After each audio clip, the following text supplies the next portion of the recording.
Chapter 46, FUBAR. Forests of High no Kuni. Sakura kneeled over the injured Tayuya and steadily healed her wounds from Sasuke's attack. She had been electrocuted, suffered multiple electric burns, had her heart stopped, and luckily was able to have it restarted by Naruto's Kage Bunshin before it left for some reason. "How are you feeling, Tayuya?" she asked. Tayuya gave her a dry look as she lay still on her back and allowed Sakura to work, like some prick with an iron grip grabbed me around the throat and fucking shocked me into cardiac arrest. "I feel fantastic, Pinky, can't you tell?" she said sarcastically as she shifted uncomfortably on her back. "Thank Kami for Uzumaki." A nod was all that Sakura could give in response. "This was all my fault. If Naruto hadn't shown up you would have been dashed. No shit," Tayuya said without remorse, "and it wasn't even necessary. We had the prick. He underestimated us and you could have smeared that pretty boy's face all over your knuckles and half of this forest if you had just grown a spine and unloaded on him. One shot." She coughed out a chuckle. "I don't think hitting anyone in the face ever felt any better to me in my life. After you hit him you probably could have put him back together. You trained with Tsunade, didn't you? You sure as hell didn't get her rack size from her, so you got the healing part at least, didn't you?" Sakura looked away from Tayuya. "I know I screwed up, dashed. Yes," Tayuya said, cutting her off from what was sure to be self-deprecating remarks. "That's the gist of it, you fucked up. We almost got killed. You hesitated, against a known missing ninja that managed to take Orochimaru down on his own, and didn't cream that asshole when I served him up on a silver platter." Her face was completely serious. "I'm reporting this when we get back. I have to. You're a Chunin, for fuck's sake. What would you have done if it were you leading the team? What if you were the Jounin instead of me? What would you have done? Let him kill your team?" Sakura shook her head, but couldn't say anything. She let the healing jutsu drop from her hands and she turned away fully. Tayuya shook her head. Her body was still completely numb, but she could move enough to know she wasn't paralyzed or anything. "This isn't a fairy tale. You can't turn the misunderstood Dark Prince with kisses and fucking sunshine. He doesn't give two squirts of piss about you." She narrowed her eyes at Sakura's back as she sat up, trying to work the feeling back into her body. "If I ever find out you did anything like that again, I'm going to fucking maim you." She stood up and started walking about, muttering to herself, "I swear. Crazy snake bitch had the right idea after all, beating the stupid out of these fucking airhead Kunoichi Konohas got running around. Right here. Here's where I left them." Pakin's voice said from a short distance before the rest of the squad from Konoha arrived on the scene with Sai and Maki in tow. "What happened?" Tayuya crossed her arms over her chest and leaned against a tree to take some weight off of her legs but get them used to standing again. "Pinky had a nice little reunion with her Uchiha prince, who then proceeded to try and kill us while she tried to talk him down. He's long gone." Kakashi noted the multiple visible wounds on Tayuya and the relatively pristine Sakura in comparison. He figured Tayuya must have gotten hurt covering Sakura while she tried to reason with Sasuke. He looked at Sakura and shook his head. "This is why Tsunade-sama told you it was a bad idea to come on this mission. You wouldn't be able to stay objective." He turned his attention back to Tayuya. "Are you all right?" "I'll live," she said in reply, "thanks to Uzumaki." Shikamaru raised an eyebrow. "You saw him?" He nudged his head towards Maki. "She said she was with him before she got to us and the other new guy. It was a clone," Tayuya explained. Niji frowned at not being any closer to either Naruto or Sasuke. "So where did Naruto go?" Kiba was unable to follow his trail due to the method of travel he used to search for Sasuke himself, and Sasuke's scent is all over the forest. Kiba shook his head and rubbed Akamaru's head. "It's so displaced and jumbled I can't pin down the right one." Sai narrowed his eyes. "But can you locate them at all?" Kiba nodded. "How many directions?" Kiba pointed in 5 different directions and Sai nodded, pulling out his drawing scroll. "Chuju Giga, Super Beast's imitation picture." 5 small birds formed and went off in the directions that Kiba gave. "Give them a moment and they'll check your leads. They will be back soon with the information." Kakashi gave Sai an eye smile. "Good work." He then addressed everyone else. "Until then we need to take stock of the situation." He looked at Maki. "You said Naruto was in a fight with an Akatsuki member and one prior to heading after Sasuke?" Maki nodded but stayed silent otherwise until Sai placed a hand on her shoulder and shook his head. "His other comrades will find out sooner than later. There is no way he'll be able to hide it once he returns. Tell them what you told me." Maki still looked apprehensive but decided to continue the explanation. Sai was right, he wouldn't be able to hide it by the time he got back. Naruto-senpai suffered multiple wounds varying in severity. Most of them were easily dealt with through a combination of medical ninjutsu and the Kyuubi's abilities, but he suffered one injury far more grave than anything either of them could handle.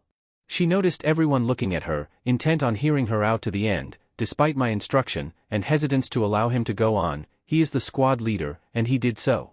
He's found Sasuke Uchiha and Itachi Uchiha. Everyone had their jaws drop at that revelation in shock, but Maki had intentionally held back the most shocking part of the news. They could find that out only when Naruto would allow them to. He wouldn't be able to hide his Sharingan forever. And he still fucking went to fight? Tayuya snapped at her, what the fuck is that idiot thinking? He'll get himself killed. Maki glared at her, but her gaze relented. It is his own self-given part in a mission given to us by the Mizukage and endorsed by the Hokage.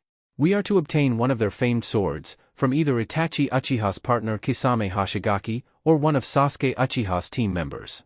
His part is to keep the leaders, Sasuke or Itachi, away from their partners so that we can obtain the sword. Tayuya looked around at everyone, trying to keep the worry out of her voice, but failing. Everybody get up and get ready to move when the pale guy's birds get back. Kakashi put a hand on Tayuya to calm her down. Take it easy. Tayuya heaved a deep sigh and sat down on the forest floor. Kakashi looked up at the sky. Those ink birds better hurry if we're going to find anything. Naruto will be fine either way though. He wouldn't have gotten involved in something he knew he couldn't handle. XXX. Naruto vs Sasuke vs Itachi. Can I handle this? Naruto thought to himself absently as he stood before Itachi and Sasuke. No one had moved to attack anyone else yet and everyone was as still as a statue. Yeah, I've totally got this. I think. He noticed Itachi make a half-ram hand seal. Yeah. I'm the man. Now let's do this. Naruto saw Sasuke's hands move towards his seals on his wrists that held his shuriken and he went to the seal on his left arm to drop another flash bomb. Damn it. Sasuke said, averting his eyes from Naruto and focusing on Itachi to keep from being blinded. Itachi did the same and wound up finding himself surrounded by several Narutos. Sasuke was in a similar predicament and was already in combat against them. Itachi blocked a sword strike with a kunai and kicked the clone that had attacked, dispelling it. He then, without a single wasted motion, threw the same kunai and buried it right between the eyes of another clone and jumped into the air, spinning around, but upon turning around had a jutsu ready, Katan, Hausenka no Jutsu, Fire Release, Phoenix Flower Jutsu. From Itachi's mouth flew dozens of tiny fireballs. The more fleet-footed clones were able to survive the bombardment but the slower, less aware ones were eradicated, leaving only 3. However, in the fireballs were shuriken attached to wires that were used to wrap around the other Narutos and bind them. Only one Naruto was able to cut himself free right before the other 2 were slammed together hard, dispelling them. The original didn't sweat it though and he went after Itachi again, trying to cut him down. Meanwhile Sasuke had managed to deal with his copies with ease and then focused on Itachi and Naruto fighting it out by themselves. Taking advantage of the fray, Sasuke summoned a Fuma Shuriken. Upon a second look it was revealed to be 2. He held one in each hand and threw one each at Naruto and Itachi. As the 2 targets jumped away from each other to dodge, the shuriken then split to reveal that there had been one underneath each that had been originally thrown. Naruto had to hold back a scoff. He had just used that move a few hours ago against Deidara. There was no way he was going down to that move, but as he prepared to dodge his Sharingan noticed the wires attached to them, much like Itachi had just done to defeat his clones, team specialty. Naruto thought as he coordinated his dodge to allow him to avoid the weapons and cut the wires with his sword. Itachi had been able to dodge the shuriken as well, but due to his deteriorating eyesight he found himself ensnared in the wires as he fell to the ground. He was unable to see them clearly. Sasuke smirked. So does using Tsukuyomi seem like it was such a good idea now, Itachi? He taunted before ducking as he heard wind whip from behind him. Naruto had attacked Sasuke with his sword, trying to take him out at the neck, but Sasuke was able to avoid it. To make up for his miss, Naruto was able to form a seal-less Kage Bunshin that swung its sword up at Sasuke in a vertical motion. Sasuke showed great dexterity in using a one-armed handstand to avoid the second slash after dodging the first. From this motion he delivered a kick that caught the original Naruto in the head and forced him to stumble back. Sasuke's Sharingan glared at the Kage Bunshin of Naruto as he stayed upside down in his handstand that had previously saved him. The clone tried to quickly switch to a horizontal swing to cut Sasuke, but Sasuke was able to draw his Chikudo and cut the clone down before it could finish him. Sasuke then saw the original Naruto going for Itachi who was trying to free himself. Naruto's sword was out and poised for the finish. Naruto. Itachi is mine. He roared at him, feeling his chance at revenge slipping away. He had never thrown a kunai so hard in his life than when he did right then. Naruto turned and saw it, almost having it bury itself in his skull, but it only wound up giving him a cut on his cheek as it narrowly missed due to his dodge. Sasuke used the opportunity to keep Naruto from getting to Itachi with a slash of his sword that Naruto was forced to block with his own. It was forceful enough to send Naruto stumbling backwards a step before he unloaded a retaliatory backslash of his own that Sasuke avoided. Naruto growled at Sasuke, keeping him from getting rid of Itachi while he had the chance, and focused back on Sasuke while Itachi was down. He was sick of them protecting each other from him while trying to fight each other and get rid of him at the same time. Naruto angrily rotated his sword and ripped it as he spun, trying to get past Sasuke's guard, but only hit air with his swing. Sasuke slashed at his belly as a counter and Naruto jumped back out of range, only to have to do so twice more as Sasuke was now intent on cutting him open. Naruto turned and ran with Sasuke on his heels and would up, having to jump off of the ground to avoid a slash at his ankles and jump again off of an air bubble to avoid a second cut at his airborne form. Naruto wound up jumping right up the stairs near the throne and was followed closely by Sasuke. Naruto tried to take advantage of having the high ground and swing at Sasuke, only for the young Uchiha to garner enough force to flip over Naruto and try to cut him in the air. Damn, Sharingan was impressive. The two started dueling blades again until Naruto took advantage of a misstep and got towards Sasuke's side, dragging the blade of his sword down the flat of Sasuke's own, aiming right for his head. Sasuke saw it coming and narrowly dodged it by backflipping out of the way, leaving Naruto with a parting gift of a rather deep gash on his leg from his chikudo that bled freely. As the two squared off, Sasuke smirked at having drawn first blood on Naruto until he felt something trickle down his brow and cloud the vision of his left eye with red. He dabbed at it to find that Naruto's last swing had cut his forehead over his left eye. Looking back at Naruto, Sasuke found him with a smirk on his face as if to say, "Some fight, huh?" Sasuke scowled, but it slowly turned into a smirk of his own, returning the sentiment. Itachi had seen Naruto and Sasuke's swift blade duel, but the two boys were messy blurs to the weakened eyes of Itachi. The elder Uchiha brother was able to cut himself loose in order to prevent Naruto from potentially killing Sasuke. Sasuke made his hand seals at blinding speed. Coincidentally, Itachi had made the exact same seals, and both Uchiha clan members fired their attacks at the exact same time right at Naruto. Katan, Gukakyu no Jutsu, Fire Release, Great Fireball Jutsu. What the fuck is this bullshit? Naruto roared in his mind as he jumped into the air and did so again off of an air bubble to avoid the initial fireball and the updraft of the scalding air that rose up from the two clashing ninjutsu attacks. Jump on, the only guy affiliated with a village day or something? Sasuke's silhouette flew from the fire with his right arm drawn back, holding his signature jutsu, but out Naruto, mind your own business. Chidori, 1000 birds. Fuck you, this is my business. Naruto replied, sheathing his sword and quickly forming his own signature melee jutsu in his right hand, Rasengan, spiraling sphere. The two fighters slammed their attacks forward and clashed the two powerful techniques that stalemated as Naruto was driven further up into the air. Neither of them were winning the battle as the loud sound of the power clash echoed through the chamber, but Naruto and Sasuke's momentum from the push of the fireball backdraft sent them higher. Out of the corner of his eye, Naruto saw Itachi running up the wall and on the ceiling towards them, and he formed a plan of action. Naruto was basically counting the steps before Itachi got to them. Wait for it, wait for it. Now! The second that Itachi stepped into his range, Naruto added a second hand to his Rasengan and pumped it full of wind chakra. Futon, Rasengan, Wind Release, Rasengan. The sudden addition of wind chakra to the already volatile attack combination caused a nasty explosion that blew a hole in the roof that all three ninja flew through. Sasuke landed on the roof, revealing half of his body under the influence of the second stage curse seal. The single wing on his back was covered in cuts, but other than that, Sasuke was unharmed. Damn it, that was close. Sasuke said to himself, taking note of the mostly superficial cuts on his clothes and body. That wind chakra of his is strong against lightning. I'm going to have to watch my elements when we trade our jutsu back and forth. Itachi appeared on the roof unharmed and rushed towards Naruto. Gritting his teeth in anger, Naruto prepared to defend himself when he realized that Itachi was attacking head-on. Itachi never does that. Bunshin Daibakuha, Clone Great Explosion. Fu dash. Naruto cried out, trying to jump out of range with his arms crossed defensively, no real time to react accordingly. The clone exploded in range of him and Naruto flew out of the smoke with a one-tailed chakra cloak around him in the shape of a fox. He was rather disheveled from the explosion, but any minor wound he received, including the cuts from Sasuke, were already healed. The single tail whipped around angrily in the air as Naruto glared at Itachi. "QB, keep the chakra low unless I need more. If he tries a genjutsu, I don't want to risk him actually getting it on you again, so I'll need to be able to switch off quickly. Tear them apart, kid. Who do you think you're telling?" Naruto yelled in vocal response as he attacked Itachi again with renewed vigor and bloodlust. Sasuke sat back and watched Naruto rush Itachi at a speed faster than he had already been moving at. This is the power of the Kyuubi. He lost his sense of awe when he realized how much stronger it made Naruto, and they had been giving Itachi a rather fitful run for his money before this. No. He yelled in fear of Naruto actually critically injuring Itachi in this form.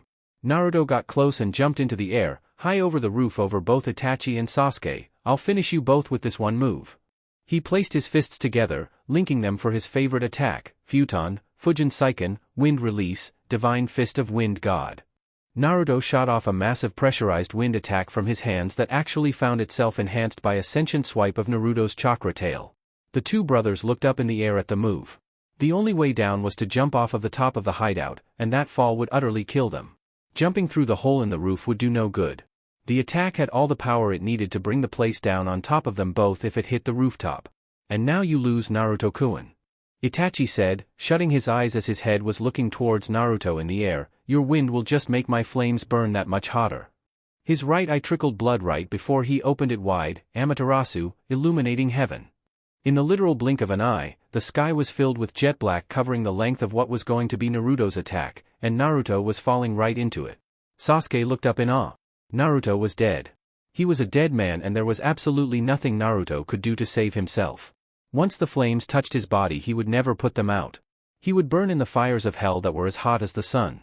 The shock of seeing the sky filled with black flames, blocking his view of the Uchiha stronghold rooftop, nearly broke Naruto's focus and forced him to drop his chakra cloak. Naruto looked down at his left arm, in particular one of the multiple tattoos on it. Wrapped around the middle of his forearm was the seal of his choice, but he had never tested it. It was meant for emergency. Well, if this didn't sure as hell count. Naruto made 4 hand seals, and stopped on the half-tiger seal with his right hand, holding out his left arm straight with his palm facing the flames. Either this worked or he would be ash before he hit the roof. I love you, Hamiko-chan. Fukahouen, fire sealing method. What? Sasuke said in disbelief. That would never work. Fuinjutsu wasn't powerful enough to contain the full power of one of the Uchiha clan's most powerful ninjutsu even conceived. What? Itachi said in equal shock, his left eye bleeding from the exertion the attack put on him. There was nothing to seal the flames into even if it was powerful enough to hold the Amaterasu. What was he going to use? Neither brother could see through the density of the dark flames. The appropriate seal that was tattooed around Naruto's forearm spread down until it covered his hand and a blue glow of chakra vapor emitted from his palm. Like a vacuum it sucked up the offending flames that Naruto was about to fall into. In a matter of seconds, Naruto had cleared the sky of the treacherous flames and he fell back down to the roof safely. He kneeled on one knee with his head down as he held his left arm with his right. His chakra cloak flickered in a living manner as usual. Impossible! Itachi verbally exclaimed, far out of character. There was absolutely nothing to transfer the flames to. What on earth did he use? There was nothing there at all. No scroll or anything. Sasuke didn't know how to feel. On one hand he didn't have to use his pre-planned escape for the Amaterasu, he could save it for another emergency if he needed it. On the other hand, Naruto had once again interfered in his battle with Itachi. How did he directly overcome the Amaterasu? A seal didn't seem like it could contain the power of Amaterasu with no effect at all. Ga! Both Uchiha brothers were alerted when Naruto shouted his lungs out and hunched forward, desperately holding his left arm as it twitched uncontrollably. He had never felt this much pain in his entire life. No one else could ever say that they had ever heard Naruto wail in such anguish before, and they probably never would again. Naruto's tattoo around his forearm was glowing and intense, burning red.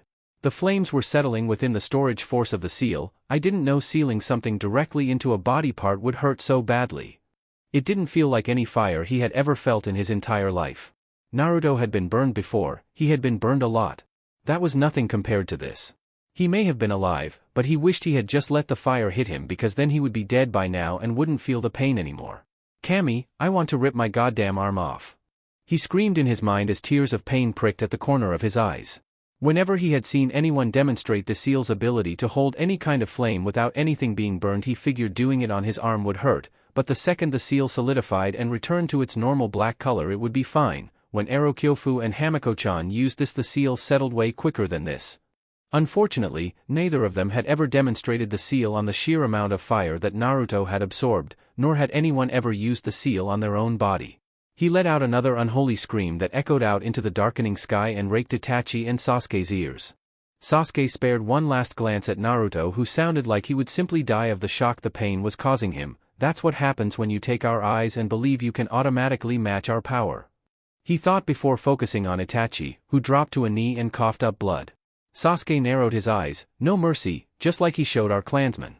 Sasuke told himself as he let his body fully take on the second stage of the curse seal. Running low on chakra, Itachi? Itachi simply looked at Sasuke and stood back up, his left eye bleeding and blood coming from his mouth. He blurred from Sasuke's sight in a burst of speed. Sasuke crouched in a stance of preparation before he flapped his wings and wound up, smashing Itachi, who had gotten behind him. However, Itachi's body turned into a mass of crows that surrounded Sasuke's body. Sasuke batted them all away only to find himself ensnared tightly around his entire body in ninja wire. Sasuke struggled to get free, but the amount of wire was so thick that he couldn't break it with brute force, nor could he reach a blade. This is the end for you, Sasuke, Itachi said, standing a ways away from his younger brother, as he had anchored the massive amount of wires into the ground with over a dozen kunai surrounding Sasuke's body. It seems this is as far as you can go. You cannot move, you cannot escape. Katan, Ryuka no Jutsu, Fire Release, Dragon Flame Jutsu, he said as flames flicked from his mouth to the wires he had been holding between his teeth. Fire flickered at the edges of all of the wires and traveled along them toward Sasuke. They hit Sasuke's body just as the wires went slack. However, as the flames died down, the charred corpse of a snake revealed itself in Sasuke's place. Sasuke had desperately summoned the creature to block the fire enough to survive. Meanwhile, Naruto was losing it. The pain from the seal he had used to absorb Amaterasu wasn't going away. His breathing was frantic and erratic, and he was drawing more of the Kyuubi's chakra out of nothing but pure desperation. At the moment he now had two tails waving angrily and batting the rooftop, raising rubble with the intensity of the strikes. Inside of his head the Kyuubi was trying to get Naruto to calm down. Boy, you're losing control and drawing on my chakra as a lifeline to dull the pain. You know that's only a useless crutch. That will only cause the pain you still feel to make you angrier and rely on more of my chakra. As he tried to talk Naruto into a calm state of mind, a third tail emerged, giving Naruto his three-tailed form. Tell me you understand me, damn you. Don't you quit and let this slip? After all of this, and you're going to make me fight your battle for you? You're going to give me the reins? If you do, you'll never get them back, he warned Naruto. No. Naruto thought to his tenant, I'm not handing the reins over to you. I just need to dull the pain. On this level, the chakra began to hurt Naruto if he used it for too long and abused it. His plan was to overexert his left arm in this form to numb his arm enough for the pain of Amaterasu sealing to go away. At least until the seal finished solidifying. After he had ordered his command to the Kyuubi, he didn't hear the creature's disputes anymore, and he felt most of his power fluctuating around his arm where the chakra was bubbling harshly. His arm started to shake and numb, and he began to calm down. He had to make this quick. At this rate his arm would shortly be useless to him if the seal didn't settle and he couldn't feel Amaterasu anymore. Naruto stood back up with his caustic chakra cloak stinging the air around him and his three tails whipping wildly. His left eye was blood red, while his left remained Sharingan. He had enough of sitting back and having to defend. That seemed to be all he had been doing since he had found his way to the roof. I can win. My old man sealed the Kyuubi in me because he knew I could grow skilled enough to beat this Madara person. Well, let's start with these Uchiha first. Itachi's attention was taken from Sasuke when Naruto began drawing upon more and more of the malevolent chakra inside of his courtesy of the Kyuubi. This is ruining everything. At this rate, Naruto-kun will kill one of us before ... He had to stop his thought when his Sharingan picked up Naruto beginning to move towards him. Or was it Sasuke he was coming after? It didn't matter, he still had to stop Naruto. Before he could begin to focus a counter-attack on Naruto, behind him, Sasuke emerged, cutting his way through the dead, large snake he had used to block the brunt of Itachi's last jutsu. Itachi found himself caught in a pincer between the two teens using the warped, dark powers inside of them, both of them set on killing him and each other.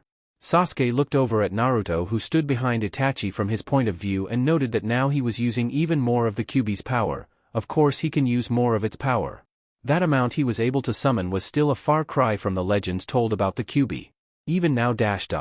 As he kept thinking, Naruto dropped to all fours on the roof and let out a deafening roar that expelled a wave of his chakra in a shockwave at the two brothers. The force of the soundwave had enough pressure behind it to turn the surface of the sturdy stone rooftop to rubble. Itachi put his hands up to keep his body from being overtly wounded from the attack, but the sleeves of his Akatsuki cloak began to burn away before he was thrown back like a ragdoll near the edge of the roof. He caught himself near the edge and pulled himself back up, breathing heavily, blood steadily coming from his mouth now. There's no other choice.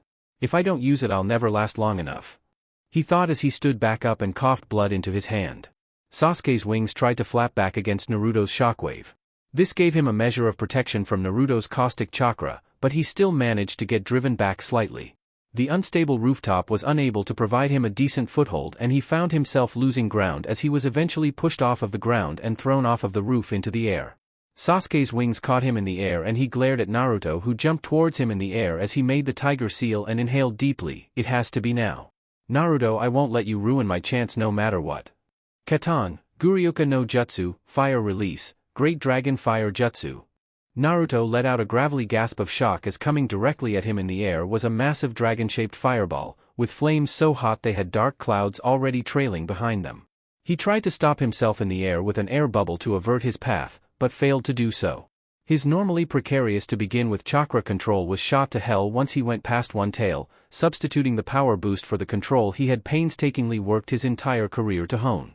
It was only meant to overwhelm his enemies with tremendous force, for times when having the control just didn't matter enough for him to prioritize it, and this time wouldn't be any different if he had anything to say about it. Naruto was hit directly with the fireball the moment he let out a roar of defiance. As the attack exploded on him, the black clouds began rising to the sky. There. You wasted your fire absorption technique on Amaterasu. You couldn't block that. And now everything's all set up for ... Two red claws of chakra shot out of the clouds that had formed in the air when Sasuke's jutsu hit Naruto and grabbed Sasuke by both of his arms, holding them apart, leaving his torso open for attack. What? It's over. Naruto's gravelly Kyuubi-powered voice yelled from inside of the cloud before it floated up completely, revealing Naruto with steadily healing burns all over the front of his body. The two began falling back towards the roof as Naruto used his chakra arms to reel Sasuke in towards him. In his right hand was a Rasengan that had a bright burning red shell of chakra around it. I'll see you in hell, Sasuke. Rasengan, spiraling sphere. The demonically charged jutsu hit Sasuke directly in the torso. The twisted look of agony on his face, stuck in a silent scream, locked eyes with Naruto as his body started disintegrating from the point of contact on up and through on his right side. Naruto held onto Sasuke's body until his torso vanished up to the joint of his shoulder, taking out one of the points that Naruto had a hold of. Itachi had a basically perfect view of the scene of Naruto basically destroying the right half of Sasuke's body with his Rasengan. As they fell from the air and hit the rooftop with a resounding crash, Itachi stood staring in abject horror as he could hear Sasuke gasping like a fish. Sasuke. Naruto stood over Sasuke's body, staring down at the youngest Uchiha to confirm his kill. From the point where he had made contact there was simply nothing. Sasuke's entire right side was gone. He was still alive, Naruto had no idea how, but if he didn't finish him he would die in a matter of seconds. Still, there was a difference between killing someone and being cruel. Naruto formed another Rasengan, intent on ending things with Sasuke now when he heard a yell of pure rage and looked up at Itachi, who had never looked at anyone with such emotion on his face in his entire life. A flock of crows flew around Itachi's body and when they dispersed a second later he was gone. Naruto's eyes widened when he felt a punch right to the back of his head that sent him flying and rolling through the rubbled rooftop. Naruto stood up to see nothing but a flock of crows flying away. Itachi hit me? He actually touched me directly? Naruto turned his head all about to catch the movements of the faster Uchiha brother, but whenever he thought he got a glimpse he just wound up seeing crows in his place before taking another hit. He's punching me. This should be killing him right now. Doesn't he care about being burned by the chakra? Itachi didn't care. Every punch felt like he was sticking his hands in a fireplace and pulling them back out, but he didn't care. Why would he have cared? Naruto ruined everything. This wasn't supposed to happen. Sasuke wasn't supposed to die.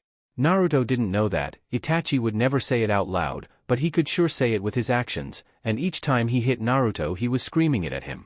The pain he was inflicting on Naruto and the pain that he was inflicting on himself was therapeutic to Itachi. Naruto could keep up with him, but his lack of experience with the Sharingan allowed Itachi to take advantage of his lack of ability to prioritize his targets.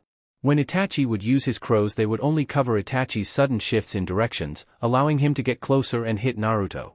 There was no more need for him to keep the rest of his energy in reserve now. He was going to finish Naruto off for what he did to Sasuke if it killed him, and it probably would. There was no need to keep his last move under wraps any longer. If he did, Naruto would just kill him too. Naruto let out another roar and released a shockwave that threw Itachi bonelessly across the roof as the sky turned completely dark overhead. Pitch black the sky seemed. Naruto had an enraged glare on his face, but it didn't seem to come close to comparing to Itachi's, who coughed more blood as he rolled through being thrown back, stopping himself easily, and faced his brother's killer. His glare turned to a look of confusion as he noticed Naruto's chakra appendages. Wait, he had 3 tails of chakra. I only see 2 now. Naruto's third tail emerged from the ground in front of Itachi and grabbed a hold of him. Itachi let out a cry of pain at being grabbed by the harmful chakra before Naruto began slamming him all over the roof angrily. Itachi's vision was unable to make Naruto out properly as he kept getting bashed about with the chakra tail slams, but he was able to focus enough to attempt to counter Naruto. You will not be taking us both without your own death, Naruto. Naruto suddenly dropped Itachi when his chakra shroud was shattered by the black flames of Amaterasu. He missed. Itachi's depth perception was off due to the beating he had taken and his own incurring blindness.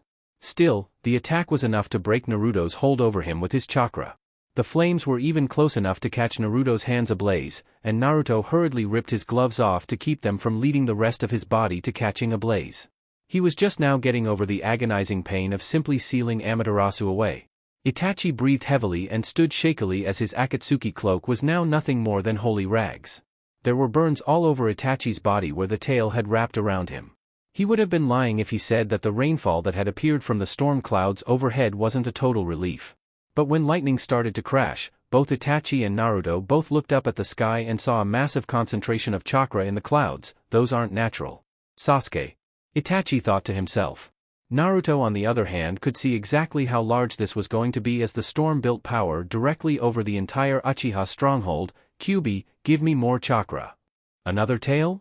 The demon said inside of his head. No problem. No, Naruto thought gravely, that won't be enough. I need more. Whatever this is, I can't run from it. I need more. You know you can't handle more than 4. You won't be able to stay aware and protect me with your Sharingan. I will not have my power sealed by the blasted Uchiha again. Never again. I would rather you die here than fall prey to those eyes. A berserk Naruto in this case would be no good to the Kyuubi. It didn't have time to give Naruto all of its power, which meant that it wouldn't be able to escape, and Itachi wasn't doing this attack. That meant Sasuke was still alive and had enough chakra to pull this off. If Sasuke still had the power to do this, he could still subdue the Kyuubi like what was done before. Kyuubi would not have that happen again. Naruto's Sharingan was different. It managed to convince itself when Naruto had it implanted. It was protecting the Kyuubi from the other remaining Sharingan out there that could yoke it to an Uchiha will again, and inside of Naruto's mind when he had freed the Biju from its Genjutsu haze, that estimation had been proven as far as the Kyuubi was concerned.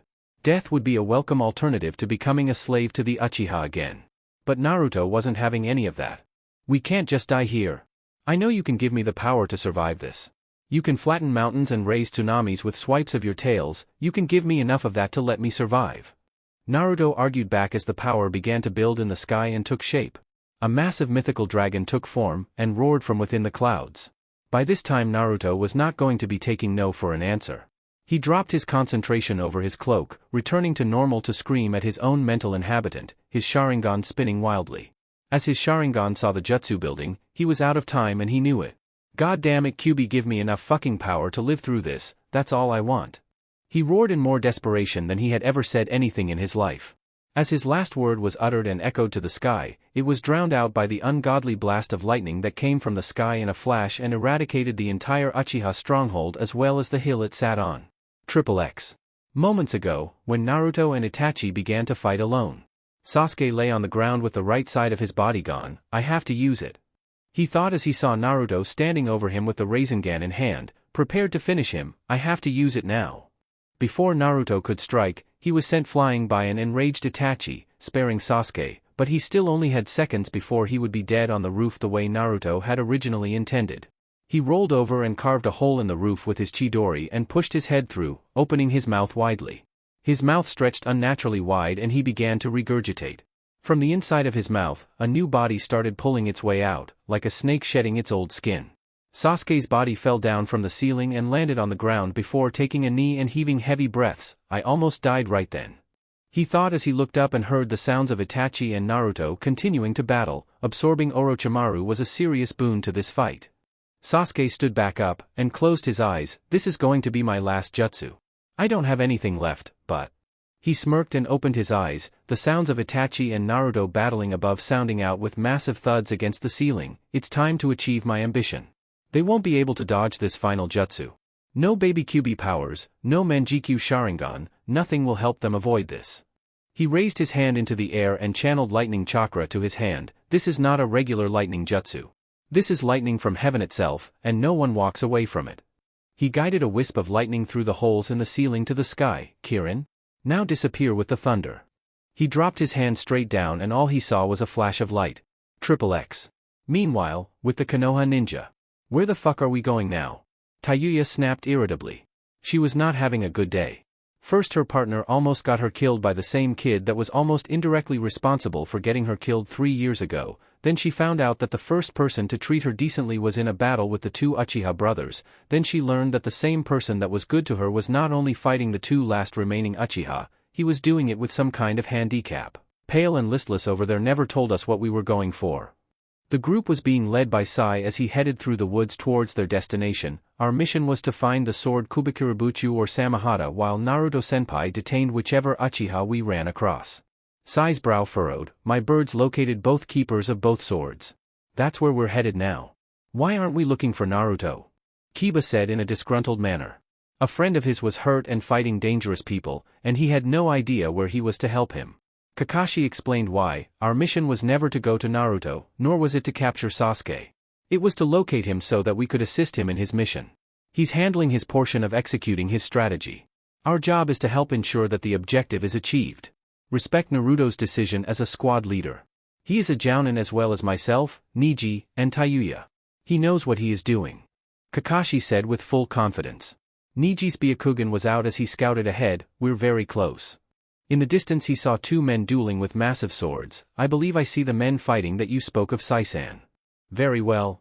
Sai said, stopping and thus bringing everyone else to a stop. I do not believe that a battle with Kisame Hoshigaki and whoever believes they can fight on par with him would be in our best interest at all. Shikamaru looked at Tayuya with a pondering look on his face. I have an idea of how to handle that. Tayuya wondered why he was looking at her in particular when he smirked. They're meatheads. From what I've heard of Kisame Hoshigaki, he doesn't seem to be the kind of guy that values subtlety too much.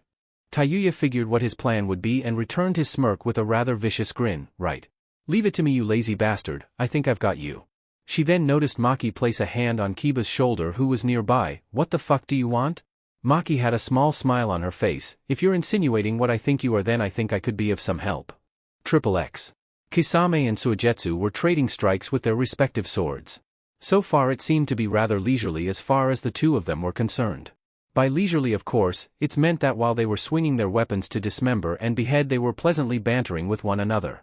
Suigetsu's arms were noticeably more pumped up due to his ability to manipulate his watery body as he swung Kubikirabuchu with a casual expression on his face. Is this all you've got, Kisame-senpai? I thought you would be using all kinds of stuff on me by now. Kisame snorted as he blocked with Samahata and returned a slash of his own. Yeah, like I'm going to use any water ninjutsu against the kid that can turn to water. Itachi-san's the idea, man, but I'm not that stupid kid. He gave the boy a shark-like grin. Besides, I like the fact that when I cut you to ribbons you're going to be a puddle. Seeing blood all the time gets kind of old. Are you sure sending your little friends away was the best idea? Suigetsu jumped back and faced off against Kisame again. The two prepared to square off again, but when they tried to move they found their bodies unable to budge. What? Kisame growled as he tried to do the same but couldn't. What's going on? Nearby, in hiding, Shikamaru held the rat seal. Kagemain no Jutsu, Shadow Position Jutsu, is a success. Good work, girls. Whatever. Tayuya muttered, looking over at Maki. You have Genjutsu skills? Maki gave a nod while focusing on her jutsu. Shikamaru tried to get both men to mimic his movements so that they would throw their swords over, but the resistance he was given was great. What's going on here? It's like trying to force a bull elephant to pull an anchor by pushing it. Maki frowned. Sorry. It's my Genjutsu, Juryoku Satsujin, Gravity Killer. They think their bodies are 5 times heavier than normal. They're monsters. It took forever for them to slow down enough for you to get with one attempt. With them like this, trying to work their muscles in any way right now is a total strain. It relies on your physical strength against what their minds perceive if you want to move their bodies from the look of your jutsu. Niji pointed out at the battle that had been stopped. I don't think that will be much of an issue. Watch. XXX. Sai rushed into the area and quickly drew his tanto, cutting Suigetsu's arms off and grabbing Kubikirabuchu, dragging the heavy sword behind him as he quickly retreated. Hey, you son of a bitch. Suigetsu roared at Sai as his arms reformed, "Get back here with my goddamn sword." Kisame just laughed at Suigetsu, not even really caring he was captured. "Well, look at you, you'd better get moving, kid. You went and lost old Zabuchan's sword. That's rich." He laughed uproariously as Suigetsu took off after Sai. "Okay, Samahata, find whoever put this Genjutsu's chakra in me and get it out. Consider it a little snack." The sword made a vibrating noise and got to work on breaking the Genjutsu. XXX. In hiding, Shikamaru dropped his jutsu as his arms went limp for a moment, alerting everyone that was around him. "Geez. That actually felt like I lost my arms for a second, troublesome," he muttered while rubbing his arms. "And now it's time to go," Maki said with a smile. "We only needed one, and Sai-senpai broke my Genjutsu over the water one. It's still on Kisame." Tayuya nodded. "Okay, let's get the fuck out of here then." She looked out and saw Suigetsu chasing after Sai. "Your friend looks like he's in trouble." Maki shook her head. "Sai-senpai will be fine." She stood up, motioned. "Shall we leave? I know where Sai-senpai is going." Kakashi nodded. "Follow me." She took off, and the others all followed her. In the woods, Kakashi felt something off about Maki, and he lifted his headband to reveal his Sharingan eye, where he immediately brought the team to a halt. "Niji, use your Byakugan and check as far as you can." Before anyone could ask why, he continued, "This isn't Maki, is it?" Maki turned and faced them before giving a very Sai-like smile, and in a puff of smoke turned into Sai. In shock, Niji activated his Byakugan and gasped, "It's some kind of bunshin.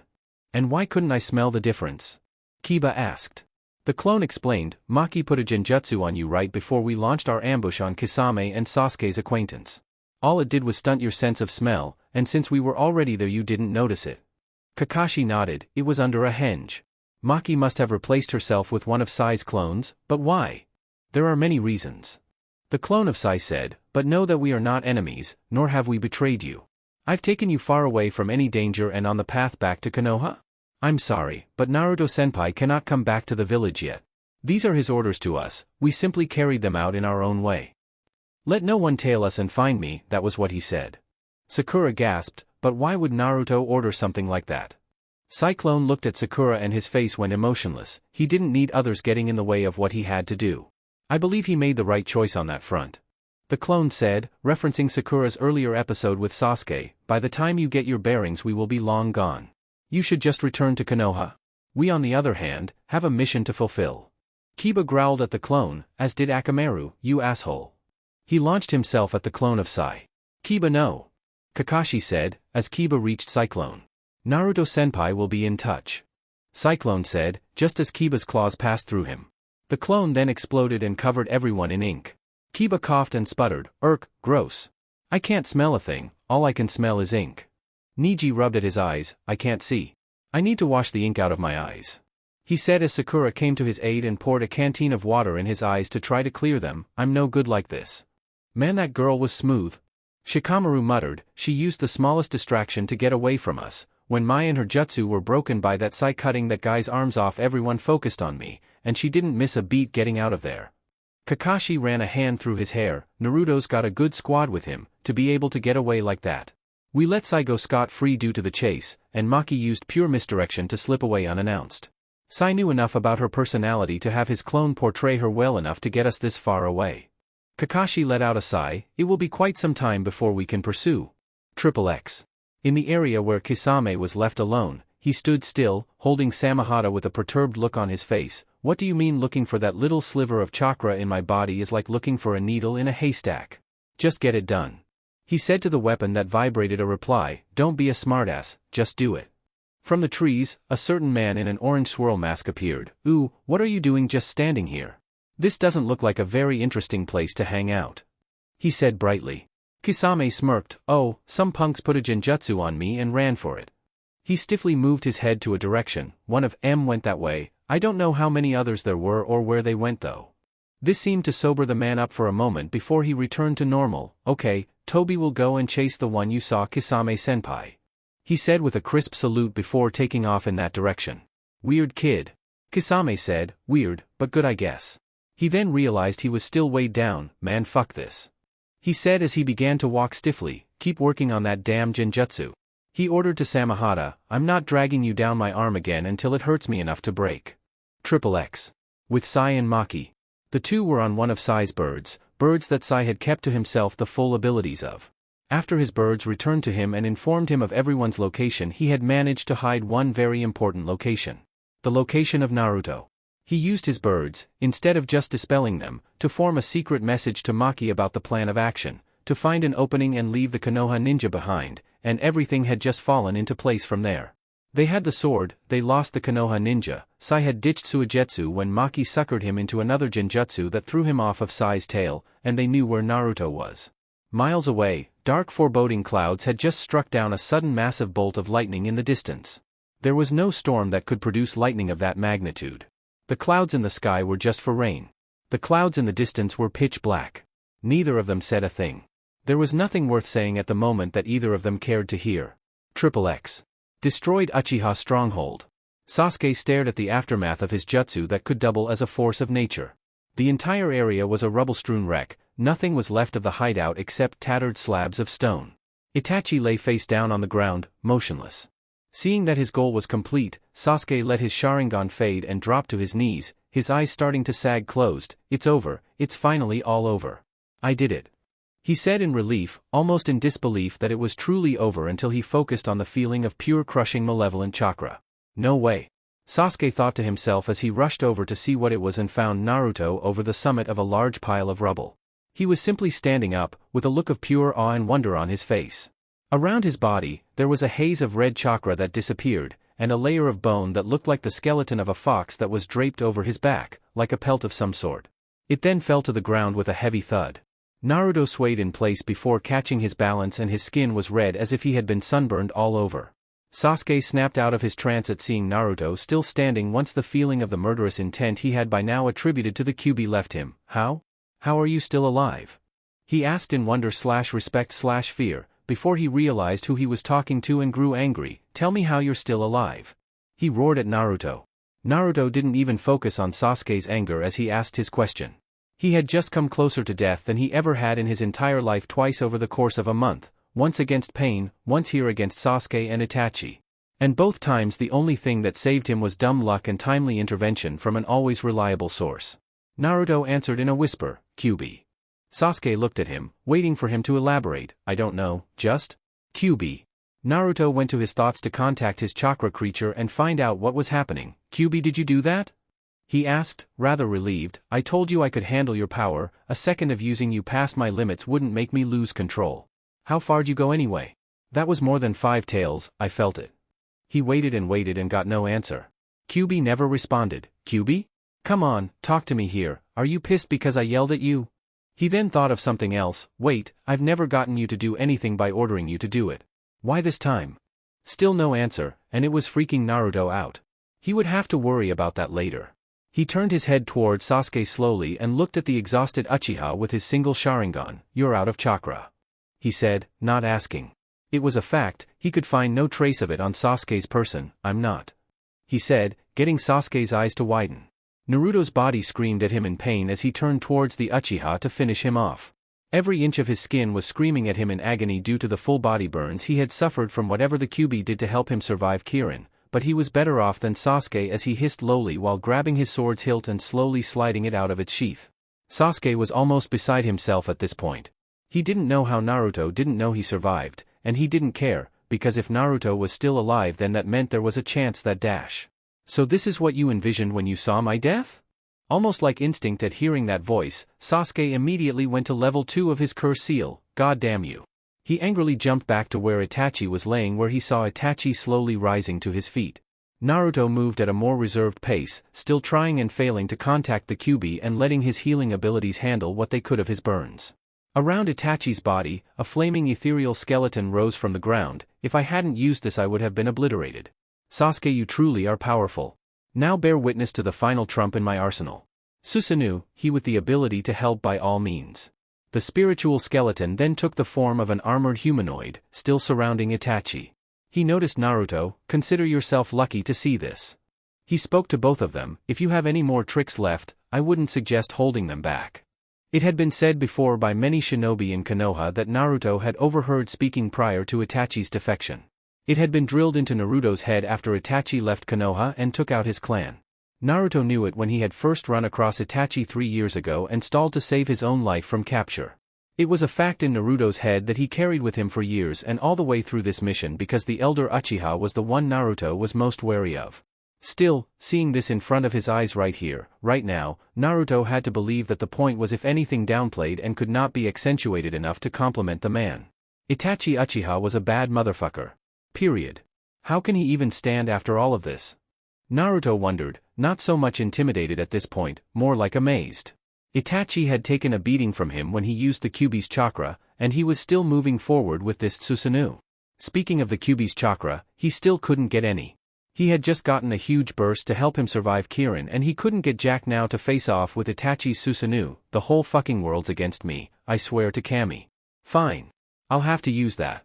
Sorry Temari-chan, I know you don't like it, but nothing else is going to work this time.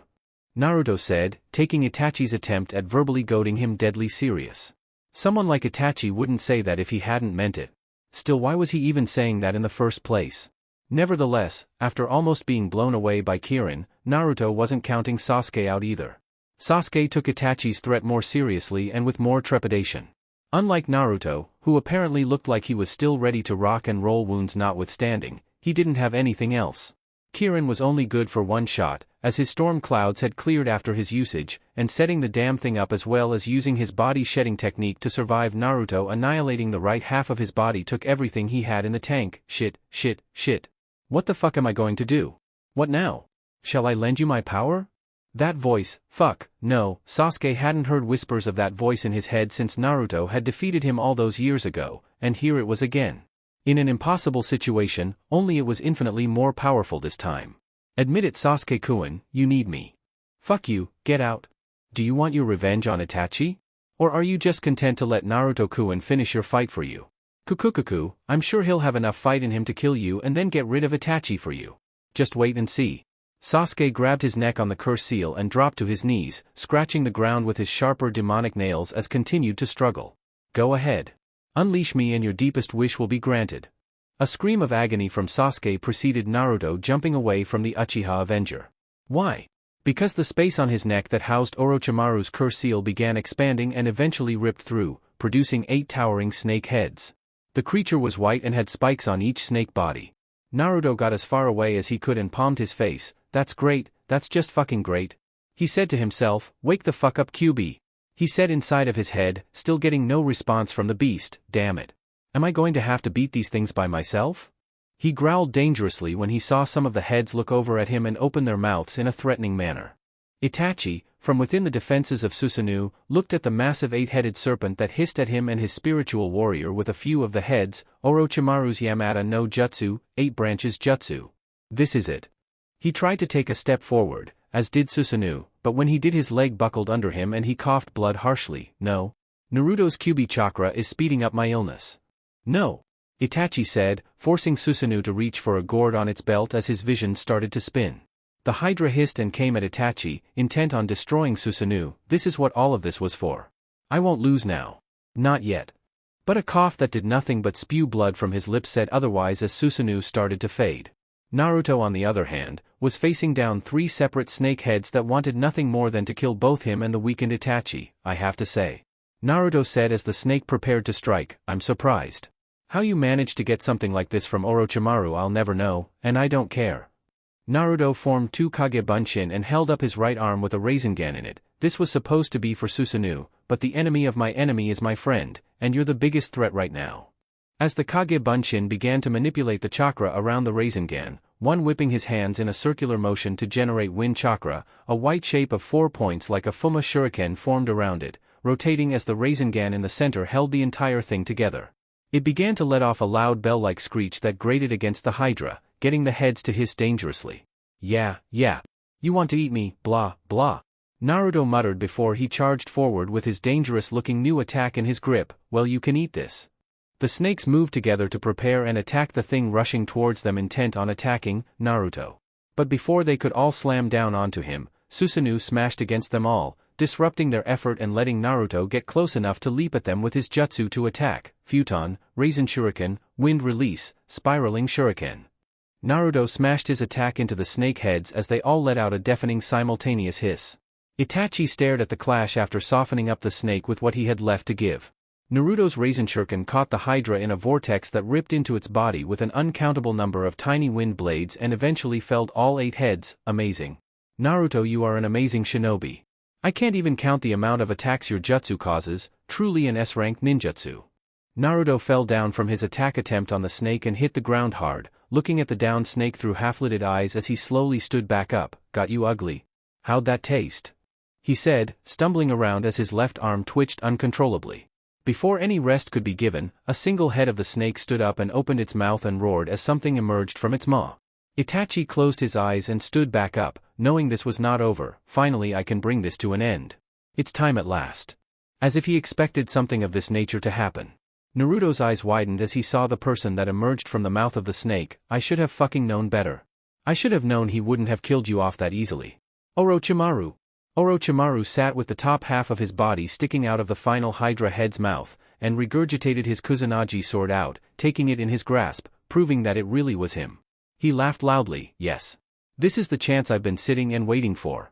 This battle was perfect to force Sasuke-kun to expend his chakra and lose his ability to suppress me. Now his body will be mine, and you will both die here first. Naruto looked over to Itachi and Susanoo, who locked eyes with him and nodded. Naruto pulled the Senenki no Ken from his back. The enemy of my enemy. Naruto repeated lowly, Sunnen Hakiai, Ikijiraware, Millennium Release, Primary Materialization. The sword dematerialized and turned into his bladed gauntlets and greaves. I only need a few seconds of this. I shouldn't lose much chakra. With that he vanished in a flash of raw speed and reappeared, having run up the entire Hydra and stopped in front of Orochimaru. Enko-chan says hi. He said before driving the blades of both gauntlets through his chest. I needed to stab you anyway. Now I don't have to chase down Kabuto the way I had planned to at first.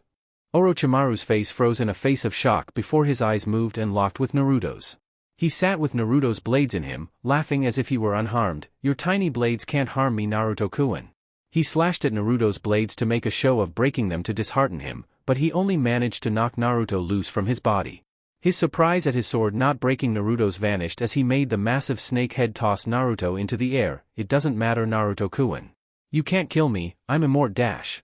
He was kept from finishing his comment when he and the Hydra head he was in was stabbed through with a massive sword made of liquid fire held by Susanoo.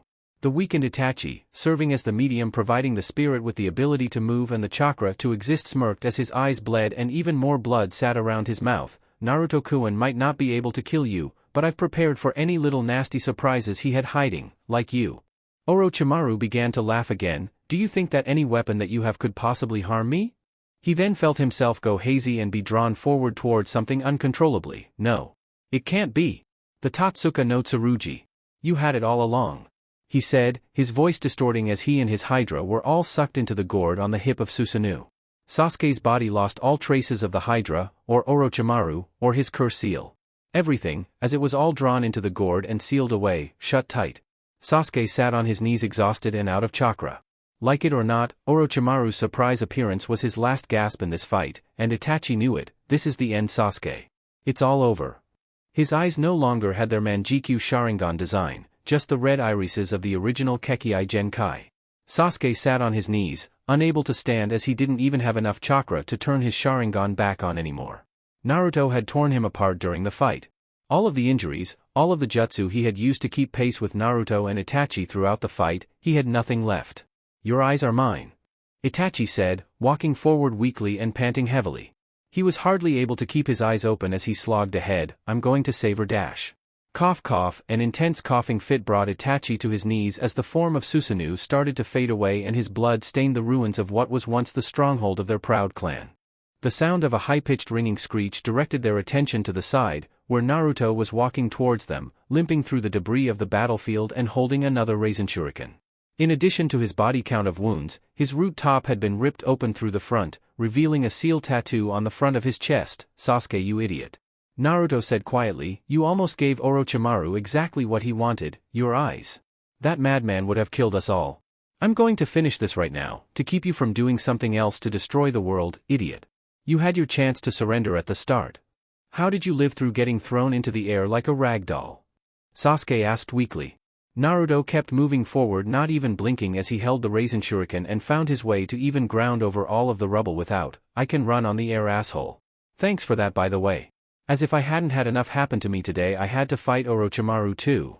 His footsteps started speeding up until he broke into a run toward Sasuke, but his speed was a far cry from the pace he had been moving at during the battle. Fuck you! Sasuke yelled at Naruto as he tried to stand and get away. He tried, but his legs were next to useless like Naruto's. He couldn't even manage to run. Sasuke, get away! Itachi moved in front of Sasuke and cut Naruto off from reaching him as Susanu's arm descended down with a shield on its arm to block Naruto's Raisin Shuriken. Naruto grit his teeth as he continued to run forward. What was Itachi made of to keep going like this? Was everyone sure that there were only 9 Jinchuriki in the world? Because in Naruto's view Itachi was certainly making his case for being a 10th. Why would he block for Sasuke? How could he still keep doing this? What in the world was keeping him up? Both of you are going down, Itachi. I don't care what kind of defense you have, Raisin Shuriken can cut through it. Itachi simply focused on blocking Naruto's attack, his eyes pouring blood like tears at this point. It doesn't matter how strong your new jutsu is or what its element is comprised of. Naruto-kun. Susanu's Yata no Kagami, 8-span mirror, can render it null. He thought until a sick grinding noise signified Raisin Shuriken slowly carving its way through. A peak of the spinning white blade of the jutsu poked through and the hole just started steadily growing larger and larger until the jutsu started cutting into Susanoo itself. There's nothing Raisin Shuriken can't cut through. Naruto thought, holding his right eye shut either in concentration or as a desperate effort to hold the last dregs of his chakra. It's my strongest jutsu and my last shot to finish this. Itachi can't live. If he takes Sasuke's eyes and grows as powerful as Madara Uchiha originally was, then I'll have 3 monsters to deal with. Naruto continued to push further and further into Susanoo, getting closer to Itachi at the core. Sasuke could only watch on. He had no chakra left, and nothing to penetrate Susanoo. He couldn't attack Itachi to ensure his revenge, and if he had, then Naruto would simply kill him with his Raisin Shuriken. Hell, even if Naruto got through and hit Itachi directly to finish him, he could still keep going and hit him with it. Itachi dug as deep as he possibly could. Finding enough chakra to power Susanoo and the shield to stop the rest of Raisin Shuriken from punching through and hitting him, Naruto, you will not be getting past me today. You will not have Sasuke. Naruto's attack arm started going into spasms uncontrollably, only this time he couldn't will it to stop. No, hold out a little bit longer. Naruto pleaded with his body, I'm inches away. I'm almost there. Using the Raisin Shuriken injured Naruto's arm, not like using Raisin Riseki. Raisin Riseki was a fire and forget attack and it didn't have the focused destructive power that Raisin Shuriken had. If he had shot that at Itachi, it wouldn't have gotten through, it would have been deflected. Naruto could keep plowing ahead with his Raisin Shuriken until it broke through, but also unlike his other Rasengan improvement, using this attack legitimately had risks for him. Raisin Riseki would just paralyze his arm for a few hours. Prolonged use of Raisin Shuriken like this tore Naruto's arm apart from the inside out, doing cellular damage. He had never held onto it this long for that reason, and this was why his arm would fail before he was done. A wicked explosion of air rocked Susanoo, the dome of white, blinding wind cutting every single stone of rubble in its wake to a fine gravel. From the smoke of the blast, Naruto's body rocketed lifelessly into the air and into the side of one of the large hills off near the Uchiha stronghold in the hidden valley it was situated in. His entire front was covered in small cuts from the backlash of his jutsu and Susanoo stalemating. Knocked to the ground, Sasuke covered his eyes as the dust cleared from Itachi and Naruto's clash, where he found Itachi still standing with his back facing him, his ponytail swaying in the leftover wind from the attack. But this wasn't what Sasuke took note of. He especially didn't pay attention to the wisps of rapid-moving wind that dissipated in front of Itachi's body just as the smoke from the attack and defense left the area. Only one thing mattered to Sasuke. Susanoo was gone. Itachi was defenseless. His spectral protector was gone. And Sasuke stood, no Naruto in his way, no Orochimaru in his head waiting to take his body, no Susanoo to take his best shot in Itachi's place, nothing. Sasuke drew his Chikudo, holding it in a reverse grip, and limped forward towards Itachi with his Sharingan still off. It's time, finally. You'll take my eyes, Itachi? I doubt it. Over my dead body? He thought as he kept limping forward, his vision going blurry. Itachi turned around, alerting Sasuke, but his appearance made him second-guess Itachi's condition. Itachi had blood dripping from every orifice in his head, his entire front was covered with cuts just like Naruto. Sasuke continued to stalk forward and weakly drew his Chikudo back as Itachi lifted up one of his hands, covered in his own blood. Sasuke sneered, thinking Itachi was going to beg off, or had one last trick up his sleeve. But when he got close enough for a killing strike, Sasuke was shocked when all Itachi did was tap him on his forehead, just like when he was a little boy, mouthing words he had no power left to speak. A stunned Sasuke could only watch as Itachi fell forward onto his shoulder and rolled off to the ground where he didn't move again. Sasuke just stared at the unmoving Uchiha as the blood from Itachi's hand trailed down his forehead. Once again, thunder clapped and the clouds began to rain down onto them all, only this time it was natural. Sasuke stared down at Itachi for what seemed to be an eternity before looking up at the sky where tears began to well in his eyes. They eventually started to stream down his face and mix with the rain as he screamed out in anguish, "Damn you, Naruto. Damn you. Why is it always you? It was supposed to be me. I was the one that was supposed to finish him, Itachi was my fight." Sasuke dropped to the ground on his knees and punched the ground several times, each time weaker than the last. "He was mine," he said, his Sharingan activating one last time in a strange pattern before falling the rest of the way forward on his face where he didn't move again. Sasuke and Itachi's bodies just sat in the rain untouched for quite some time until Madara Uchiha appeared in his orange mask and Akatsuki attire.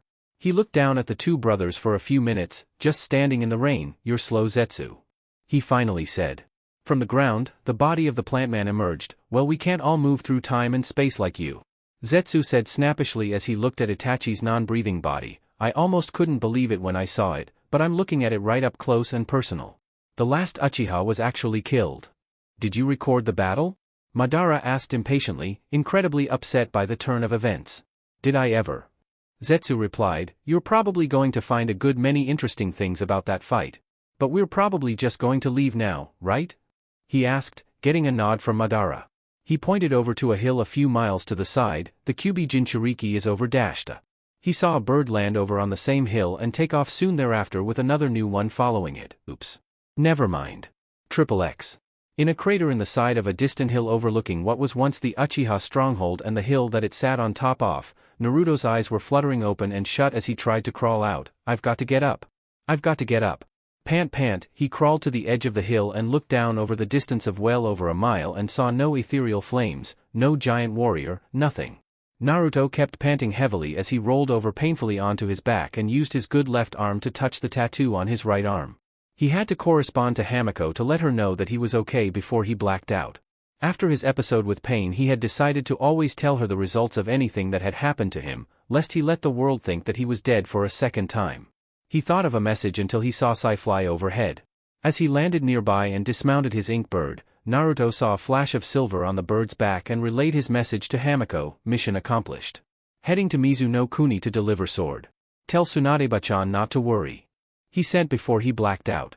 Sai saw Naruto lose consciousness and picked his leader up to carry him over to their ride as the rain continued to pour. "Good work, Naruto-senpai," he said as he placed Naruto on his bird with Maki and created his own for himself. After making sure Maki had Naruto secured on the bird, they both took off. While he circled the site of the battle and saw the fallen bodies of Itachi and Sasuke Uchiha, he prepared an explosive note to a kunai to throw down and eradicate the bodies. Next to the two fallen figures on the ground, he saw Tobi appear out of thin air. He picked up both bodies and looked up at him in the air before he seemed to just disappear again. On her bird, after seeing the man with the mask look at what she knew was Naruto, she held on to him tightly as if he would just pull him right in away from them until he simply left. Sai narrowed his eyes and grunted before flying away. Chapter 47, No Reset Button. Amigakure no Sato, Pain's Tower. The body of Pain's arguably most powerful path, the body that had once been his childhood friend Yahiko, stood on a balcony high up in his own personal tower and looked out over the steady strewn rubble that a good portion of his village still lay in. The cleanup of the village had been slow as Pain had directed village resources towards one thing: trying to unearth the corpses that he had kept preserved for certain purposes. And it had been a waste of time in the end. By an act of God dash. No, not God. He was God.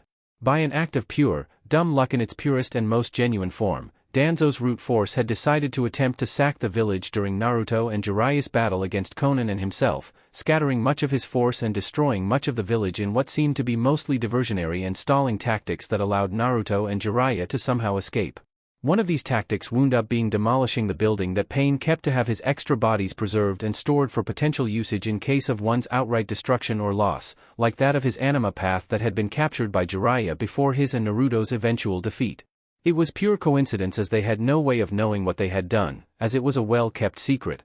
The only thing anyone in AIM knew about his use for certain bodies was that they would take them to his tower where they would never be seen again until reanimation, and that would be where they remained until they needed to be used by him.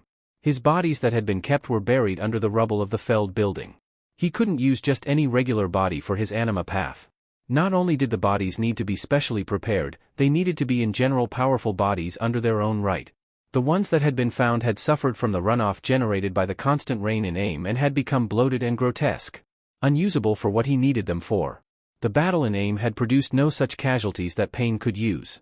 There were mostly cannon fodder genin that were cut down in the streets by Naruto trying to keep him in place for Konan and by the root that had gotten into the village. The few higher-level shinobi that had engaged Naruto directly had been lost when Naruto cornered himself inside of an apartment skyscraper only to demolish it from the inside and escape by jumping out. Those bodies were utterly obliterated and unfit for any kind of usage, the ones that were still in one piece anyway. This was only the first of the headaches that the Akatsuki leader had been facing. His control over his own organization was steadily fading. Most of his forces were dead or out of commission for good. Sasori, Haiden, Kakuzu, Deidara, and now Itachi had wound up being defeated as well. The rest of his comrades he couldn't trust with the exception of perhaps Kisame.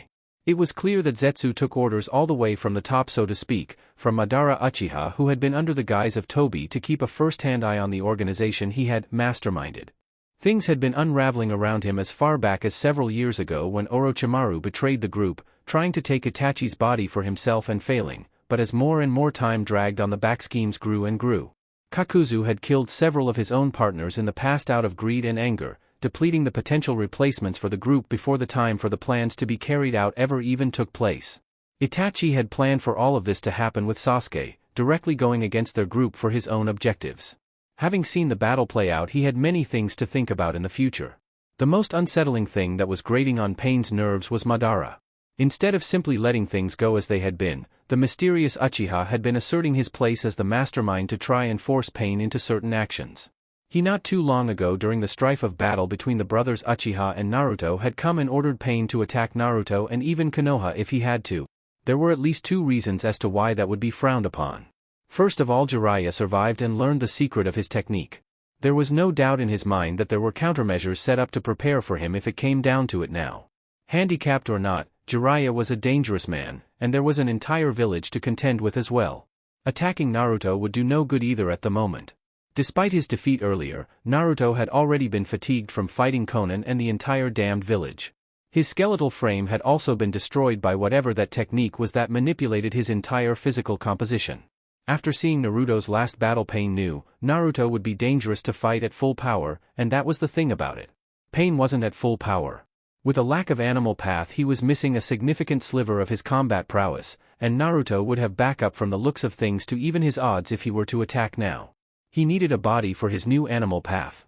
Only then would he plan an attack against Naruto.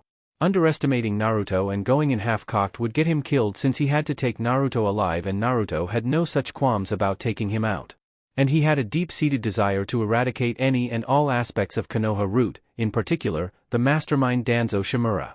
The man had been moving about in the shade since before Pain's time and was as cunning as he was seemingly mysteriously powerful, with no fear of any shinobi of any caliber despite his outward appearance making him out to be injured and frail. He had caused Pain more harm and had been a thorn in his side for decades. His perpetual use of shadowed military force to move things to his choosing left Pain weary. He had his troops positioned close enough to aim out of his range of perception to be able to head right in when there was a window of opportunity, taking advantage of the calamity provided by Naruto and Jiraiya. Pain looked out over the village and narrowed his Rinnegan eyes. He would take no order from Madara that he didn't see as viable. No one would tell God how to enforce his will, and he would handle his own affairs first. No one else's would be prioritized. Madara had no control over him. I need a new body for the animal path. Then I will make Naruto Uzumaki and Danzo Shimura feel the pain of my people for their treachery. XXX.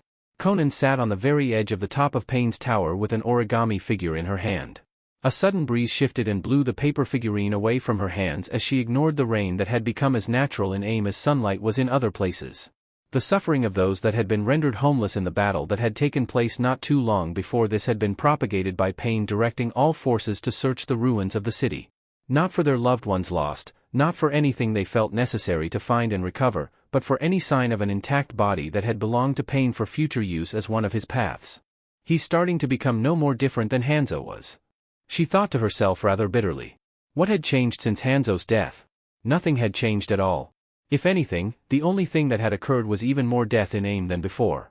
Pain had killed anyone with any sort of attachment to Hanzo at all. Any relations to the man, even anyone walking down the street that muttered anything positive about the last leader of the village and was overheard found themselves quite dead. On the same outlook, AIM was still isolationist and didn't seem to be making any signs of changing that anytime soon.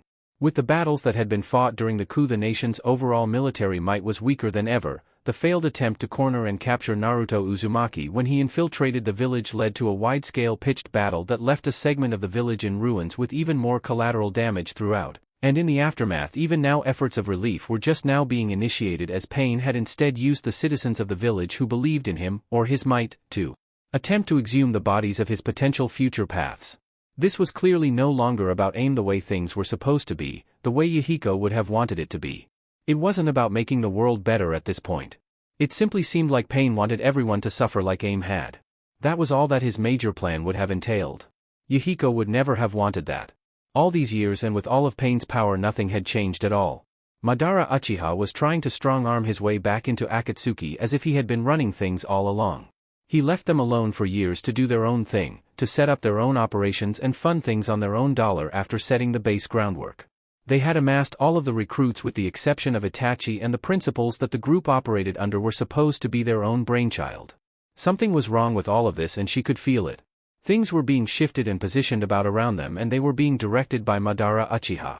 She and Pain were the equivalent of chess pieces in a major game, and she was certain that they weren't intended to be anything much more significant than pawns or, at the best, knights. Akatsuki was on the verge of splitting altogether. The plans and original intentions that had started the group so many years ago seemed to have run into a brick wall fortified by iron due to the will of a man that should have died decades ago. And their country was still crying, literally and figuratively, because Pain literally would not allow it to stop. XXX. A hidden location. Inside of a dark cave, a pair of eyes opened and saw nothing but dark. The man sat up and felt that there were bandages on his copious amount of wounds, including bandages over his eyes.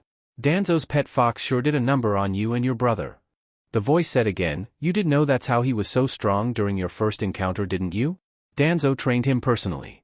The man that had just awakened barely registered what he was hearing. Danzo? No, Danzo swore. He made Danzo swear to leave Sasuke alone. What was this? You didn't believe that steps wouldn't be taken to ensure that he never had to keep your promise? No. Naruto knew nothing of the situation.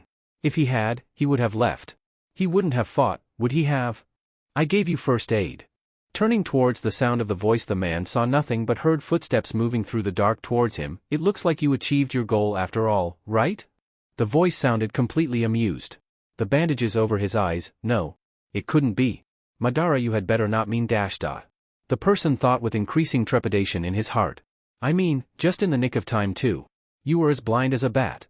Madara stood and crouched directly in front of the person and reached for the bandages around their eyes to touch at them. I took the liberty of implanting them already, Itachi. You're welcome. You should keep them on for a while though, to let them heal and settle. Itachi reached up and touched his bandages, voice quivering with shock and horror. No, no. What? Why? What do you What do you mean? He asked in disbelief. Madara stood up and walked away from Itachi. What? You mean how did Sasuke die and you didn't? You thought you protected him from Naruto's final attack, didn't you?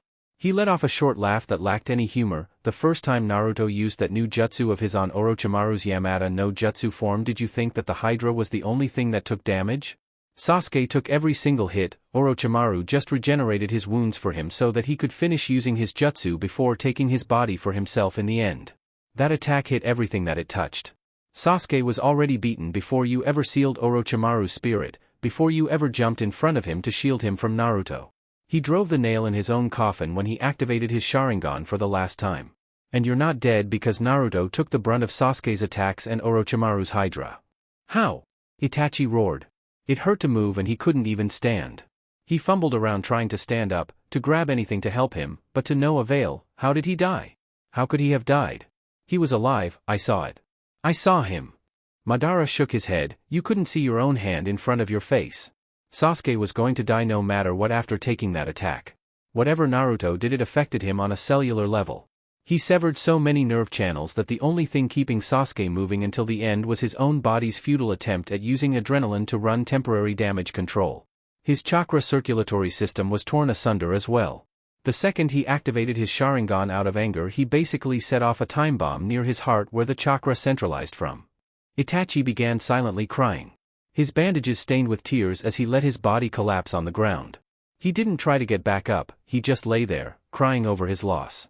Madara just stayed there, staring at Itachi for a moment before turning to let him alone. You very well may possibly go on to be even stronger than me now, Itachi. Whether you wanted it or not, it is what it is. When you take those bandages off, you will never see the world the same way again. I expect you to carry out your duties per usual after you heal. I will send Kisame to you," he said as he seemed to fade into nothing, "and don't you ever try to plot against me again, Itachi. You've obviously seen where that got you in the end." Itachi let out a haunting wail of futility. "Damn you, Naruto, it wasn't supposed to be him. You killed him. You ruined everything." He broke down into weeping even more, slamming his fist onto the stone floor desperately. "It was supposed to be me. XXX. XXX. Mizu no Kuni, hospital." Naruto sat alone in his hospital bed with a hospital gown on, bandages on his body and around his head covering his right eye, and his right arm in a brace. He had been brought there after being picked up by his team and had been treated for his wounds quickly. After sleeping for an entire day, he finally awoke to find himself in Kiri with Maki and Sai in his room at his side. He poked at the brace and flexed his fist. This would heal soon. Yep, and Temari never had to find out that he had used Raisin Shuriken, and he wouldn't get a beatdown from her fan for doing it. Raisin Riseki was a safer bet long-term to use, but if he missed, then he wasted the use of an arm for the duration of the battle. He could use Raisin Shuriken twice due to being more in tune with that element before he took any damage, but Itachi simply would not let him get through. He couldn't cut all the way through Susanoo, he was inches away and he just couldn't do it. Naruto played back the battle in his head and groaned to himself softly. What was wrong with him? In the back of his mind, he believed he could have had the happy ending. He believed that he could have gotten Sasuke to help him fight Itachi and then surrender.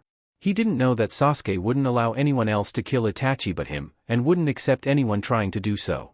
He held back on Sasuke early, but the more Naruto tried to bypass him and attack the brother that seemed to be the stronger of the two, Sasuke became more enraged. He attacked with more and more malice and Naruto responded with force in kind. After Sasuke had called down Kirin, Naruto had had enough, and when he actually called on Orochimaru's power to possess his body, it was time for Sasuke to go. If nothing else, Sasuke had to die that day. But he had waited too long, had focused on Itachi. He gave Sasuke too many chances to escape, to try again, to find another way, because in his head he remembered Team 7.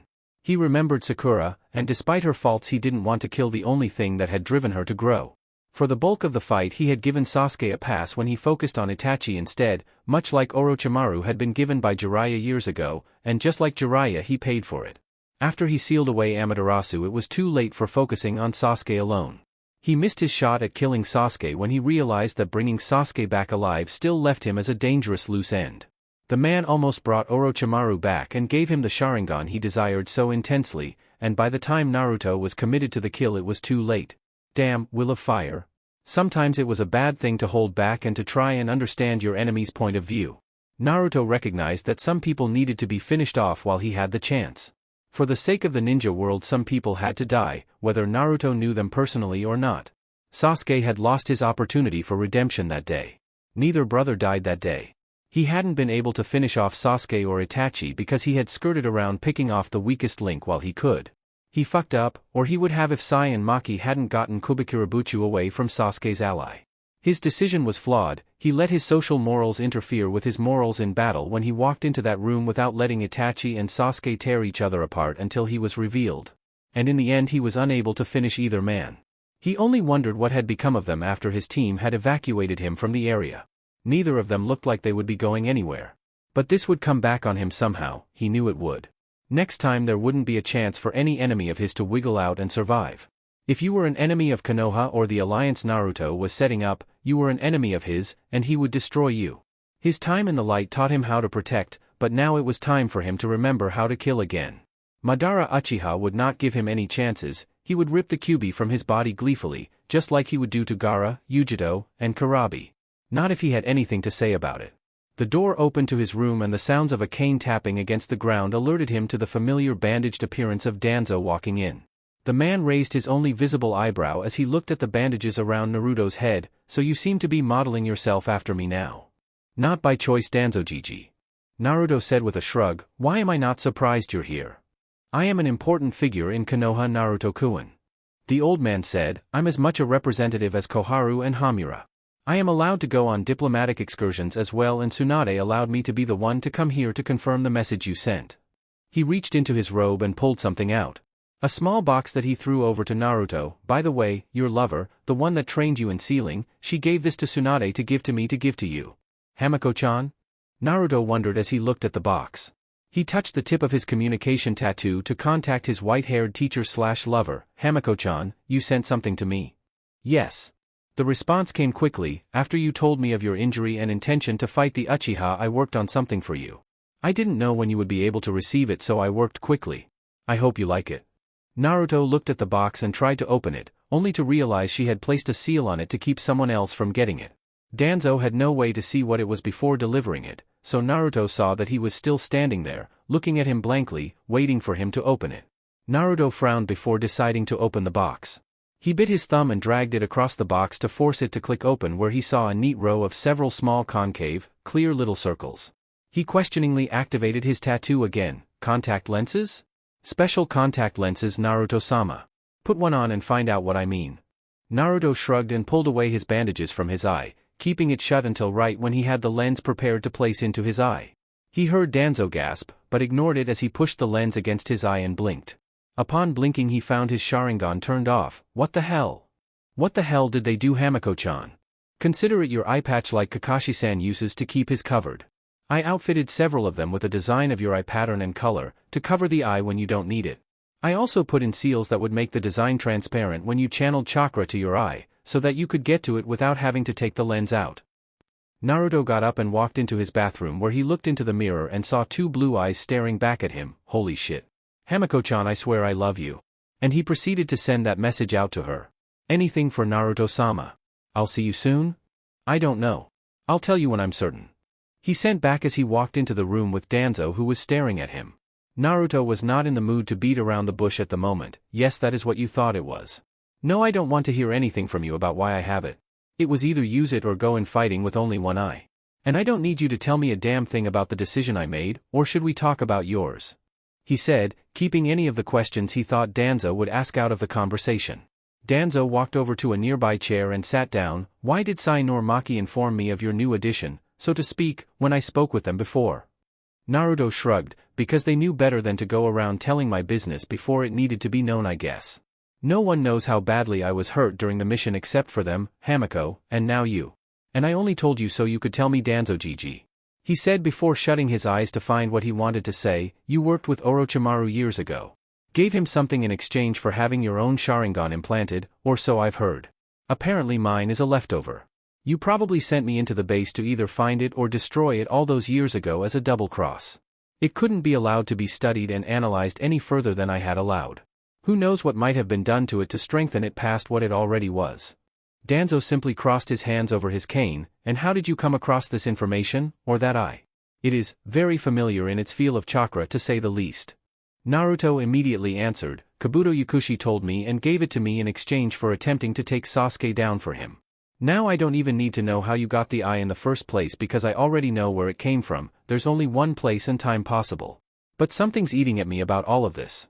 If you were able to get to the eye in the first place and get away with it, you needed to be aware of the massacre in the first place, and Itachi, after we got out of his genjutsu, didn't fight like a man that wanted to kill the rest of his clan. Danzo narrowed his single eye at what Naruto was beginning to imply. What are you saying, boy? You already know what I'm going to say. Naruto replied without trepidation for who he was talking to. Itachi went out of his way, to make sure I didn't kill Sasuke. He went out of his way to protect Sasuke from my last attack. When he thought I had killed Sasuke earlier in the battle, he completely lost it and attacked me recklessly. Why? He asked as Danzo seemed to just stare at him. What am I doing? I don't need to know this. I'd better drop the whole dash dot. Naruto stopped his train of thought. Wait a minute, why the fuck would I think that? He immediately channeled chakra to his eye and saw the chakra focusing on him from Danzo's eye. Don't fuck with me, Danzo Gigi. He yelled with his Sharingan active once more. I swear if you don't stop using whatever it is you just tried, I'm going to rip that goddamn thing out and turn it into a pendant. Danzo didn't seem to be shaken by this. What are you talking about? Naruto wanted to stomp over and rip the Sharingan out of his head just out of principle. Whatever it was you just tried to do with your special little implant. I just saw you use it. Don't dodge the fucking question. I just got through fighting the two bastard, I've got a lot of things to mull around in my head while I'm sitting here. So why don't you tell me a story before do all of that, and maybe I'll tell you one as well. Naruto said rather snappishly. Danzo let out a great sigh before pointing to his throat and shaking his head. Naruto understood that meant not to talk, but communication still needed to occur somehow. At that moment, Danzo lifted up the bandages over his eye and looked right into Naruto's for just a moment. Naruto didn't even bother trying to block it as he realized that's how they were going to be able to talk. The two just stared at each other, with one Sharingan active for each, for about 30 seconds in real time. Over the course of 30 seconds, Naruto's face twisted further and further in distaste and shock before the genjutsu he was under to speak had ended and he quietly hissed an exclamation, "What the fuck? You fucking told him to do what? Kill them all?" Danzo nodded and Naruto's jaw dropped. Danzo, Hamura, Koharu, and Hiruzen Sarutobi had convinced Itachi to kill every member of the Uchiha clan except Sasuke. He's a hero? Naruto said falling back onto his bed in shock. All of these years he lived with that, he's a goddamn hero. A better man than me. He looked down at his hands, he wanted Sasuke to kill him. To end it all right there. Naruto wasn't sure he could ever pull the same thing off if he had been forced to. He had no family, thus everyone that he wound up getting particularly close to he loved them all. They were his family. To kill any of them, Hamiko, Temari, Gaara, Kankuro, Yujito, Tsunade, Jiraiya, Tayuya, all of his friends he had been genin with, hell even Maki and Sai. He would have trouble pulling the trigger with even one. He just a few days ago remembered hesitating to put Sasuke down early in their battle because he had been on Naruto's squad for most of a year and had bled alongside him as a comrade. Itachi did all of that and more to stop warfare. He killed his actual family. Kill hundreds, save thousands.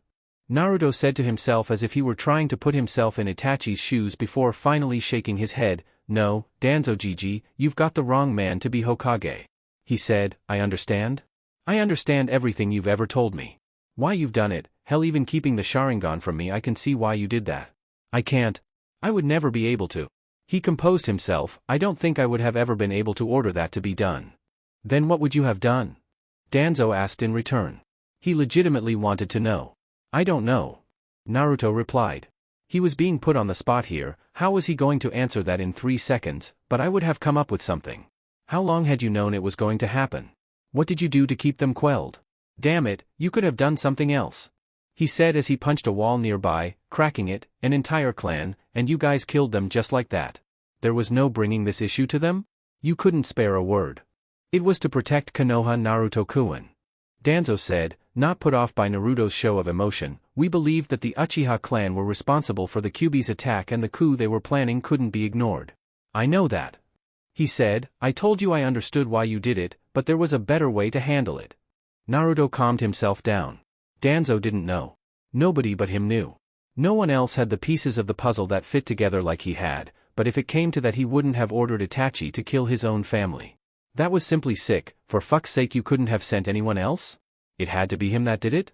You and fucking Hamura and that old bat Koharu couldn't get anyone else to do it? Naruto thumped his chest with his fist. "We would have done it. I would have done it for him. That's what Root was for, wasn't it? Protecting Konoha from the shadows?" Danzo frowned at Naruto's overestimation of Root. "How difficult was it for you, after all of these years of training and with a Sharingan of your own, to fight and walk away from your battle with just 2 Uchiha? Itachi was the very best. Do you really think that anything short of all of our force would have managed to even cripple theirs?" Naruto growled. "Itachi was the best just like you said, and I doubt that many of them were as good as Sasuke was. Win or lose though, we would have fought them to the last man. We would have fucked them up in advance and they never would have known it was us. Unless you actually give certain members like Maki or Sai backgrounds or aliases in public, or somebody was already well known like me, nobody would know that they existed. Then if they were still stupid enough to try and fight the main force of Konoha's shinobi could end things quickly from there." He sighed, shaking his head and looking down. "If we had been there, even as backup being led by Itachi." Danzo cut him off. "We would have lost nearly everything. All of my best that would have stood a chance would have been destroyed and Root would have been crippled. Everything would have ended there. Self-sacrifice is a ninja's duty. You forgot that, or ignored that, when you made Itachi kill them all." Naruto said earnestly before he looked up at Danzo. "This is why we couldn't operate as effectively as we needed to. If you could have just come to an understanding with the Sandaime all those years ago, we could have been more useful than we were. All we did was run Black Ops. We could have been running black ops that better supported Konoha's daytime dealings, and we could have gotten recruits easier. You wouldn't have to worry about losing just a dozen of us like you do now. There are always tons of orphans like me and Maki out there that would have joined just for the purpose it gave, or people like Fu and Torian that would have come to you to just disappear from the pressure of their clans. All being regulated by the Hokage in secret would have meant was that you could have better done the things we did. Then change that when you become Hokage. Danzo said with finality, if you believe that you could have handled the situation better, then prove it. Take the seat one day and you will have Sai as your route commander. Then you may do as you like, the way you believe things should be run. Fine. Naruto said, I will, that's a promise. Good. Danzo said with a victorious smirk, but didn't you just a moment ago say that you were the wrong man to be Hokage I trained you to be? Danzo stood up and began to walk away, wrapping his bandages back around his Sharingan eye. When you desire to learn how to use your new tool, have your Seal Master servant contact me. I feel you won't be going back to Konoha after this anyway. Danzo reached the door and opened it to reveal two figures in black cloaks and masks that bowed to him and followed him away from the room. Sai and Maki walked back in to find Naruto sitting in his bed with a puzzled look on his face. Wait a minute, what the hell just happened? Naruto asked no one in particular before scowling. Damn Danzo-jiji, making me contradict myself. He said before his eyes widened, wait, tell Danzo-jiji something that I never got to tell him. His face hardened. Tell him that Madara is running the show, that he helped Itachi during the massacre and runs Akatsuki, and that I don't know any more than that. Madara who, Naruto-senpai? Sai asked as Maki went to remove Naruto's arm brace so that he could leave the hospital. Naruto looked at his pale teenage partner and turned his Sharingan eye off. Madara Uchiha. XXX. Konohagakure no Sato, Hokage Tower. Tsunade sat at her desk as the team led by Kakashi dispatched to assist Naruto returned.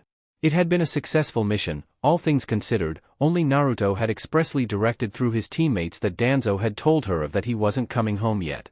This left her kinda perturbed, and it only got worse when she heard of Sakura's contribution to the mission.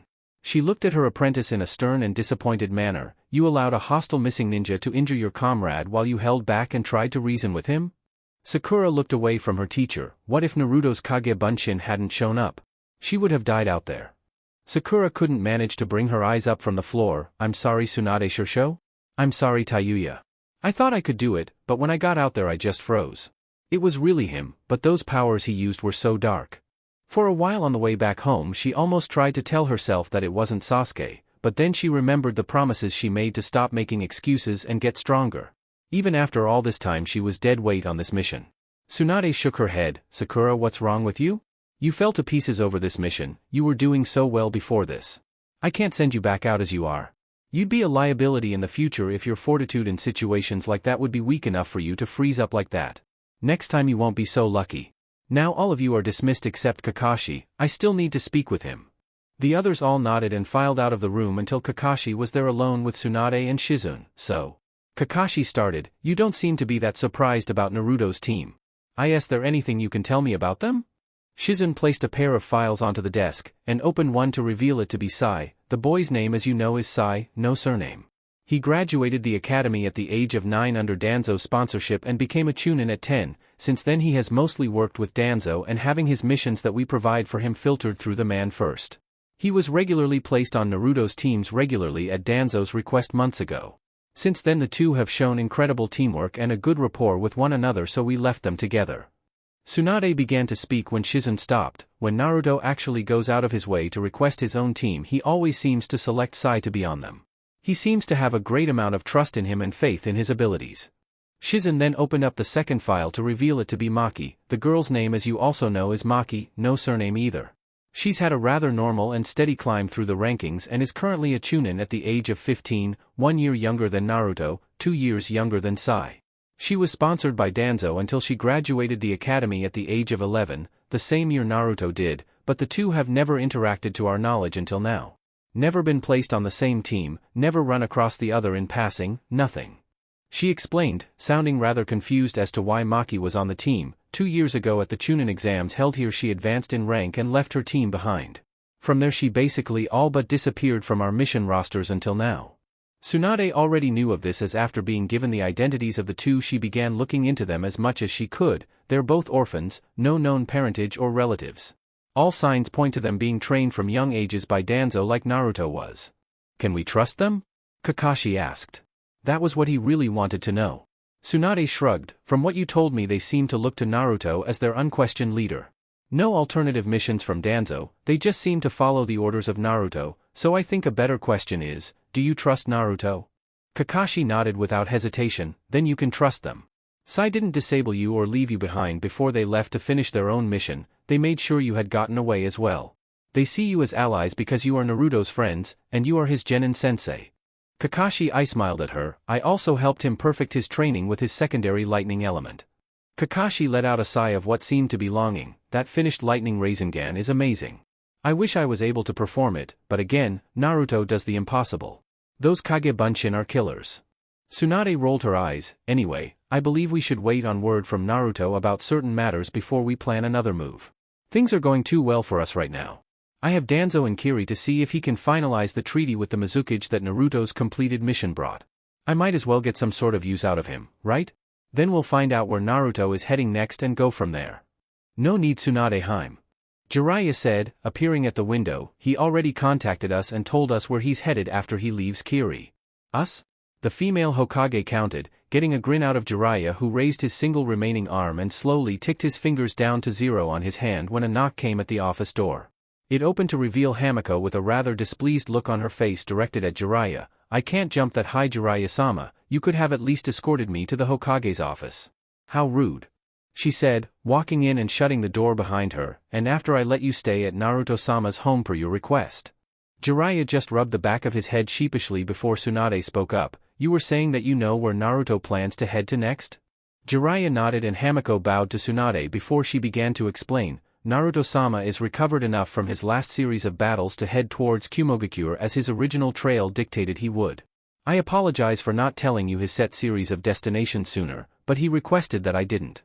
My loyalty to my master comes first, Hokage-sama. Jiraiya sat on the windowsill with a notepad in his lap as he rode away furiously. My loyalty to my master comes first. He had a perverse smile on his face. Man, this girl is gold for submissive dialogue. My next book is going to have talking scenes that make people want to dash to Jiraiya. Tsunade snapped, getting him to recoil like a scolded puppy and slowly put his notepad away. The good thing about losing his arm was that Tsunade hit him way less these days for being stupid. At least she gave him warnings now. She hadn't given him warnings before hitting him in over 15 years. With Jiraiya properly scared into temporary obedience, she turned back to Hamiko. It's alright. You aren't a shinobi, therefore loyalty to Naruto first and foremost is alright. Now please continue. Hamiko smiled at the busty Hokage and did just that. As I was saying, he will be heading to Kumogakure to get advice on training with his Biju from one final source that may know how to best gain control, Karabi, the younger brother of the Raikage and the Hachibi Jinchuriki. Jiraiya pointed his thumb at himself. Then that's where I'll be going to meet him next. It's about time for me to begin what I had planned for him. I'll leave as soon as I can get things ready, Tsunade-heim. And I will be coming with you. Hamiko interjected brightly, getting a stunned look out of Jiraiya. What? Naruto-sama is going to be doing a lot of work with his Biju very soon, and he may need me there in case of any irregularities going on with his seal. I would feel better if I were there while he was carrying out his work. He also said something about the Kyuubi refraining from interacting with him and keeping him out of his mindscape. There may already be a problem. She then turned and began to leave the room. Besides, it's not like you can order me to stay here or anything. Can you? But ... Jiraiya tried to say, but was cut off when Hamiko reached the door. It's either let me go with you to Kumo, Jiraiya-sama, or leave without me and I'll still go by myself. She said at the door with a sweet tone of voice. If you do that though, then master will be angry, and he might kill you if I'm injured on the way. And even if he's angry at me for doing such a thing in the first place, he will forgive me, because master loves me. She finished, shutting the door behind herself. Jiraiya groaned and palmed his face, and the thing about it is, she's completely fucking right. Kami, that kid is so whipped and he has no idea. He sadly started to slink back towards the window and climb out, heaving a sigh. I guess there will be no pleasurable detours on this trip to Kumo. If I did, then Hamiko might invent a seal to sterilize me or something. He shook his head before jumping away, leaving an amused Shizune and Tsunade in the office. XXX. Mizu no Kuni, near Kirigakure no Sato. Maki was glaring at Naruto, who wouldn't meet her eyes with his own. Naruto-senpai, whatever you did to your arm you did to yourself. Maybe, Naruto said tentatively. He didn't want to hear this. He thought he had dodged this since Temari was going to find out, but now he was going to hear it from his cute little support member of his squad. Why? While Maki was normally very docile, it was quite clear by now that when it came to Naruto's overall health in the long term, she didn't fuck around. The only reason she didn't wrap his head in enough bandages to stop a kunai when he got his Sharingan was because he needed that eye, and because after everything else she was far too tired to waste the energy, because you did cellular damage to your arm, that's why. Don't do that again. If you're going to use one of those attacks of yours, use Raisin Risaki, it's way safer. He let off a sigh. Yes, Maki-chan. He said in a dull tone of voice before mumbling to himself, I'm still going to find some way to use it though. What was that? Maki hissed dangerously at him, her gray eyes piercing into his blue ones. Yes, she did take her role as the de facto medic ninja of the squad very seriously, and getting blown off like that would make even the kindest doctor upset. Maki was nice, but she also killed people for a living. Having Naruto be hard-headed about the advice that several other medics besides her gave him and the ignoring her himself was not very smart, no Rasen whatever you call it. Raisin Shuriken. Sai interjected helpfully with his smile on his face. Right. Maki said before turning back to Naruto and pointing at him intently, no Raisin Shuriken. Repeat after me, Naruto-senpai, no Raisin Shuriken. Too many of the cute girls around him could do terrible things to him, and Naruto expected Maki to be no different from any of them in that respect, no Raisin Shuriken. He said, conceding this point to her. Only Raisin Risaki. Maki continued, expecting him to repeat after her, and only use that if you're sure it will hit. Naruto rolled his eyes, but acquiesced to her request/demand. It would make things easier going forward, only Raisin Risaki, and I'll only use it if I'm sure it will hit. He noticed Sai still smiling and wheeled around to him, and get that fucking smile off of your face, Sai, that's the equivalent of anyone else laughing their ass off at me and I don't want to hear it from you. Maki, satisfied with Naruto actually heeding medical advice, calmed down to normal by the time Naruto began laying in on Sai. Sai-senpai didn't make a sound. Naruto-senpai. Naruto turned and glared at her only to realize that she was glaring right back. She'd been dealing with his pissed-off attitude since she was a little girl. He wasn't going to be able to punk her like that. What happened to the respect? What, we're not having people after our necks and you both smart off to me again? He said, rather put off by this idea. We call you senpai. They both said simultaneously to dispute his point, getting Naruto to facepalm. You call me senpai more out of irony now when we're not in a fight. Naruto said with a deadpan face before a small smile peeked through. I knew I'd get you guys to loosen up sooner or later. Maki, you were way faster to do so though. Sai took 2 years. Actually, now that I think about it, it technically took you 3 years if we're counting overall time. He chuckled before sobering and looking at them all. I never got to say this before, but seriously you guys, good job. I couldn't imagine pulling off something like that with another team. Maki looked down with a small blush on her face. It was no big issue, you gave us a mission and we accomplished it. Sai nodded in agreement. No. Naruto said, with a serious look on his face, not only did you do everything exactly the way we needed it to happen, you both went above and beyond what I'd asked you to do. You got the sword and got away cleanly, you even made sure we didn't leave our comrades in the crossfire when you broke out. And you made sure they didn't find me and take me back to Konoha, which is what they would have made us do once they followed you to me. He shook his head fondly remembering how they explained how they had gotten away. It was flawless you guys, really. I wish I'd actually pulled something like that off for my part of the mission. Sai turned to Naruto and looked at him questioningly. What do you mean? You kept both of them busy.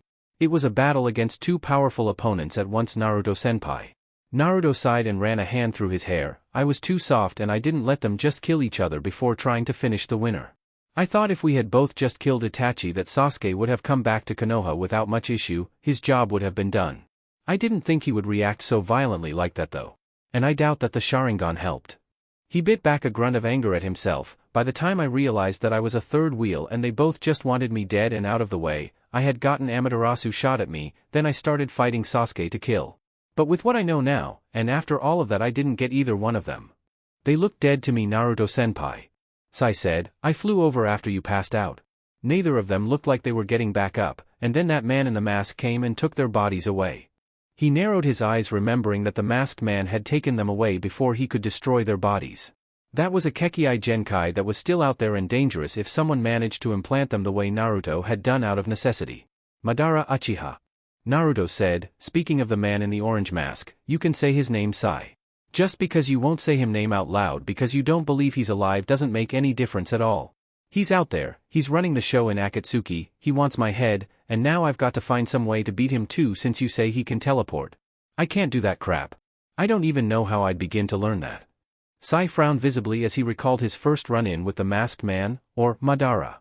He still was in shock that he had been trying to fight what for all intents and purposes should have been a ghost. In hindsight it made sense that he was, though, he couldn't lay a finger on the guy, his tanto passed right through him and even an assault from Suicide Ink birds didn't do a thing. I still can't believe that I was fighting Madara Uchiha. He fought nothing like what I assumed the man would have done in his time. But then again, how much information is on Madara in Konoha?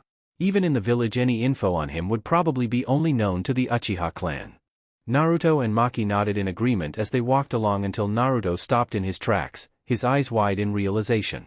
Maki stopped and looked at him strangely. Naruto-senpai, what's wrong, are you okay? Naruto didn't even address the question, instead looking to Sai. Sai, could you repeat that last part again? Sai blinked but did as ordered. Even in Konoha, any information on Madara Uchiha would only be known to the Uchiha clan. I don't see why that's important, Naruto-senpai. Naruto walked over to Sai and grabbed him by the shoulders. You wouldn't, would you? He said before turning his Sharingan on and grinning madly. Why do you think no one knows that much? Because they can't find anything or they can't decipher any of it.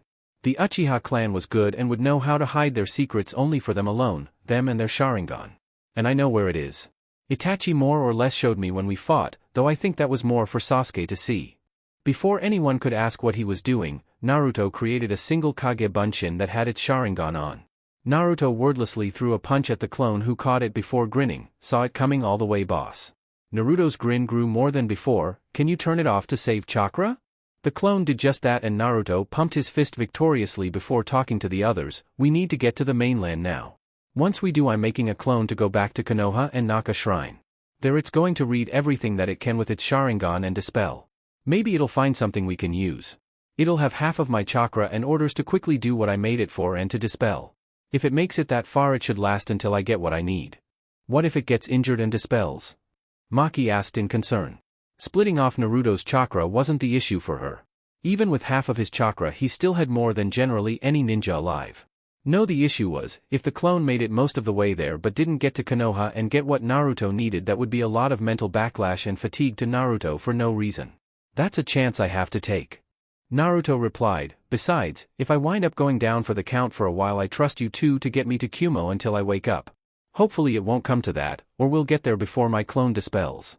I can't take the time to make a decision on either Kumo or Konoha, this way I can do both. I'm not letting Madara Uchiha get the drop on me if there's anything I can do about it. He started walking forward again with purpose. So, to Kumo? Because we've still got work to do. This isn't over yet. Not even close. Sai and Maki looked at each other before following behind him as Sai spoke up. You already know our answer, Naruto-senpai. Then let's go. Naruto said with a smile on his face. XXX. A hidden location. Itachi had left. He had gotten up and gotten away as soon as he was able to. Kisame had come and taken him away per his instructions from Madara, but had never said a word when Itachi simply silently walked with him, tears silently streaming down his face non-stop. They had left, but there were 3 people that were still there. Sasuke's team that he had amassed. Suigetsu was pissed. He had Kubikirabuchu in his possession. It was in his hands. He was finally starting to achieve his dream of getting all of the swords. He didn't even know where the others were at the moment. No one did.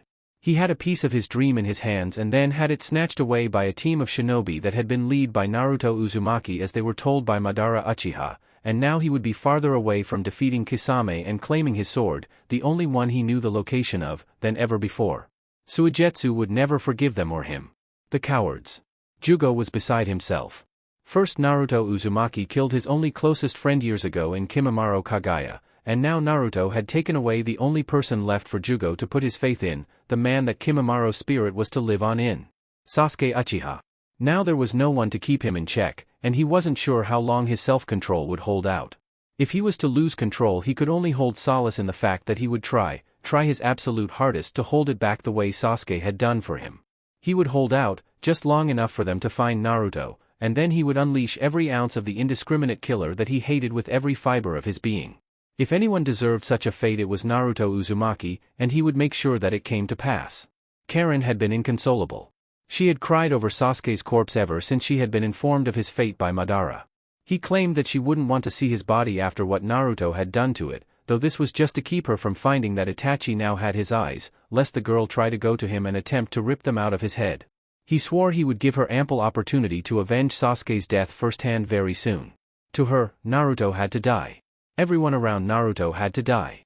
That bitch Tayuya, that had chased her and fought her Sasuke for Naruto had to die, and that pink-haired slut that tried to lure Sasuke away, probably so that Naruto could kill him easier, had to die as well. They all did. And when she finally got to Naruto, she would cut his eyes out the way she believed he had done to Sasuke from Madara's explanation. It was the least she could do for her fallen love. So now they stood before the man himself, Madara Uchiha. All of them wearing the new cloaks, black with red clouds, given to them by the Akatsuki mastermind. You will all have your chance to make Naruto suffer, but you're all not ready yet. He saw them all bristle angrily and turned his single visible Sharingan to Jugo to hypnotize him into a calm state before he snapped, but you will be.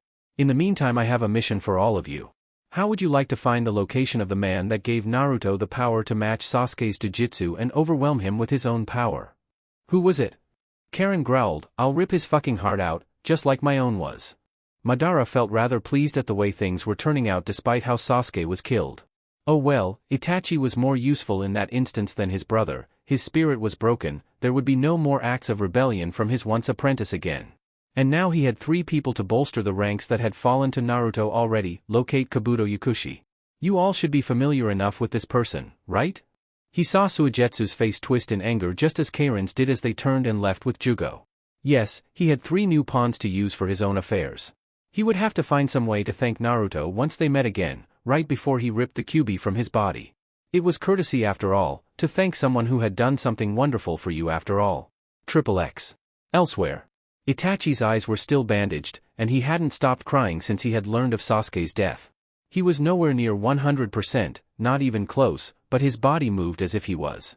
Kisame decided not to pry, until Itachi spoke to him, of course, while they were on the road together. Kisame. He said suddenly, getting the man's attention, will you still stay loyal to me, even knowing what you've learned of my intentions for my life? Kisame smirked, not that Itachi could see it, the way I see it, you've always been straight with me, Itachi-san. You've always been the kind of man that was able to see through all of the lies. Maybe because those eyes of yours are so good. Itachi simply kept walking in silence. You're wrong, Kisame, I was only ever able to see what I was allowed to see. It just so happened that was more than most. The only thing I had ever been able to see was my single solitary light. Sasuke was my light. And now my light has been snuffed out.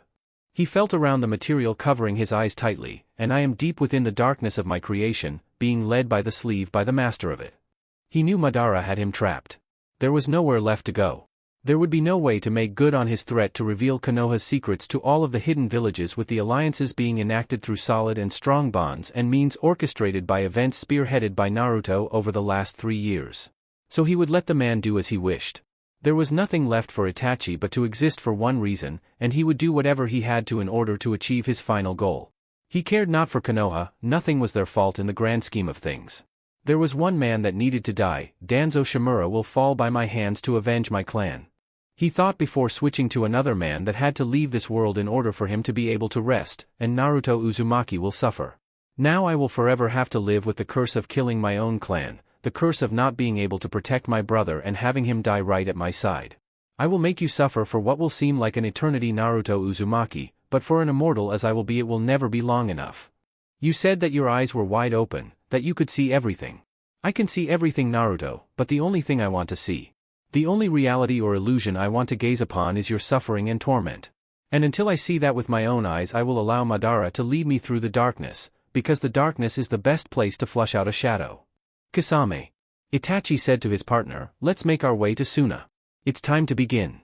A shark-like grin came from his sword-wielding partner. You've got it, Itachi-san. I'll follow your lead. Itachi nodded and continued to let Kisame lead him in the right path. I'll drag you into the dark with me, Naruto Uzumaki. Chapter 48, Better Than Your Best. Naruto and his team continued on towards Kumogakure, having recently passed over into the mountainous terrain of Kuminari no Kuni, and Naruto had finally summoned Gamakichi to confront him while they traveled. So, were you ever going to, let me know about the whole summoning familiars thing? I kept forgetting. Gamakichi admitted sheepishly as he moved alongside Naruto and Sai, with Maki taking a seat on his back. They had gotten off of Sai's ink bird so that he could take a rest and get his chakra back. Better late than ever. And Naruto and I, he said with a hesitant chuckle, please don't cut me. What? Naruto asked incredulously, why the hell would I cut you? I'd never cut you. Who told you I'd cut you? Yes, he and Gamakichi had beaten the crap out of each other since Gamakichi got big enough to actually fight him back, but that was mostly them playing or training. He'd have never hurt Gamakichi for real. He wasn't sure if Gamakichi was actually afraid of him or not from the sounds of things though. And the answer was obviously a resounding no, from the grin that crossed the Toad's face when he heard the concern in Naruto's voice. Nobody told me you would, I just wanted you to stop chewing me out about the whole familiar contract thing. You signed it, so I just wanted you to shut up about it. It's in the past. Naruto-senpai would never cut any of us, he's a softie like that. Maki said to the Toad that was giving her a ride for the time being with a smile. Naruto grabbed the sword on his back before he stopped himself from unsheathing the weapon at the expense of his comrades. Yeah, I'd never cut any of you. He said in a way that didn't convince any of them that he wouldn't. Yeah.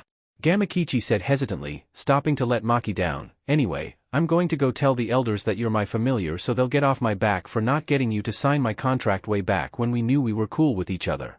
Later, Aniki, tell the Hamiko girl I said hi when you see her. I always liked her. Because she fed you and let you stay in the apartment that one night after we were done training. Naruto said, explaining Gamakichi's reasoning. Good reasons, I'll admit. You're lucky, Hamiko-chan, so sweet. Gamakichi then let off an involuntary shiver, better than the other one that lived next door to you that cursed me out when I stepped outside the next morning. Naruto smirked, that was just Tayuya-chan, and you scared her. You're lucky she only kicked you off the balcony and didn't follow up. Didn't follow up because Naruto grabbed her and kept her from jumping down on top of the downed Toad afterwards, but hey, if she stopped, she stopped. Later, Gamakichi. Gamakichi stuck his tongue out at Naruto before disappearing in a puff of smoke. Sai took that moment to check in on their fearless leader. Are you alright, Naruto-senpai? Any problems from your injuries or from anything else? Naruto shook his head. No, I'm good. My left arm still burns a little bit, but it's more than manageable by now. I almost forgot about it until you said something, to be honest. His injury to that arm wasn't really medical since there was nothing Maki could do for it other than keep him lit up out of his gourd with painkillers, and a stone Naruto would be next to useless. Apparently keeping the fires hotter than hell stored in a pocket dimension centered in your left arm hurt, go figure. That was something that needed to go into Fuinjutsu notes the second he got a free moment, sealing certain things that weren't weapons inside of your body hurt. Good to know. Maki moved up next to him and grabbed his arm that had saved him from being burnt to ashes and checked it over, seeing nothing outwardly wrong with it after running a diagnostic jutsu. Why don't you just get rid of the Amaterasu fire, Naruto-senpai? And label myself retarded? Naruto said in an amused voice, I have Amaterasu stuck inside of my arm. If I can't deal with the little burning feeling and find something cool to do with it, then I don't deserve to be anywhere near my rank. He could unseal it whenever he wanted to. Yes, it hurt like a son of a bitch, but with his mastery of wind chakra and with Amaterasu being fire that would be amplified by that element, along with the fact that he could reseal Amaterasu and even a tiny spark of it would be enough to create more with his wind, he had himself a new weapon straight from the eyes of Itachi Uchiha. So he didn't know what that would do to his arm in the end, nerve damage or whatever, so what? He had two arms, he could deal with one being useless. Jiraiya only had one.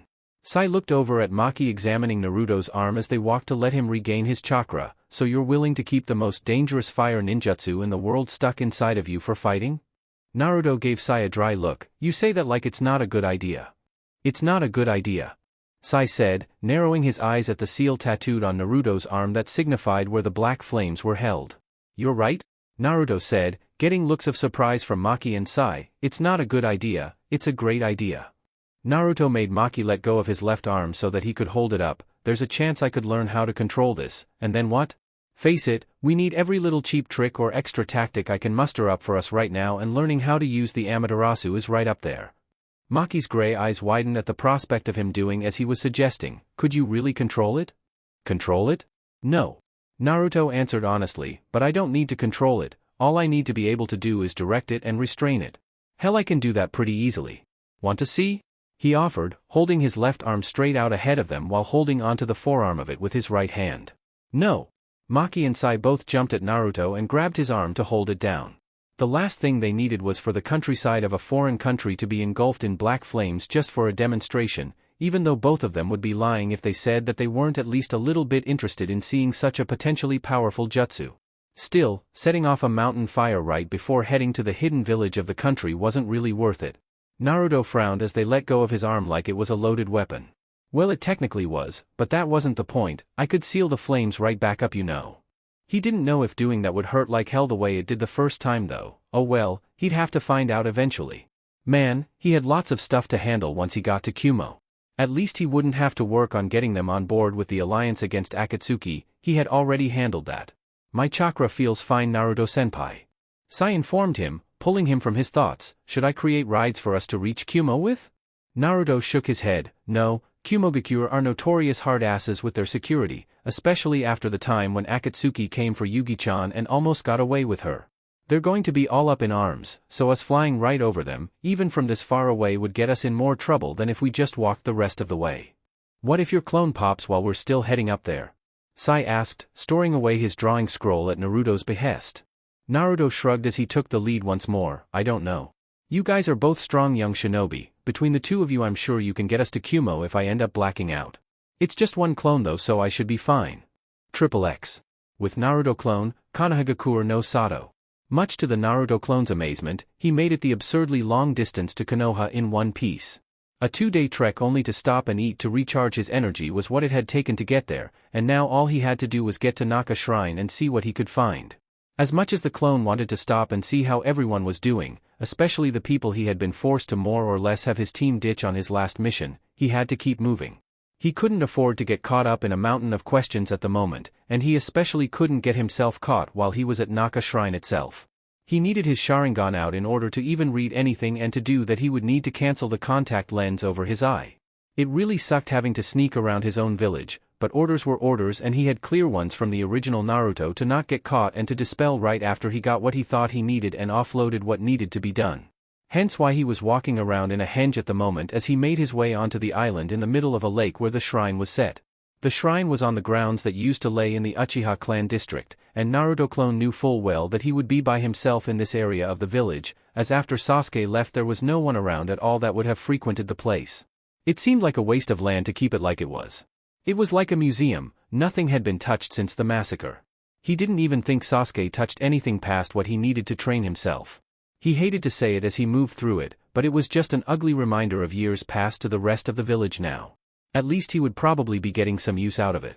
Quickly making his way out to the shrine on the island, Naruto clone followed the directions that had been provided to him by both Sasuke and Itachi during their little talk while the battle raged, and in the main meeting room found the tatami mat that needed to be lifted to find the secret area with the tablet necessary for him to inspect.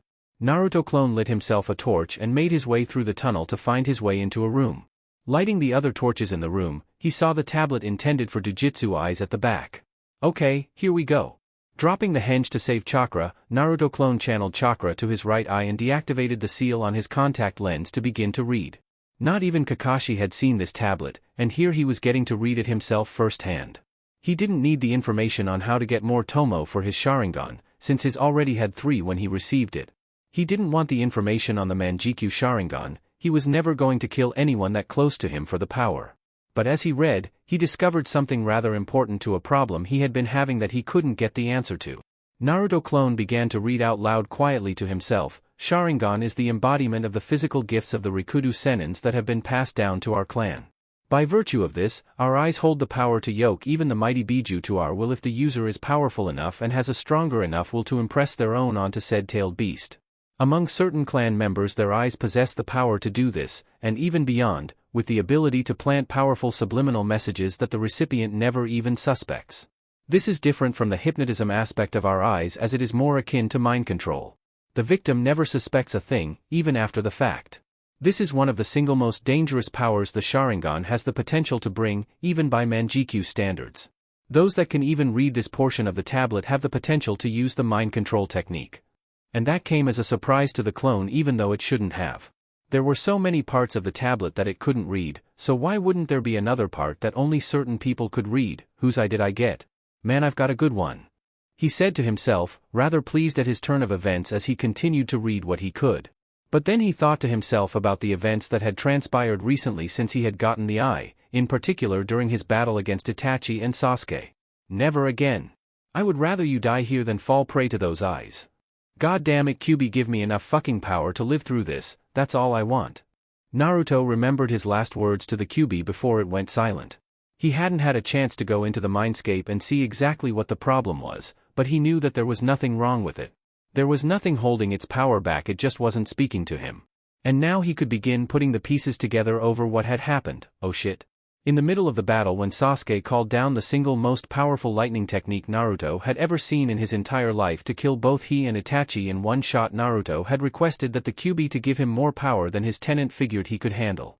The Kyuubi refused to give him the power on the grounds that Naruto would go berserk, and a berserk Naruto wouldn't be able to use the Sharingan as a defense against either Itachi or Sasuke's attempts to control him. And then Naruto had snapped at the massive beast in anger and desperation, demanding the chakra he needed to survive. And he had gotten it. Looking back on it, he had actually been given enough chakra to survive the horribly destructive attack, even if it had only lasted for a second, which was all that he needed it for. Though he had never stopped to question just how he managed to get the power, now he had an idea. He had somehow forced the Kyuubi with his Sharingan to give him what he wanted out of instinct. So he had reached the heart of that issue. Crap. The clone thought as it decided to continue reading on, still having a mission to complete even after it read what it needed. Boss is going to be pissed at himself when he finds out why Kyuubi's been ignoring him. He sighed and turned his eyes back to the tablet. Oh well, it's not my problem. XXX. With Naruto, Sai, and Maki, Kumogakure no Sato. As usual, when Naruto showed the scroll detailing his mission to the guards at the front of the village stamped with seals from the Hokage, Kazekage, and Mizukage, he and his team were all let right into the village. And from there it didn't take much wandering around for someone familiar to find them, or in this case just Naruto. Maki stood beside Sai as she stared at the ongoing scene with a twitching eye. Why am I so mad right now, Sai-senpai? I couldn't tell you, Maki-san. Sai responded as his eyes were locked on the same thing.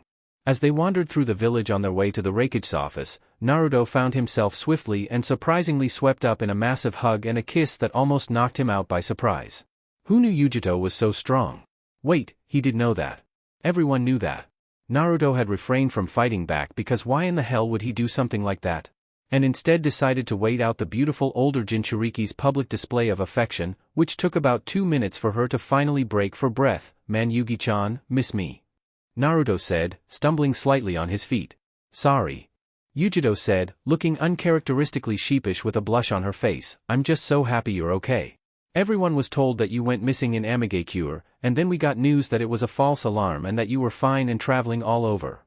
She stopped before she started to ramble too much and then noticed the two others dressed in similar attire as Naruto. And is this your team? Naruto nodded. Yep, the guy is Sai, the girl is Maki. They're my kick-ass underlings. He smiled as he looked over his fellow Jinchuriki. You look good, Yugi-chan. It's nice to see you again after last time. Did your hands heal up? He could still remember how messed up her hands were from their run-in with Kakuzu and Haiden. Yujito grinned and showed him her palms that other than a faint mark in the centers of them as a scar had no injury. It wasn't anything a little physical rehab couldn't fix, Naruto-kun. She slowly sauntered over to him and began walking around him. I see you've got tattoos now.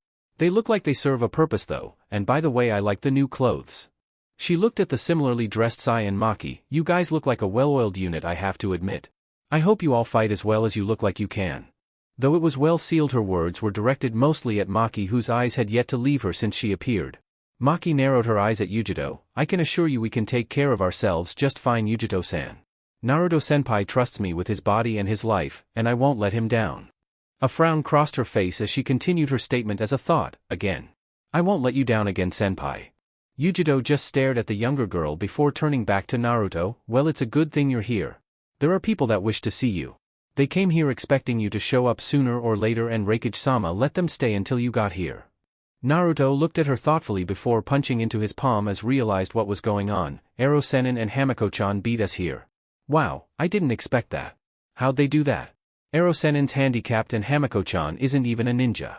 So that's why I didn't feel the girl with Jiraiya-sama to be a threat?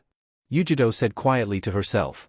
Due to the fact that she knew Jiraiya, she was the one that elected to lead them to their place to stay while they were in Kumo, and during this time she attempted to gauge the character of the girl that introduced herself to those that knew Naruto as his assistant. Your assistant is a very good-natured person, Naruto-kun. That's what she's calling herself now, my assistant? Naruto asked with a raised eyebrow as they began to walk again, now with Yujito in tow. I guess it's better than what she called herself when she first started introducing herself to people. Having her introduce herself as his servant and then as his concubine for the first 6 months was not as on the level as the sweet girl thought it was. Yujito nodded in response to his question. She had quite a little interesting talk with the female sealmaster while she had been showing Hamiko and Jiraiya to the place they would be staying. But now wasn't the time or the place for her to go into any kind of talk with Naruto over what she wanted to say, instead electing to make small talk with Naruto and his team.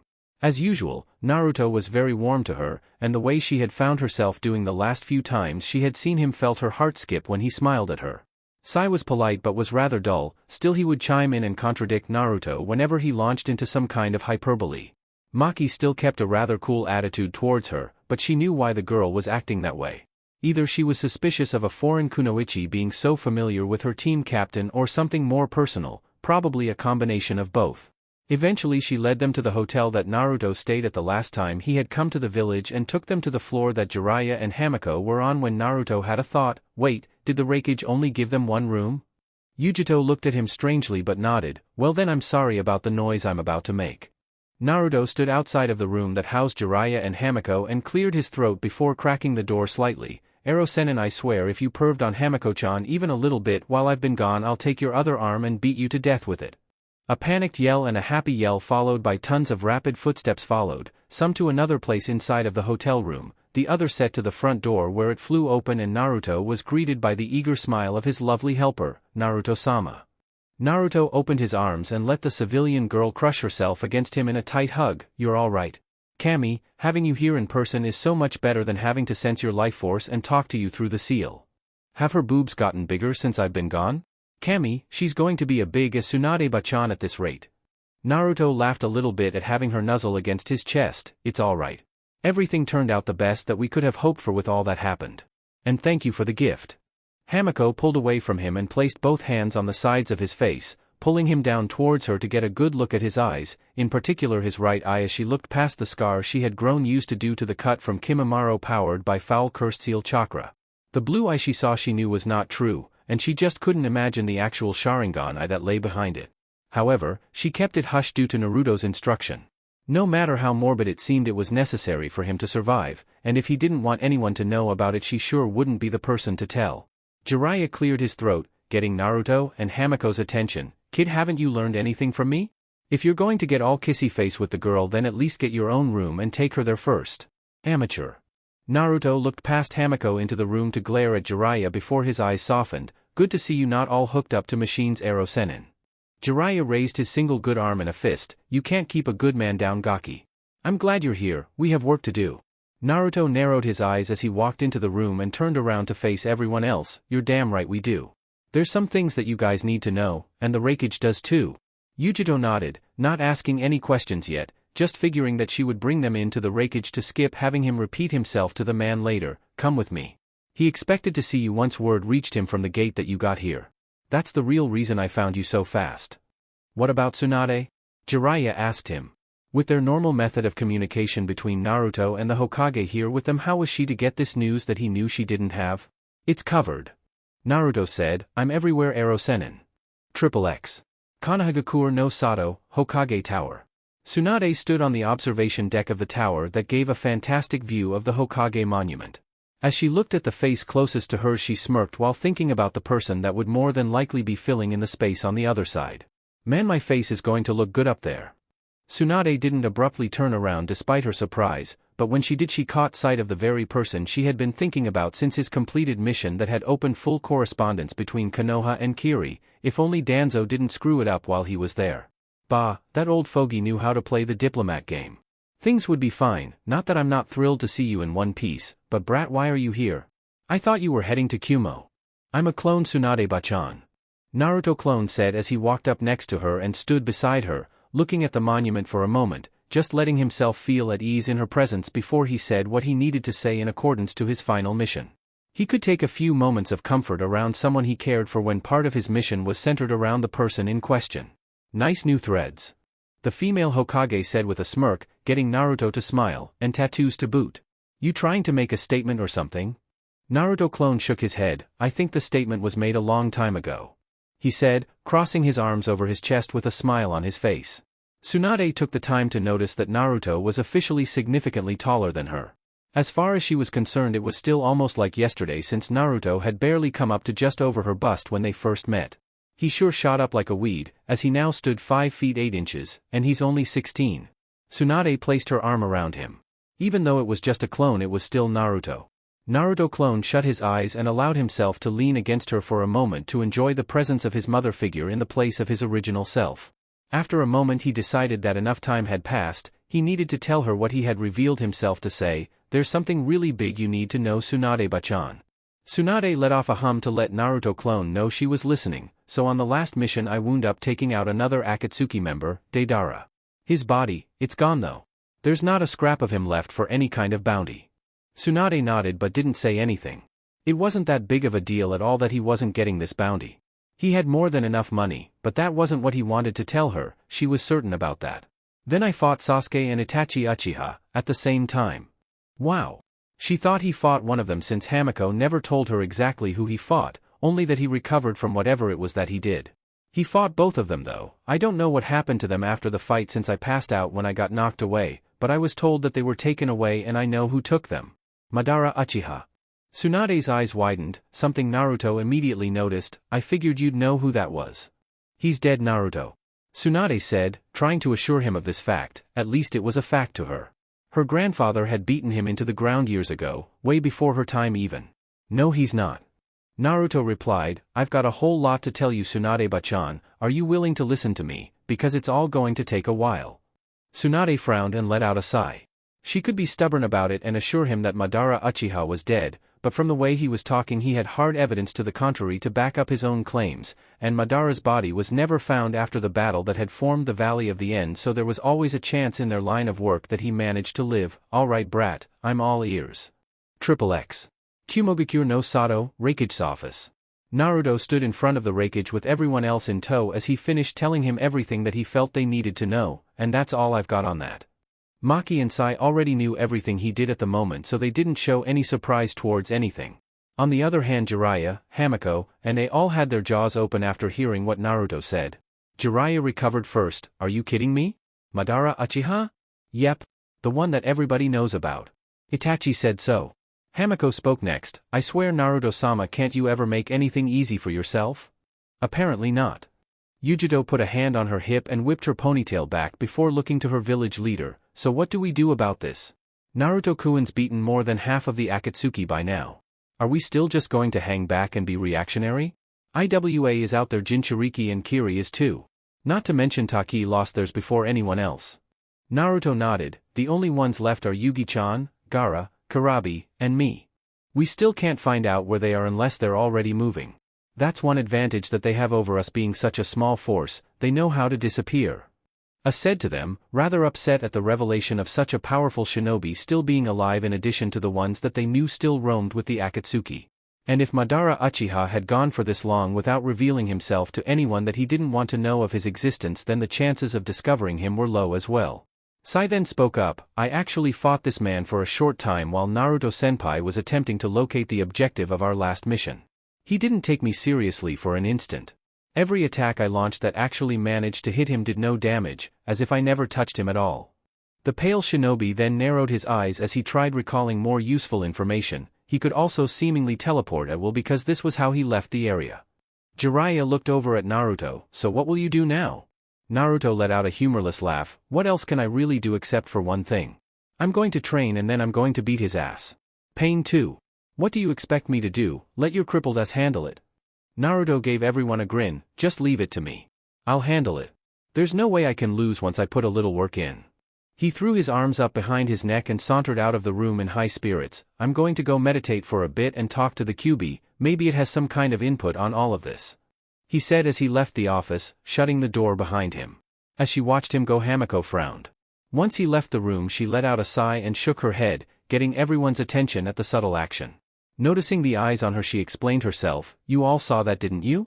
That smile on his face when he said he'd handle it, it was fake. Naruto-sama was faking it the entire way out. Yujito blinked surprise. He's not scared again, is he? They had gotten past that when he saved her. There was no way he was scared to fight again. He's not scared. Maki commented defensively. Naruto-senpai isn't afraid of anyone. He just doesn't know what he's going to do. She looked down and held her arm. It's complicated, but many things have happened. And now when we thought we were getting ahead, this gets dropped on us. He just needs some time to think. XXX. Naruto's Mindscape. Once again, due to him not stopping to change it during his battle with the Uchiha brothers, Naruto's mind was the same sewer it had been when he had first come into his head to confront the Kyuubi. As he walked through the shallow water pooling around his ankles, he couldn't help but think of his father. My old man is actually proud of me. I guess it's time for me to actually give him a good reason to really be proud of me when I stomp Madara out. How he was actually going to do that was beyond him at the moment. According to Sai, he couldn't even touch him, and when he actually did start getting the advantage, the man could just teleport away. In addition to that, he still had pain to deal with. When he beat the two of them, then he could rest easy, but until then he needed to get his house in order, so to speak, and the first place to do that was right inside of his own head. Naruto eventually reached the large cage that always housed the Kyuubi and stood in front of it. I know you're in there. Where else could you be? He got no response. You're not asleep. You haven't slept since I woke up in Kiri. I can always feel your presence, you're just not saying anything, so just talk already. Silence still reigned inside of the leaky sewer as Naruto gave the Kyuubi ample time to respond, only to hear nothing. Preparing to lash into the Biju with a barbed diatribe designed to get some kind of response from the creature, Naruto froze when the memories from the Kage Bunshin he sent to Konoha hit him all at once, and his mind had already processed the most urgent issue at hand to him at the moment. Naruto's mouth was stuck open as he continued to look at the Kyuubi. You kept your word for as long as you could, didn't you? Kyuubi said, its eyes finally appearing in the dark. I'm impressed. You only kept from controlling me with that eye of yours for 5 hours. I'm impressed, boy. Naruto spoke in a low defensive voice. I didn't do it on purpose. If you had just given me the chakra that would have saved us, I wouldn't have done that by accident. Naruto took a step forward, and it worked. I kept control for long enough to live through that fucking lightning strike, didn't I? You enslaved me against my will again. Kyuubi bellowed, almost knocking Naruto back with the force of its voice. I didn't give you the chakra because you would have gotten yourself hypnotized, and then what would we have done? You would have been berserk, you wouldn't have been able to let the chakra fade, you would have been intoxicated by the power. I turned it off after I knew I survived. I turned it off after I knew we survived. God damn it. Naruto yelled, running up to the bars and punching them as hard as he could, letting out a harsh clang that echoed. What the fuck do you want me to say, huh? What exactly do you want to hear come out of my mouth? Oh, sorry, I did what I had to off of instinct to save our miserable, useless fucking asses from being charcoal briquettes. Forgive me. Naruto said in a high, mimicky voice before flipping the Kyuubi off. Fuck you. I don't care what your reason was, I don't care what you are, you were going to get us killed, and I am not dying because you're scaredy cat. The claws of the Kyuubi slammed through the bars, forcing Naruto to jump back to avoid them. However, his glare on the Kyuubi never relented. Watch your mouth, runt, before I dashed. Before you what? Naruto pestered back at it. All I have to do is make eye contact with you since you're scared to death of anything with a fucking pattern in their eyes. Oh, don't look in their eyes. Or how about, I will not be a slave to the Sharingan. Or maybe that gem when I was getting my ass kicked by pain. I will not allow this pretender to yoke me to his will, I will not be his slave. Naruto scoffed in disgust. For something that talks like a boss, you sure do cry like a bitch. I swear I'll destroy you. Then do something about it right now. I'll let you try it. Naruto said with his arms outstretched. He could feel Kyuubi's chakra leaking from the cage and surrounding his body when Naruto unsealed the contact lens and revealed his Sharingan only for the chakra to creep back. That's what I thought. I didn't even do anything. I can't do anything. You're just scared of the Sharingan. Not just the Sharingan, apparently the Rinnegan that Pain had as well. For all of its power, the Kyuubi only ever had to brute force its way through anything. It was all it knew how to do, overpower things. Then it ran into something that could control its own power and use it at a whim. Something like that would make even an overwhelming entity scared, especially since without a Jinchuriki a Biju lost most of its skills of reason. Even though Naruto felt that he could protect the Kyuubi, it didn't really matter in the end to the creature. It still believed that the Sharingan was the end-all, and that there was no escaping its grasp. If that wasn't fear, then Naruto didn't know what to call it. Naruto turned his head and spit on the ground before turning around and leaving down the hall he arrived from. Where do you think you're going, you miserable punk? The Kyuubi growled to Naruto's back, prompting Naruto to stop in his tracks. You're just going to walk away from me? Naruto's shoulders shook once as he let out a laugh. I was going to come in here and try to hash things out with you about what we were going to do next. There's a lot to get ready for, like Madara himself, but now that I think about it, I don't want a scared little fox kid afraid of a pair of eyes watching my back. I don't need you if this is how you're going to be. Don't make me laugh. The Kyuubi replied derisively. You know full well that you rely on my power to get you through any truly tough situation. You do need me. You're kind of right, but no, I don't. Naruto said with finality, you need me, because even though you're trapped in here, if you weren't in here you'd already be Madara and Pain's slave like the others that they caught. He turned around with his Sharingan still out before letting his blue contact resettle over it, so I'll drag you kicking and screaming with me all the way to the battlefield if I have to, because the only reason I need you is so I don't die having you get sucked out of my body. He then kept walking away. I'm muting you and I'm not coming back in here until I'm sure you're not going to be a pussy anymore. I don't need a voice in my head doubting me while I'm fighting. Naruto finished as he faded out of his mind. XXX. Back in the real world. Naruto opened his eyes to find Hamiko sitting directly across from him on his bed with her eyes closed. Once she heard his breathing shift, signifying he was done meditating, she smiled at him and opened her own eyes. Are you okay, Naruto-sama? I'm okay, Hamiko-chan.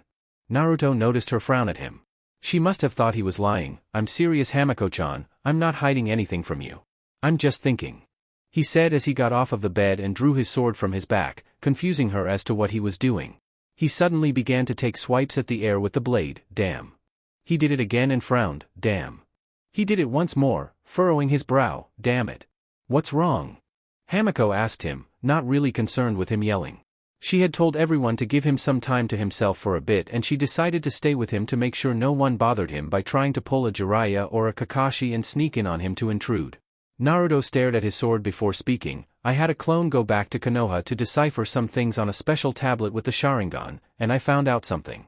The reason why I can't channel wind chakra through this thing and why it eats so much of my chakra. He looked up at Hamiko. The reason this thing can turn into the gauntlet and greaves is because it naturally generates yin-yang chakra. Hamiko gasped. That explained why the released form of the sword was never the same for any two users. The yin portion had their thoughts take form and the yang portion made it real enough to become tangible, so why would it take so much of your chakra? The same reason that it generates yin-yang chakra in the first place. Naruto said, you know how this was a gift given to you, Uzushiogakure? Hamiko nodded. The Shodai Hokage gave it to them as a gift to the Uzumaki clan for their alliance between their village and Konoha. He did it after he fought Madara Uchiha. This is how he beat Madara. He sealed away tons of his chakra into the sword, enough to cripple him and make him easy to finish so that his wife Mito could seal the Kyuubi into herself. That's why it's sentient, it's full of his chakra. So what does that mean? Hamiko wondered. She had tried to study the sword for years, but the seals on it were impossible for her to decipher. She just never understood why she couldn't tell what the seals were meant for. At first she thought that they were how the sword had the power to transform and augment Naruto's power. Wait, so every time you ever used the sword in its released form you had Madara's chakra running through you. It merged, making their chakra one. This is why Naruto was exhausted after using it. Naruto nodded. Yeah, that's pretty much what was powering the transformation. He then stared at the sword again, full of intent, but there's something else. When it's in a regular state like this it can do something else. It can cut into time and space, but I can't see the tear. Hamiko tilted her head cutely to the side. See the tear? You mean in time and space? Are you sure? Madara can do it and the tablet said that the sword can too. Naruto said, voice full of belief, apparently the Sharingan is supposed to be able to see the ripple that the cuts cause when I try to generate chakra through it. That's the reason my wind won't go through the blade, because whenever I tried it I was just making the sword cut through time and space. I don't know what that means, master. Hamiko admitted. These ninja things went over her head sometimes, even though her sealing skills were damn near flawless. Naruto looked over at her and smiled. I don't either, but I guess we're going to find out very soon just what I can do. Hamiko then had something come to mind. But what about the Kyuubi? Aren't you going to work on honing your skill with its power? To hell with the Kyuubi right now. Naruto said, surprising her. He had never really openly cursed the Kyuubi before. It's too timid for me to use right now. It'll just get me killed as it is. I can't believe that anything good would come of using it in a fight against Pain or Madara. Naruto ran a hand through his hair before heading towards the door. I need to go see Ero-Sennin. He's been talking about teaching me something for the longest time now. Got it, Naruto-sama. Hamiko said with a smile, you can count on me to help you with whatever you need. I've been very busy since you left the last time making new seals for you to use. Speaking of seals made Naruto widen his eyes as he fished a vial out of the inside of his root top, filled with blood. There's only one piece of the puzzle left to get Orochimaru's shitty seal off of Anko. I got his blood, now I just need to find his base that let him make the seal's original effects. XXX. Ta no Kuni, remnants of an Otogakure base. Inside of the hidden underground base, Kabuto stepped over the bodies of a group of guardians that had been tasked with defending Orochimaru's secret experiments. Even after the man's death and final defeat they were still willing to attempt to stop him. Didn't the fools get it when I said that I'm the only little piece of Orochimaru-sama left? Oh well, not like there's too much of a waste here. He said to himself as he walked into the leaky lab to begin looking things over to see if there was anything he could use. His control over the parts of Orochimaru that he had placed into his own body was steadily getting better. Still, he felt that he needed Orochimaru's own secret observations of experiments that the man had conducted over himself in his time to help him get better control faster, which led him back to a place that he himself had no more use for, an Oto base. You just couldn't keep yourself from coming back, could you? You useless waste of chakra. Kabuto stopped and turned around to see Karen standing in the dimly lit doorway of the lab he had been perusing through. Ah, Karen. Are you through running all over the place now that Naruto-kun has dealt with Sasuke-kun? Don't you say a fucking word about Sasuke-kun. Karen snapped at him viciously, and don't you bring up that demon-toting murderer that killed him either. You helped him do it. Kabuto chuckled. Well, I indirectly helped Naruto-kun, but I didn't rightly know if he would be able to actually pull it off. I guess I owe him some thanks for such a job well done. He barely registered the girl as a threat. So what, that she found him? What could she possibly do to him as she was? With this in mind he returned to digging through the lab for anything of use to him. He's such a reliable one. He's next. Karen said coldly, getting Kabuto to freeze. Next you say? He said, his voice hiding a threatening undertone as he turned his head around to give her an even glance. That's interesting. Next after whom, I wonder? He tilted his glasses up onto his face. Right after I fucking slaughter you for giving that bastard Uzumaki what he needed to fight and win. Karen asserted, moving from the doorway into the room where the better lighting allowed him to see her wearing an Akatsuki robe. Kabuto stared at her for a moment before turning his body around fully, revealing that half of his body had been changed by the integration of Orochimaru's remains. I see. Well, those are certainly a pair of tall tasks you've set for yourself. Trying to kill not only little old me but Naruto-kun and the group he keeps with him as well. Kabuto laughed. I'd like to say I'd love to see you try dashed. His laughter then suddenly stopped as he glared at her hatefully, but I'd rather you just drop dead and get out of my way. Leave or I'll kill you here. Karen voiced out loud in false contemplation, that sounds reasonable, but I'd rather just leave with your head if you don't mind. You'd need a squad of the best to even lay a scratch on me. Kabuto quipped to her, ready to just kill her and get back to business. You were always terrible at fighting. An explosion then rocked the far wall of the lab, forcing Kabuto to jump aside to avoid being injured by any debris. What? He said, covering his eyes and nose from taking in any dust or flying materials. Oh, yeah. Karen said offhandedly, that's my squad. You know, the one that you said I would need to even lay a scratch on you. The dripping noises in the room stopped as Suigetsu formed in front of her and through the wall that had been destroyed walked Jugo. So do you think this squad is good enough to shake you up, Kabuto? XXX. Kumogakure no Sato, Raikage's office. After an hour or so, Naruto returned to the office with Hamiko in tow and found his team, Jiraiya, and Yujito still there waiting patiently for him. Smiling to himself at seeing the loyalty of the people around him, Naruto walked up to Jiraiya. So Ero Sennin, you said before we fought Pain that there was something you wanted to show me how to do. He shrugged his shoulders. Well, now sure as hell seems as good a time as any to let me in on it. You sure? Jiraiya said with a smirk, you might not be up for this kind of thing, Naruto. It's only one of the top-level techniques that only someone as manly and as awesome as myself can learn or teach. Naruto gave him a deadpan look. I'm sure I'll do just fine with it, Ero Sennin. He then returned the man's smirk. So how do we get started? Jiraiya bit his thumb and began making hand seals, like this. Kuchios no Jutsu, summoning jutsu. In a puff of smoke, Fukasaku appeared on Jiraiya's shoulder. I'm sure you know one half of the two great sage toads. Naruto looked at the small toad on Jiraiya's shoulder and smiled. Yeah, this was the one that was with you when I woke up after the fight with Pain. How are you, Gamajiji? Jiraiya palmed his face. Naruto, could you show the toad elder some respect? Your training is up to him in all honesty. Jiraiya mumbled out something that sounded like stupid brat while Fukasaku just chuckled. It's all right, Jiraiya-chan. Fukasaku said, hopping off of the man's shoulder as he stood in front of Naruto, seemingly looking him over in appraisement. You are extremely talented, and quite powerful. Even stronger than the last time I saw you. As you are now, if you were to fight Pain you could possibly win. Hearing that raised spirits around the room. Hamiko just smiled as did Sai, while Maki gasped almost in elation, remembering the way he looked after his defeat at the hands of the man. Do you know the secret? Naruto nodded in seriousness. Hamiko-chan told me right after she found out about it. None of those bodies are the real one. Fukasaku nodded, confirming Naruto's information. So then where would the real one be? We couldn't tell you, kid. Jiraiya said, never finding out that much, but I'm sure it can't be too far from where the other bodies themselves are at any time, so he can keep control of them. He snapped his fingers on his single remaining arm. So we don't need to do this then? We just need to hone what you already know. The Kyuubi is a good enough boost for you to fight pain then.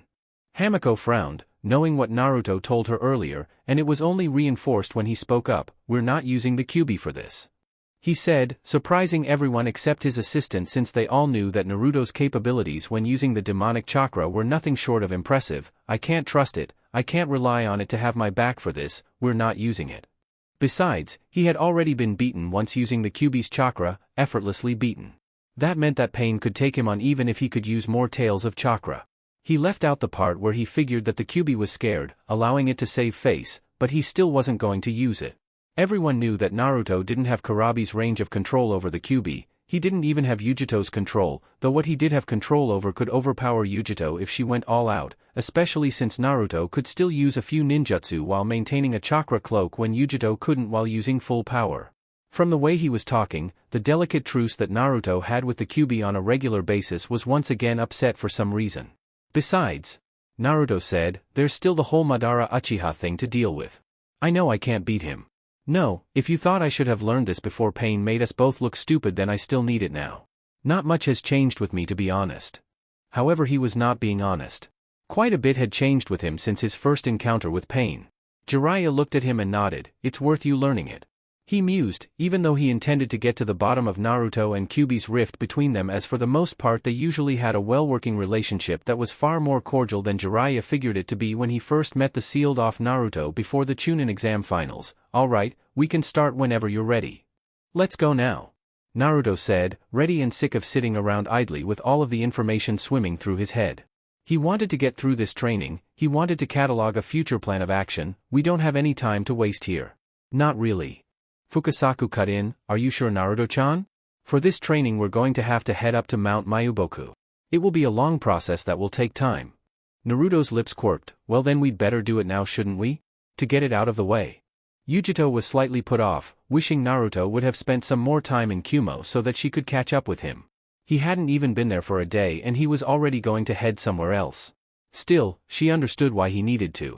This wasn't a social call, he told them things that they needed to know, and now it was up to them to tell the others in what was shaping up to be an alliance. Maybe this kind of news would kick Iwa's ass into gear over the whole situation and get the Tsuchikage to stop being so archaic over the matter. Even though Naruto was leaving so soon, Yujito still had a way to be proactive about things. Naruto-kun, when you decide that it's time for you to gain full control over the Kyuubi, I want you to come back to Kumo. Me and Kurabi can help you out. She then looked over at the smirking Raikage. If it's alright with you, Raikage-sama. It's alright with me. Said, amused at Yujito trying to cover up her enthusiasm at helping Naruto out by using him as a buffer to the concept. I'll keep you and Kurabi in reserve until Uzumaki finishes with whatever he needs done. Jiraiya and Fukasaku were about to speak up and say that it would probably be a long while before he finished, but Naruto cut in beforehand. You won't have to keep them waiting for long, Raikage-sama. I'll wrap this up in no time. What about us, Naruto-senpai? Sai asked him, knowing full well that he and Maki would not be allowed on the personal land of the Toad Summons as they weren't linked to the creatures by contract.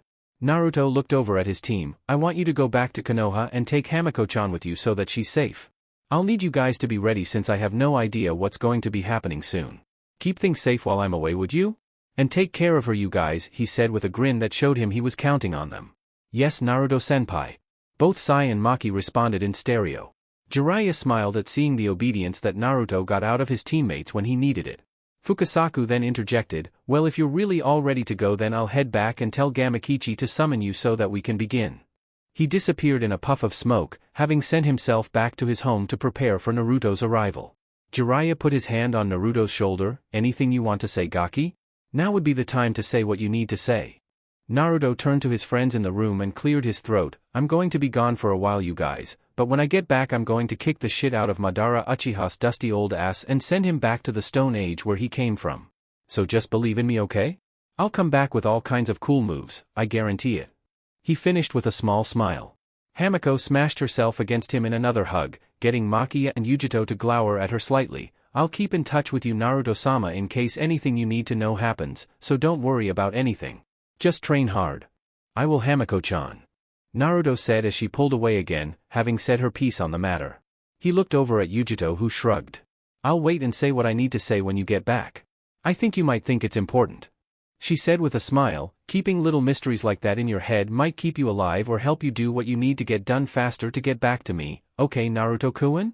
She heard the Raikage chuckle slightly and had to refrain from glaring at the man. Naruto nodded and turned towards his team expectantly, wanting to hear if either of them had anything to say. Sai spoke first, just don't die Naruto-senpai. That wouldn't look very good for you. He said with a smile, not even losing it when Maki smacked him on the shoulder. Maki coughed into her hand and turned towards Naruto, her gray eyes meeting his blues. You can count on me Naruto-senpai. We'll be ready when you come back. Naruto let out a small laugh. I always knew I could count on you Maki-chan. He looked around the room one more time before sighing, I dashed. He then disappeared in a puff of smoke, alarming everyone in the room except for Jiraiya. Man, that was fast. Jiraiya said before blinking in surprise, wait a minute, why the hell am I still here? How the hell are they going to summon him before me? I've got seniority in this by dash. Before he could finish ranting, he also vanished in a puff of smoke. Maki just looked at the fading smoke and scratched the side of her face. I'm going to have an ulcer by the time I'm 19 if I even live that long in the first place, aren't I? Chapter 49, Take What You Want. Ta no Kuni, Remnants of Otogakure Base. Kabuto looked over at Karen as Suigetsu and Jugo flanked her on both sides.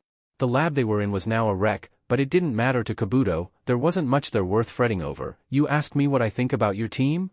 He asked, surprised at their appearance, but not very concerned with them. Sasuke was their knockout power, and without him they were still pretty dangerous, but he could still handle them on his own, cornered though he was. I think you should all just get out of my way before I shove one of you back into a test tank and put 2 more of you 6 feet under. Do you really think this was a good idea? I think it's a pretty good idea. Suigetsu said in amusement, 3 of us against one of you seems like a brilliant idea to me. Kabuto laughed and pushed the glasses up on his face, the side influenced by Orochimaru in clear view, with more of his body having assimilated his remains. It normally would be, if you 3 didn't suck so bad without Sasuke. What do you think you're going to do to me? You're the reason that Kimimaro went off to die and the reason that Kimimaro's will, Sasuke Uchiha, is gone as well. Jugo allowed the cursed seal to take over part of his body, notably his right arm, as he turned it into a piston. You aren't leaving this room alive. Kabuto pretended to shake in fear. I'm not leaving this room alive. Please no, spare me. He then quickly lifted his hands up at them with a smirk on his face. Not. Sanaijishu, hidden shadow snake hands. Kabuto shot snakes from his sleeves at the wayward team opposing him, forcing them to dodge out of the way of the door, allowing him to sprint towards it and begin making his exit. So sorry. Maybe next time. He taunted as he began running away. Karen growled and got her team in order. You can't run forever, Kabuto. No matter where you go I can find you, and you won't be getting very far anyway. With that they pursued Kabuto through the seemingly endless hallways and corridors that was the hallmark of any Otogakure base. Right before they turned a corner, Karen picked up a new chakra signature that wasn't human, although the hissing noise also gave away what it was. Jugo. Got it. As Jugo ran ahead of the rest of his team, his arm still in its piston form, only now jets had formed on the back of it. A massive snake that encompassed the entire hall turned a corner and came right towards them, its mouth wide open, ready to swallow them whole. Get out of the way. From the jets he had formed, chakra emitted from them to quickly boost him towards the snake, punching it in the head hard enough to slam it through the wall and clear a space for his teammates to get through. Suigetsu chuckled at the motionless snake they ran past as they continued after Kabuto, watching as it cancelled its own summoning and returned to its own realm. Sorry, but all of you snakes are just cannon fodder anyway. You're lucky that Jugo was being nice, or that it wasn't me she asked to get you out of the way. Karen snapped at Suigetsu and his gloating. Would you stop preening and get a move on? I'd like to catch up to Kabuto today, Jugo's got him, damn it. Suigetsu insisted, as Jugo used the jets he had formed to speed himself forward towards the surface of the base to cut Kabuto off from escaping. As they reached near the entrance, the sounds of booming and the slight shaking they could feel told them that he had managed to catch up. Told you. And what good are you going to be in a fight anyway? I'm not sitting this out. Karen said, resolutely narrowing her red eyes as they gazed upon the sunlight of the upper world once more. This bastard is a part of the reason that Sasuke-kun was killed. As they reached the surface they saw Kabuto avoiding a punch from Jugo that hit the ground with enough force to leave a crater. My Jugo. All of that power and absolutely no finesse to go with it. What a shame. He then noticed the others coming out to face him as well and began to laugh. It's so pathetic. You think you can just walk up to me and kill me? I've taken down ninja that were 5 times better than all of you, you could never take me on, especially now. Suigetsu looked around and cursed, fuck. There's no water nearby. Not even a rice paddy's worth to use. I don't even have a sword either. Either a sword or water would have been enough for him to want to fight, but he had neither to work with. Poor Suigetsu. Kabuto said sarcastically as he still kept himself out of the way of Jugo's attack. He could see that Suigetsu wanted badly to jump in and attack him as well, but with no water for his better ninjutsu and no sword to engage with, he had to pick his spots to say the very least. Having gained enough distance away from his enemies, Kabuto made a come-hither motion with his hands. Come on, I have other things to do besides humiliate all of you. Karen grit her teeth, he's just toying with us. She moved forward as if she had an answer for Kabuto making child's play of them before Suigetsu grabbed her by the arm to keep her back. Let go of me, Suigetsu, she said angrily until she saw how intently he was looking at Kabuto. Suigetsu moved forward in front of her, still staring at Kabuto. This isn't even the real Kabuto, is it? The grin that came across Kabuto's face was all the answer he needed. Sorry, Kabuto's been long gone. I told you I had better things to do than humiliate all of you, Kabuto said before his body changed appearances to the form of one of the deceased Oto ninja that he had done away with inside of the base. The corpse then dropped to the ground, lifeless once more. Jugo allowed himself to turn completely back to normal as Karen and Suigetsu stared at the dead ninja that had been required to masquerade as Kabuto posthumously. So now what do we do? Karen took a moment to actually think about that. Even if we caught Kabuto again, what would we manage to do against him? He made this look easy the entire time. I wish that Sasuke-kun was here. Suigetsu just grunted irritably, as it wasn't like there was anything else they could do. They couldn't even touch a corpse reanimated by Kabuto. What would they do against the actual Kabuto if he had been forced to actually fight? In this case, it was a good thing for them that Kabuto was so willing to cut and run and wasn't so bloodthirsty. I need a sword. I need some kind of sword. Any kind of sword until I can get to a 7-swordsman weapon. He then snapped to the defensive as something emerged from the ground in front of them. Hey, we caught the kids before Kabuto killed them. The white half of Zetsu said cheerfully as he fully stood up, and the black half spoke. PSSHT, he probably left because he didn't feel like getting his hands dirty here. Zetsu then looked at the remnants of Team Hibi. Anyway, there's work for you all that needs to be done. You were allowed to roam on your own to handle your own affair, and as I can see, you failed. You have orders to head towards Kirigakure and wait for orders. We'll be watching. Zetsu then descended back into the ground, leaving the team alone once again. After a moment, Suigetsu let out a chuckle. Well, doesn't that just fall into line with what I wanted? I wonder if I can make a detour. It's been so long since I've been home. With Naruto, MT Mayuboku. Naruto looked around his new surroundings and took it all in. He and Jiraiya now stood in an area that seemed to be flush with nature, all kinds of rivers and other bodies of running water abundant, lots of plant life, more than he would say that Konoha had, both in variety and in quantity, and in front of the two stood Gamakichi and Fukasaku. Welcome to MT Mayuboku, Naruto-chan. This is where we'll be training you for the time being. Jiraiya took a deep breath, inhaling the mountain air and patting his chest with his one arm. Smell that mountain air, Gaki. Fresh, clean, this is nature. Savor that, because this is all you've got until you finish your training. The mountain wasn't a bad place to be at all. Naruto actually quite liked his new surroundings. It was pretty quiet and a more peaceful area than he was used to. The kind of nature he was accustomed to was the forest of death, and as long as there weren't any man-eating spiders conditioned to hunting down and killing shinobi here, he had to say that things were infinitely better on MT Mayuboku. After getting his fill of looking around, Naruto turned towards Fukasaku with an expectant look on his face. Not that I want to seem ungrateful for the opportunity or seem like I'm in a rush, but I'm in a rush. What am I going to be doing while I'm here? His answer to that was Jiraiya putting a hand on his shoulder. When Naruto turned to look at him, he saw a huge grin on his face. What's the matter? How about you and I have a spar for old time's sake, Naruto?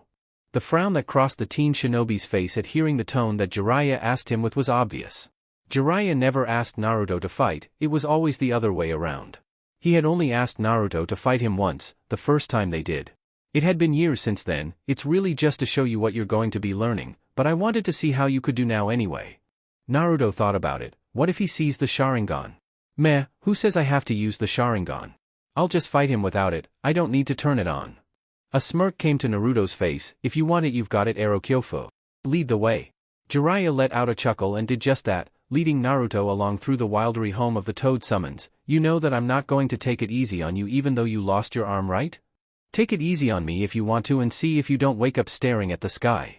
Jiraiya quipped before looking back at Gamakichi and Fukasaku who were following the two humans. We're going to need Shima-sama for this one to get the point of what we're going to be doing across to him. Gamakichi quickly threw up a webbed hand in salute. I'll go get her. I already know enough about how Naruto and I fights. The elders don't, so they should watch the entire thing. With that, Fukasaku sprang from Gamakichi's back onto Jiraiya's shoulder as the larger orange toad went off to complete his self-imposed task. Eventually, they made their way to a piece of land surrounded by what appeared to be a steadily flowing stream that accentuated the peaceful feeling that the place kept overall. With the place for their battle found, Fukasaku jumped from Jiraiya's shoulder onto a large lily pad that was on the water. Well, Naruto-chan, let's see what ya got. I'm expectin' a show from ya.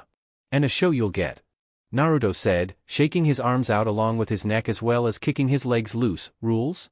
Same as always whenever I decided to go and beat your ass, Gaki.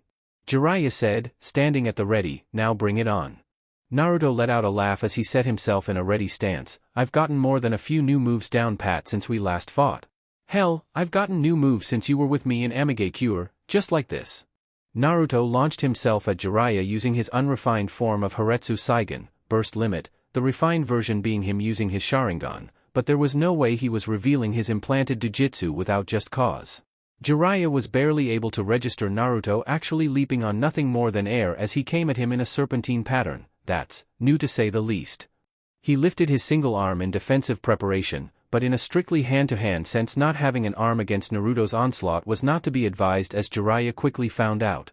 Naruto's offense was fast and accurate, so much so that Jiraiya had to prioritize what he wanted to be hit by Naruto's flurry of fists and feet, deciding to take the hits to the body instead of his face.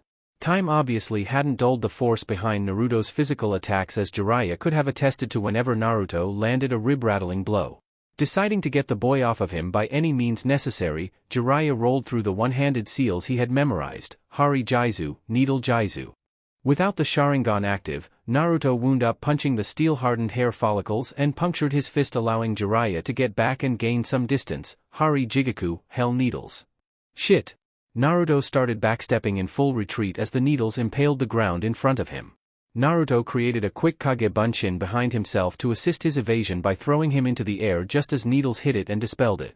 Naruto made 3 hand seals as he inhaled deeply and exhaled harshly, Futon, Shinkugyo, Wind Release, Vacuum Sphere. Several small bullets of wind flew from Naruto's mouth at Jiraiya, forcing him to put a stop to his own offense to avoid them. Jiraiya thought that they would be at a stalemate, as he would be waiting for Naruto to land on the ground to begin their battle anew, but he had yet to truly receive the memo that Naruto didn't need to be on the ground to fight any longer. Naruto rolled his body upside down in the air and formed air bubbles under his feet that both burst simultaneously, shooting him at Jiraiya forcefully. The damn kid's like a pit bull, he thought as he kept his hair as sharp as ever as a defense. Naruto linked his fists together at the thumbs and shoved both of them out at Jiraiya. Futon, Fujin Saiken, Wind Release, Divine Fist of the Wind God. Naruto fired off his jutsu and knocked Jiraiya back off of his feet harshly in a show of force. The momentum of him already flying towards the Toad Sage coupled with him unleashing a faster projectile jutsu was an effective combination of moves. Landing on his feet in a forward slide, Naruto came to a stop as he saw Jiraiya fall into the stream. I got him. I actually got him, and got him good at that. All right. That's for 3 years of humiliation, and there's more where that came from. Jiraiya's head popped out of the water with him taking a deep breath. Little punk is probably thinking he's hot stuff right now.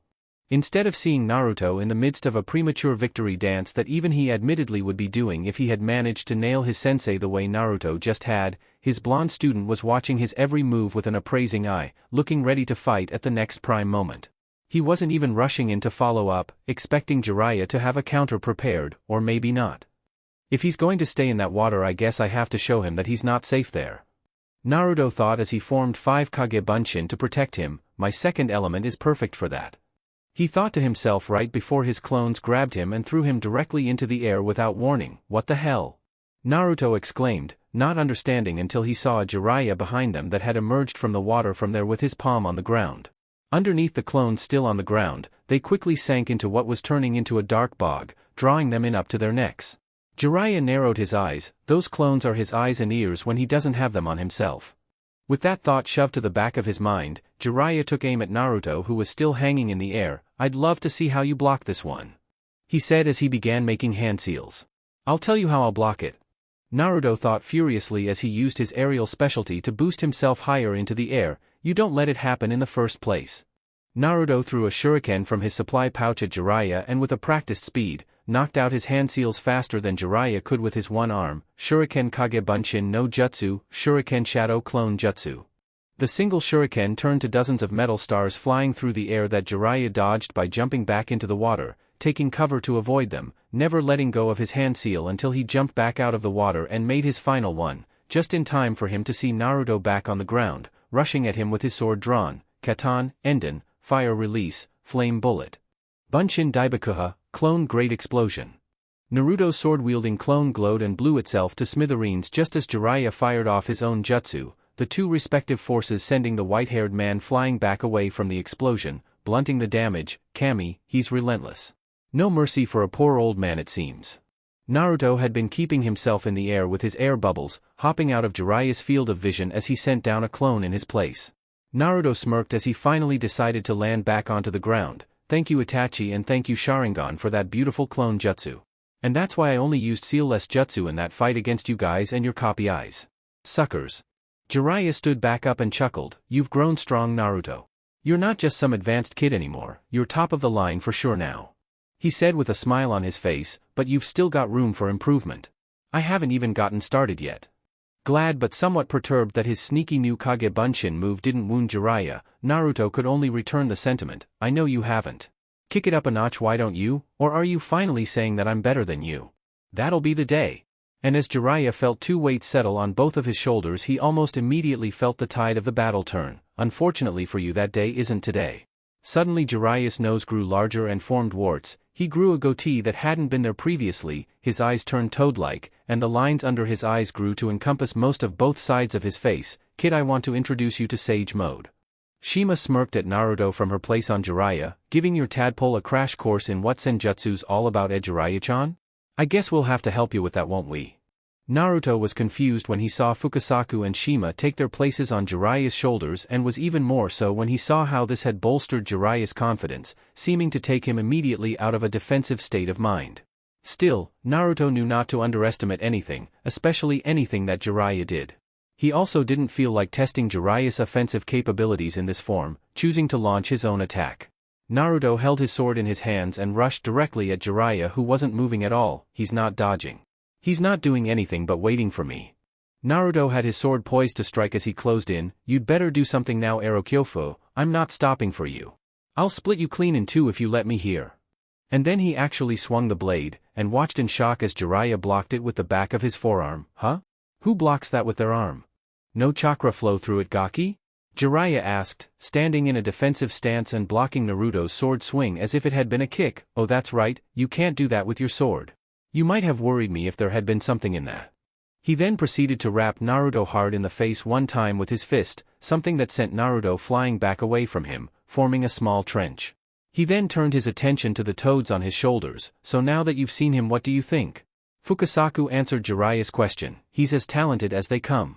If he can master Sage Mode then there's no tellin' what he'll be able to accomplish. Shima on the other hand took to scolding Jiraiya. Did you have to hit him so hard, Jiraiya-chan? Look at him. Naruto had yet to even try to pull himself up to continue yet. You really rattled that tadpole's brains with that one. He's fine. Jiraiya insisted, he's just milking it. On the other hand, Naruto was sitting in the trench that his body formed with blood coming from wounds on his face after just one direct punch. What the fuck just hit me? Did he summon Tsunade-bachan for a one-hit special or something? Kami, that was terrible. And he blocked my sword with his arm. Naruto finally stood up, albeit shakily, and after wobbling around for a few moments he pointed at Jiraiya accusingly. Okay, what the fuck just happened? Jiraiya smirked. What, the punching you in the face part or the blocking your sword part? Both. Naruto shouted back. The only thing he thought of that could do that was his four-tailed cloak. As a matter of fact he could probably keep on fighting if he tried drawing on that, but he'd be damned if he was going to go crawling back to the Kyuubi like that, especially over a spar with his sensei. Hell, even the Sharingan would be a boon, though it wouldn't get him past a defense like that. Would he really have to step it up that much to do Jiraiya damage now? Jiraiya merely laughed boisterously. Are you done yet? Not yet. Naruto muttered, looking at his left arm, in particular the seal tattoo around his left forearm. I've got one more thing I want to try and I'm sure you can survive it, Erokyofu. Jiraiya looked confused until Naruto charged towards him again. Well, maybe you'll be able to survive. I've never tried it out to see how powerful it could be. A straightforward attack against a superior opponent? Jiraiya expressed in disappointment. You know better than that. I guess it's time to check that attitude of yours one more time, Gaki. I'm not trying to get the drop on you, this is just a test. Naruto shouted back as he made a set of hand seals ending in the half-tiger seal with his right hand and cocked his left hand back to strike. Fukahauen, Kai, fire sealing method, release. Jiraiya wondered what Naruto thought unsealing a few measly flames would do until the boy spoke up again as his seal tattoo glowed, flames of Amaterasu. Naruto's left arm up to his forearm was immediately covered in pitch-black flames. Jiraiya's eyes widened, remembering that fire from Itachi's escape away from him 3 years ago. How the hell did he get that? He yelled in shock rhetorically as the other two with him had no way of knowing themselves. Did he seal that into his own arm? You crazy little piece of dash. Kami, what's wrong with your head? It doesn't hurt. Naruto thought to himself, as he saw that the flames were being restrained by the seal around his forearm, keeping it in place and restrained from spreading or even affecting his body physically. I can't even feel it. It isn't even burning me. I've got nothing on me to seal that into. Jiraiya thought furiously as he clocked Naruto incoming. I'm not sure I can take that, even in Sage mode. But we're about to find out because here he comes. He then noticed Naruto suddenly stop in his tracks as he stared at his flaming fist. What's the matter? Why'd you stop? Naruto scratched his head as he looked at his blackfire hand. Well, the thing is, I don't know what to do with this thing except punch you with it. As he stared at his hand, he didn't even notice Jiraiya facepalm. If that's all I can do. I mean, it would make one hell of a punch for sure, but still, there's got to be some way to use it differently, in a more useful way. Okay, that's enough then. Jiraiya said, sighing in relief when Naruto resealed the Amaterasu flames back into his arm. The two Toad Elders hopped off of his shoulders, returning him to his normal appearance. You only saw just one advantage of what you're going to be learning here. You will be learning Sage mode. He said in a gravely serious voice. I hope that little spar loosened you up, because this training will be harsh. XXX. Hi no Kuni, route back to Konohagakure. Sai and Maki took Naruto's instructions to heart and kept a watchful eye on Naruto's very cheerful servant Hamiko. She seemed in bright spirits as far as Maki could see, but to Sai, who knew her significantly better by way of his interactions with Naruto for years prior, he could see that something was amiss with her. Hamiko-san, is there something wrong? You've been different since we've set out from Kumogakure. Hamiko turned to Sai and her bright smile returned. Although there wasn't much behind it. It's nothing, Sai, I promise. It's just, things are getting rather, I don't know how I should put this, scary? The things that we know are very chilling and Naruto-sama has to face them down all by himself. There's nothing that I can do in the end. Naruto-senpai isn't alone. Maki asserted, crossing her arms and looking away. She had attracted Hamiko's attention with her comment, thus she continued speaking. He has Sai-senpai, Danzo-sama, Jiraiya-sama, Hokage-sama. He has so many people that are willing to help him. You are one of them as well, and there are things you can do that no one else can. Hamiko thought about it and moved over to Maki, giving the raven-haired Root Kunoichi a hug that caught her off guard. People didn't hug her, ever. Thank you for that, Maki-san. And I'm very happy that there are people like you around to ensure that Naruto-sama's safe. How do you know him? He never told me how he managed to meet you. Maki recovered quickly after Hamiko let go of her. Curious as to how she knew Naruto. Naruto-senpai trained with me when we were children and he was my partner in my earlier missions, then he disappeared.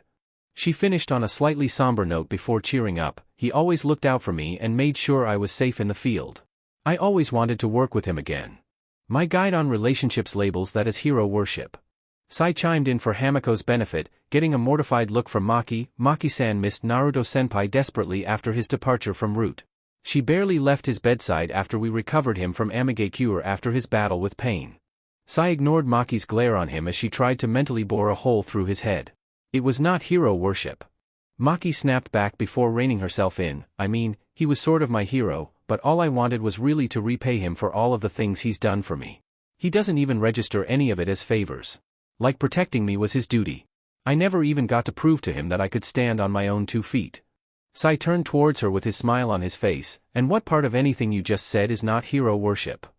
Hamiko chose to interject at this point in order to possibly save Sai's life, as she saw Maki's hand creeping towards her tanto. Alright, that's enough, Sai.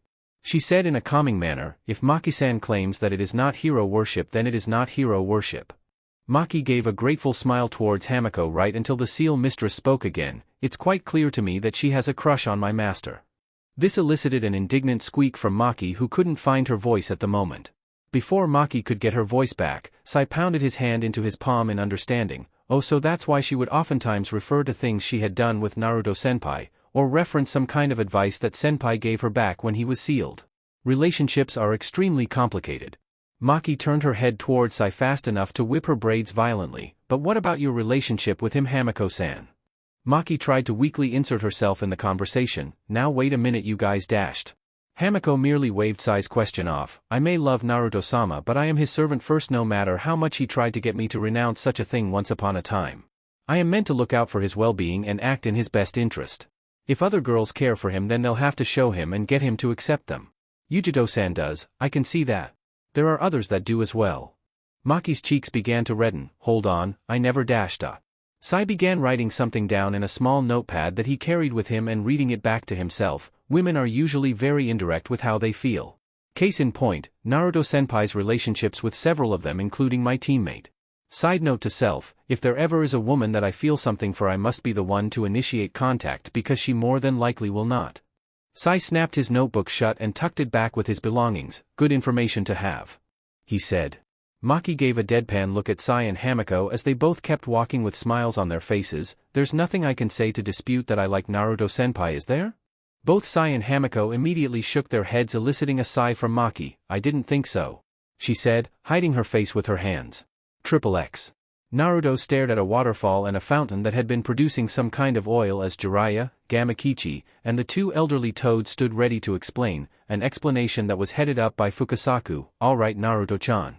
This is where your training will be taking place. In order for you to learn Sage Mode, you will have to learn how to balance your physical and spiritual energies of your own chakra with the energies of nature. Naruto blinked after hearing the explanation. Okay, well, how do I do that? Jiraiya then planted his hand firmly on Naruto's shoulder. You have to learn how to be still, he said with a huge grin on his face. Naruto's eye twitched as a frown formed on his whisker-marked face. I already know how to do that. I've staked out spots for days before Aro Kyofu. If I'd have moved, I'd have blown my cover. Jiraiya then switched to grabbing Naruto's cheek and pulling it comically. Really? I mean perfectly still. Like a stone statue, you can't move anything for even a moment. If you don't, well, I probably shouldn't say. Shima then cut in, feeling that he had to know if he was going to do this. If you can't learn to be still and control the nature chakra, then you'll take in too much and turn to a toad and then a stone statue. She saw Naruto's jaw drop. Yep, that certainly changes things up a bit, don't it? Naruto didn't like how this was sounding. When he messed things up, he usually did it by going overboard. Going overboard in this instance would turn him into a statue, so I only get one shot at this? Get the way to do this down or turn into a toad statue. That sucks. Gamakichi moved towards his human familiar and got his attention. Nah, Naruto and it's not like that. If the elders figure that you're about to turn, then they can get you out of it before you wind up like that. Everything'll be fine. Fukasaku hopped onto Naruto's shoulder and pointed at the fountain. That their oil will help you feel the natural energy so that you can eventually learn to draw on it by yourself. Jiraiya-chan will be right here with you to help out. Nodding to affirm that he would be doing just that, Jiraiya gave Naruto a confident grin. This was my idea in the first place. I know that you'll have this down in no time, Gaki. What do I have to lose? Naruto said eventually, shrugging after he actually thought about it for a second. Well, I could turn into a stone statue, but worst case scenario on that one is that I die alone and Akatsuki can't get the Kyuubi out of me. He then stroked his chin and thought, hey, maybe I should botch the training on purpose just to end all of this? Not that it really matters to me, but does turning into a statue hurt? His answer was a hard shot to the head from three toads and his one-armed godfather that knocked him to the ground. Right, so I won't be doing that. Good. Jiraiya, Fukasaku, Shima, and Gamakichi said simultaneously, still glaring at Naruto for his stupid suicidal comment. There was no way in hell Jiraiya was leaving that mountain if Naruto purposefully turned to stone under his watch, not as long as he knew all the ways he'd die once he returned home. XXX. Sometime later, Kaze no Kuni. Inside of a cool cave that protected them from the blazing environment of the arid deserts, Itachi began pulling his bandages away from his eyes. Kisame, it's time. One of our targets is near at last. The shark-like man looked over at his partner curiously, but the Ichibi Jinchuriki is still miles deeper in the desert. We just stopped here so you could let your eyes heal from the surgery. There's no way we'd catch him outside of his village. Itachi finished disposing of his bandages, keeping his eyes closed as he made his way toward the exit of the hideaway. I know that, Kisame. I said our target, not Madara's target. Now let's go. Kisame put his predator-esque grin on his face as he quickly followed behind. Okay, I gotcha. Heh, whatever you say, Itachi-san. I'm right behind you. XXX. Having just entered the desert on their way doing the follow-up for Naruto's initial diplomacy mission, Danzo, Fu, and Toryun made their way over the sands at the pace of their bandaged leader, Fu, Toryun. Danzo said suddenly. Danzo-sama. Both men said simultaneously as they had long since been conditioned to do. I hope that you two are prepared for conflict. Danzo said, alerting them prematurely as they looked around at nothing. Not here, later. Not too much longer though. Fu narrowed his eyes over the desert wasteland. Do you expect some sort of treachery from Sunagakure? Do you believe there are some of their ninja hiding in wait to attack us? Danzo shook his head. No. Naruto-kun has done a fine job in establishing a relationship between our two villages. The Kazekage would not allow an attack on a Konoha diplomat by his own shinobi. That's not the type of trouble I'm anticipating. On the other hand, Toryun was confused. If not the shinobi inhabiting the nation that they were in, then who would possibly be willing to attack them? He couldn't think of anyone willing to come after them at the moment. Who do you expect to attack us, Danzo-sama? I do not know. Danzo said, still not able to shake a foreboding feeling that had settled over him, but I do know that it will be a threat worth taking notice of, to say the very least. We should begin to speed our efforts to travel towards Sunagakure. Perhaps the trouble will pass us over in that case. XXX. Konohagakure no Sato, Hokage Tower. Tsunade sat in her office thinking over the information that Naruto's clone gave her a few days ago. According to him and his team, Madara Uchiha was alive and spearheading the entire Akatsuki operation, not Pain. He was the figurehead leader, while Madara had been the benefactor for his schemes. Now it was more important than ever for the villages to come together in response to this threat. Kirigakure was eager to finish negotiations and served to be very receptive to the idea, surprising since Tsunade had switched out Naruto, a very affable young man that showed he had the skills to communicate with higher-ups, with Danzo, someone perceived to be very prickly, to say nothing of his cold subordinates he chose to have with him. The last thing that a village recovering from an outright civil war wanted or needed was a group plotting to take over the world, nor did an alliance of villages not including them appeal whatsoever. Sunagakure was a given to go along with things. Going there to finalize discussions was merely a formality at this point. Tsunade's rapport with Gaara, Naruto not even being involved, was nothing less than cordial, to say the least. IWA was still a problem, what with Inoki refusing to budge on the matter of the villages teaming up, but eventually the pressure would ensure that he would fall in as well. It would be foolish not to. He wasn't the only nation in the alliance without any Jinchuriki. Takagakure had lost theirs as well as Kiri, having extracted the Sanbai from their last Mizuki Jigura, and with the Rokubi having been captured from their rogue host. However, both of those villages still wanted to take part. There's something we're missing about all of this though. Tsunade said to herself out loud as she drummed her fingernails on the surface of her desk before letting out a sigh, and so much of this could have been avoided with a better perspective from people like Sarutobi-sensei, but hindsight is 20/20ths. She looked over at Taunton, who was sleeping on the couch against the wall. You think I could have handled things better? She asked, half-jokingly, not receiving an answer. Maybe the Yondaime could have, especially the whole Uchiha clan thing. She stretched her arms above her head and stood up, alerting Taunton as the small pig could hear the chair sliding back to break the calm of the office. Taunton hopped down and followed behind Tsunade, oinking a question as the Hokage opened the door to leave. Well, Tsunade said in response, I'm going to get some training in, maybe some hands-on work in the hospital. I doubt things are going to stay quiet for long, and I have to be ready for whatever happens, don't I? XXX. Oh god damn it. Naruto cried out in pain as he found himself smacked with Fukasaku's staff for what seemed like the umpteenth time this day alone. It had been a few days, almost a week since he had begun to train, and his training consisted of trying to harmonize himself with nature. To keep him from turning into a toad statue when his balance with nature was off, Fukasaku took to nailing Naruto with his staff to knock the nature chakra out of his system. Needless to say, Naruto was inspired to get this down quickly as he was sick of getting hit by a stick by some grandpa toad, not that he would say that out loud lest he take a few more whacks for his trouble. Again Naruto. Jiraiya said, observing from nearby as Naruto sat back down in a meditative position, this is the way that it has to be until you get it down pat. When you can properly balance the nature chakra in your system, then we can move on to the next thing. He got a nod from Naruto, who understood and got right back to work doing so as he closed his eyes to begin his meditation process again. He's getting this far faster than even I could have anticipated. He isn't even using his clones. Well, it's not like he isn't used to meditating. Trying to sync with the QB for so many years must have given him experience. I wonder what happened between them, because in Kumo he seemed to be angry with it, angrier than I've seen him in quite a while. Fukasaku watched with his staff at the ready for any signs of Naruto attempting to turn into a toad so that he could jump in and stop him from transforming into a statue. Still, Naruto had taken to this training better than anyone thought he would have. As he noticed that it had been more than a few minutes and he hadn't had to hit Naruto yet, and this is without the oil too, so quickly. A smile came to the old toad's face. I think it's time to show you just what you're capable of with the use of senjutsu. He pointed his stick over at a large stone toad statue 5 times a human size that Naruto was sitting right under. I want you to lift that.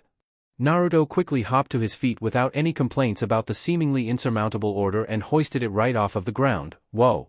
He said in surprise at himself, I feel great. Better than I've ever felt in my life. This is what I can do when I use senjutsu. Yep. Fukasaku said with a smile still on his face as Naruto held the statue up in the air with ease, but there's something you need to know about getting the nature chakra into your system. And Naruto found out what it was when he had to drop the statue and jump away from it or risk crushing himself underneath it. What the hell? Naruto asked in bewilderment as Jiraiya laughed and extended a hand to help him up to his feet. What just happened? I thought I had it. Jiraiya wiped a tear of humor from his eye as he began to explain. The thing about it is, you use your sage chakra up when you move or do anything. You only had a few moments worth when Fukasaku-sama asked you to lift the statue. You break the connection with nature when you move and you can't draw anymore in while you fight.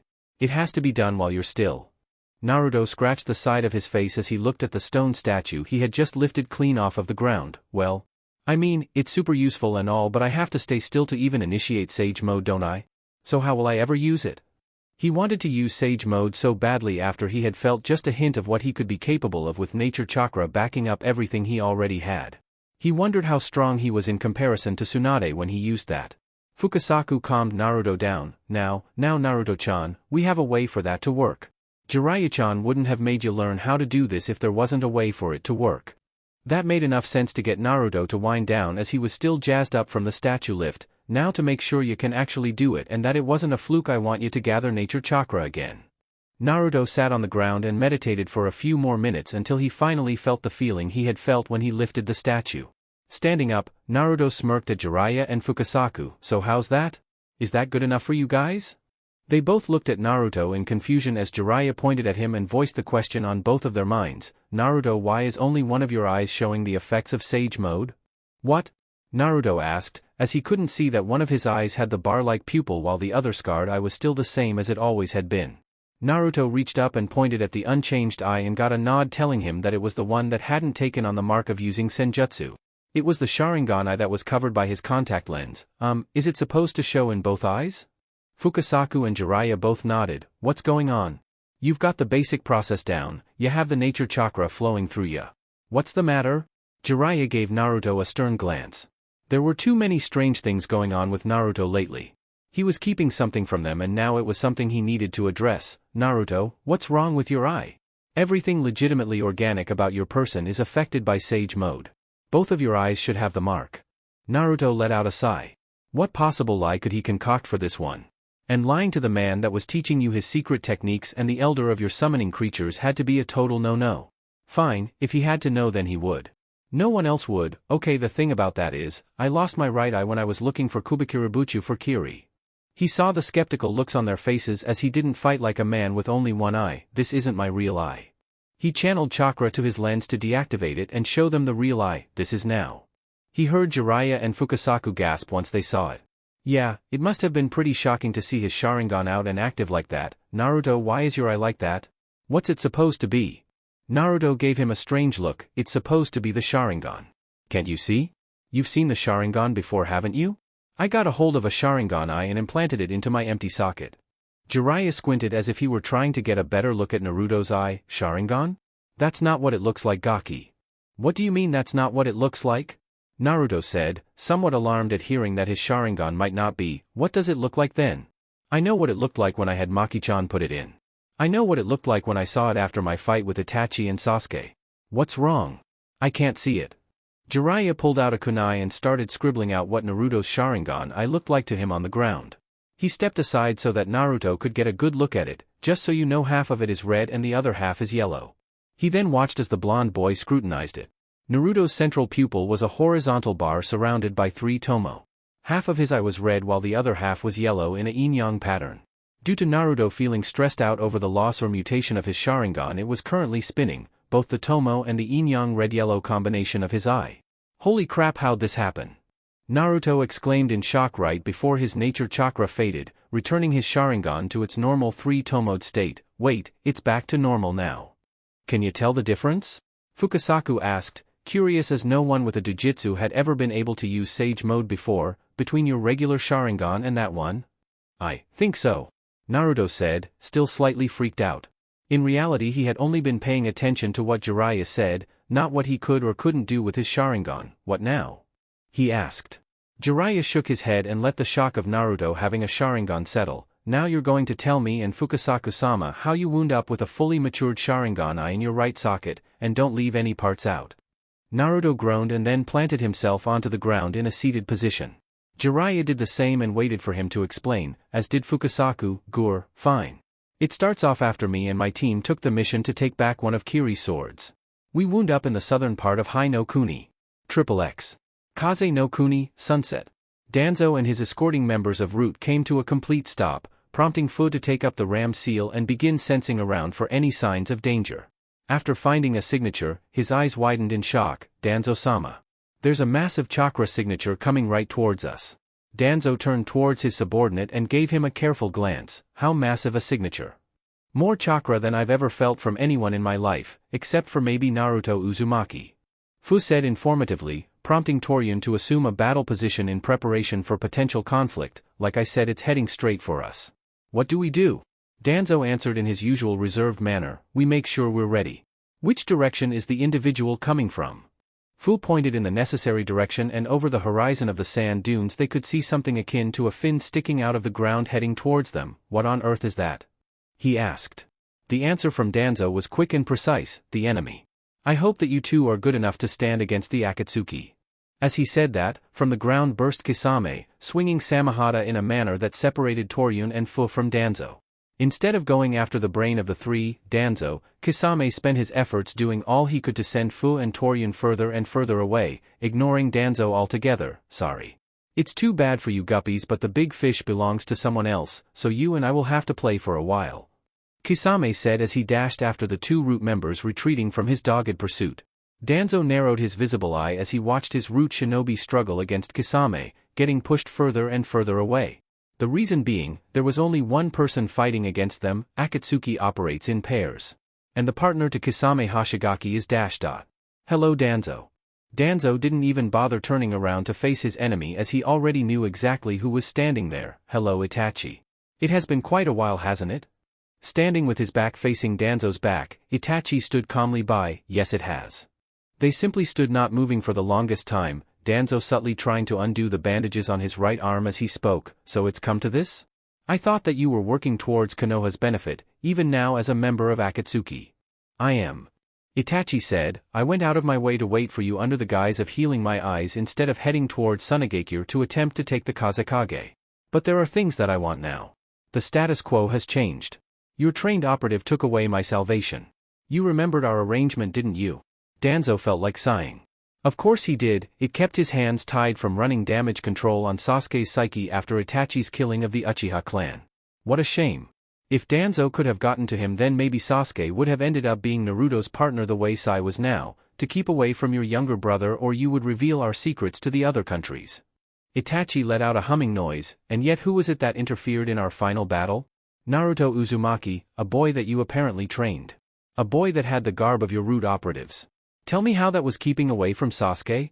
You fool, Danzo said lowly. Naruto had no idea of what had transpired. He knew nothing other than that you were a member of Akatsuki, a group set on ending his life. When he saw Sasuke, he didn't see someone to protect per our agreement, he saw a missing ninja of Konohagakure, he saw both of you as missing mean and threats to our village. And like the Konoha shinobi he did what he could to end that threat, though I thought he had finished you. Not me. Itachi said, finally opening his eyes. My brother? Naruto killed Sasuke in our battle. His Sharingan now had the appearance of its usual three-sided pinwheel with three intersecting ellipses overlapping the pinwheel around the center, and now I carry his eyes as my strength.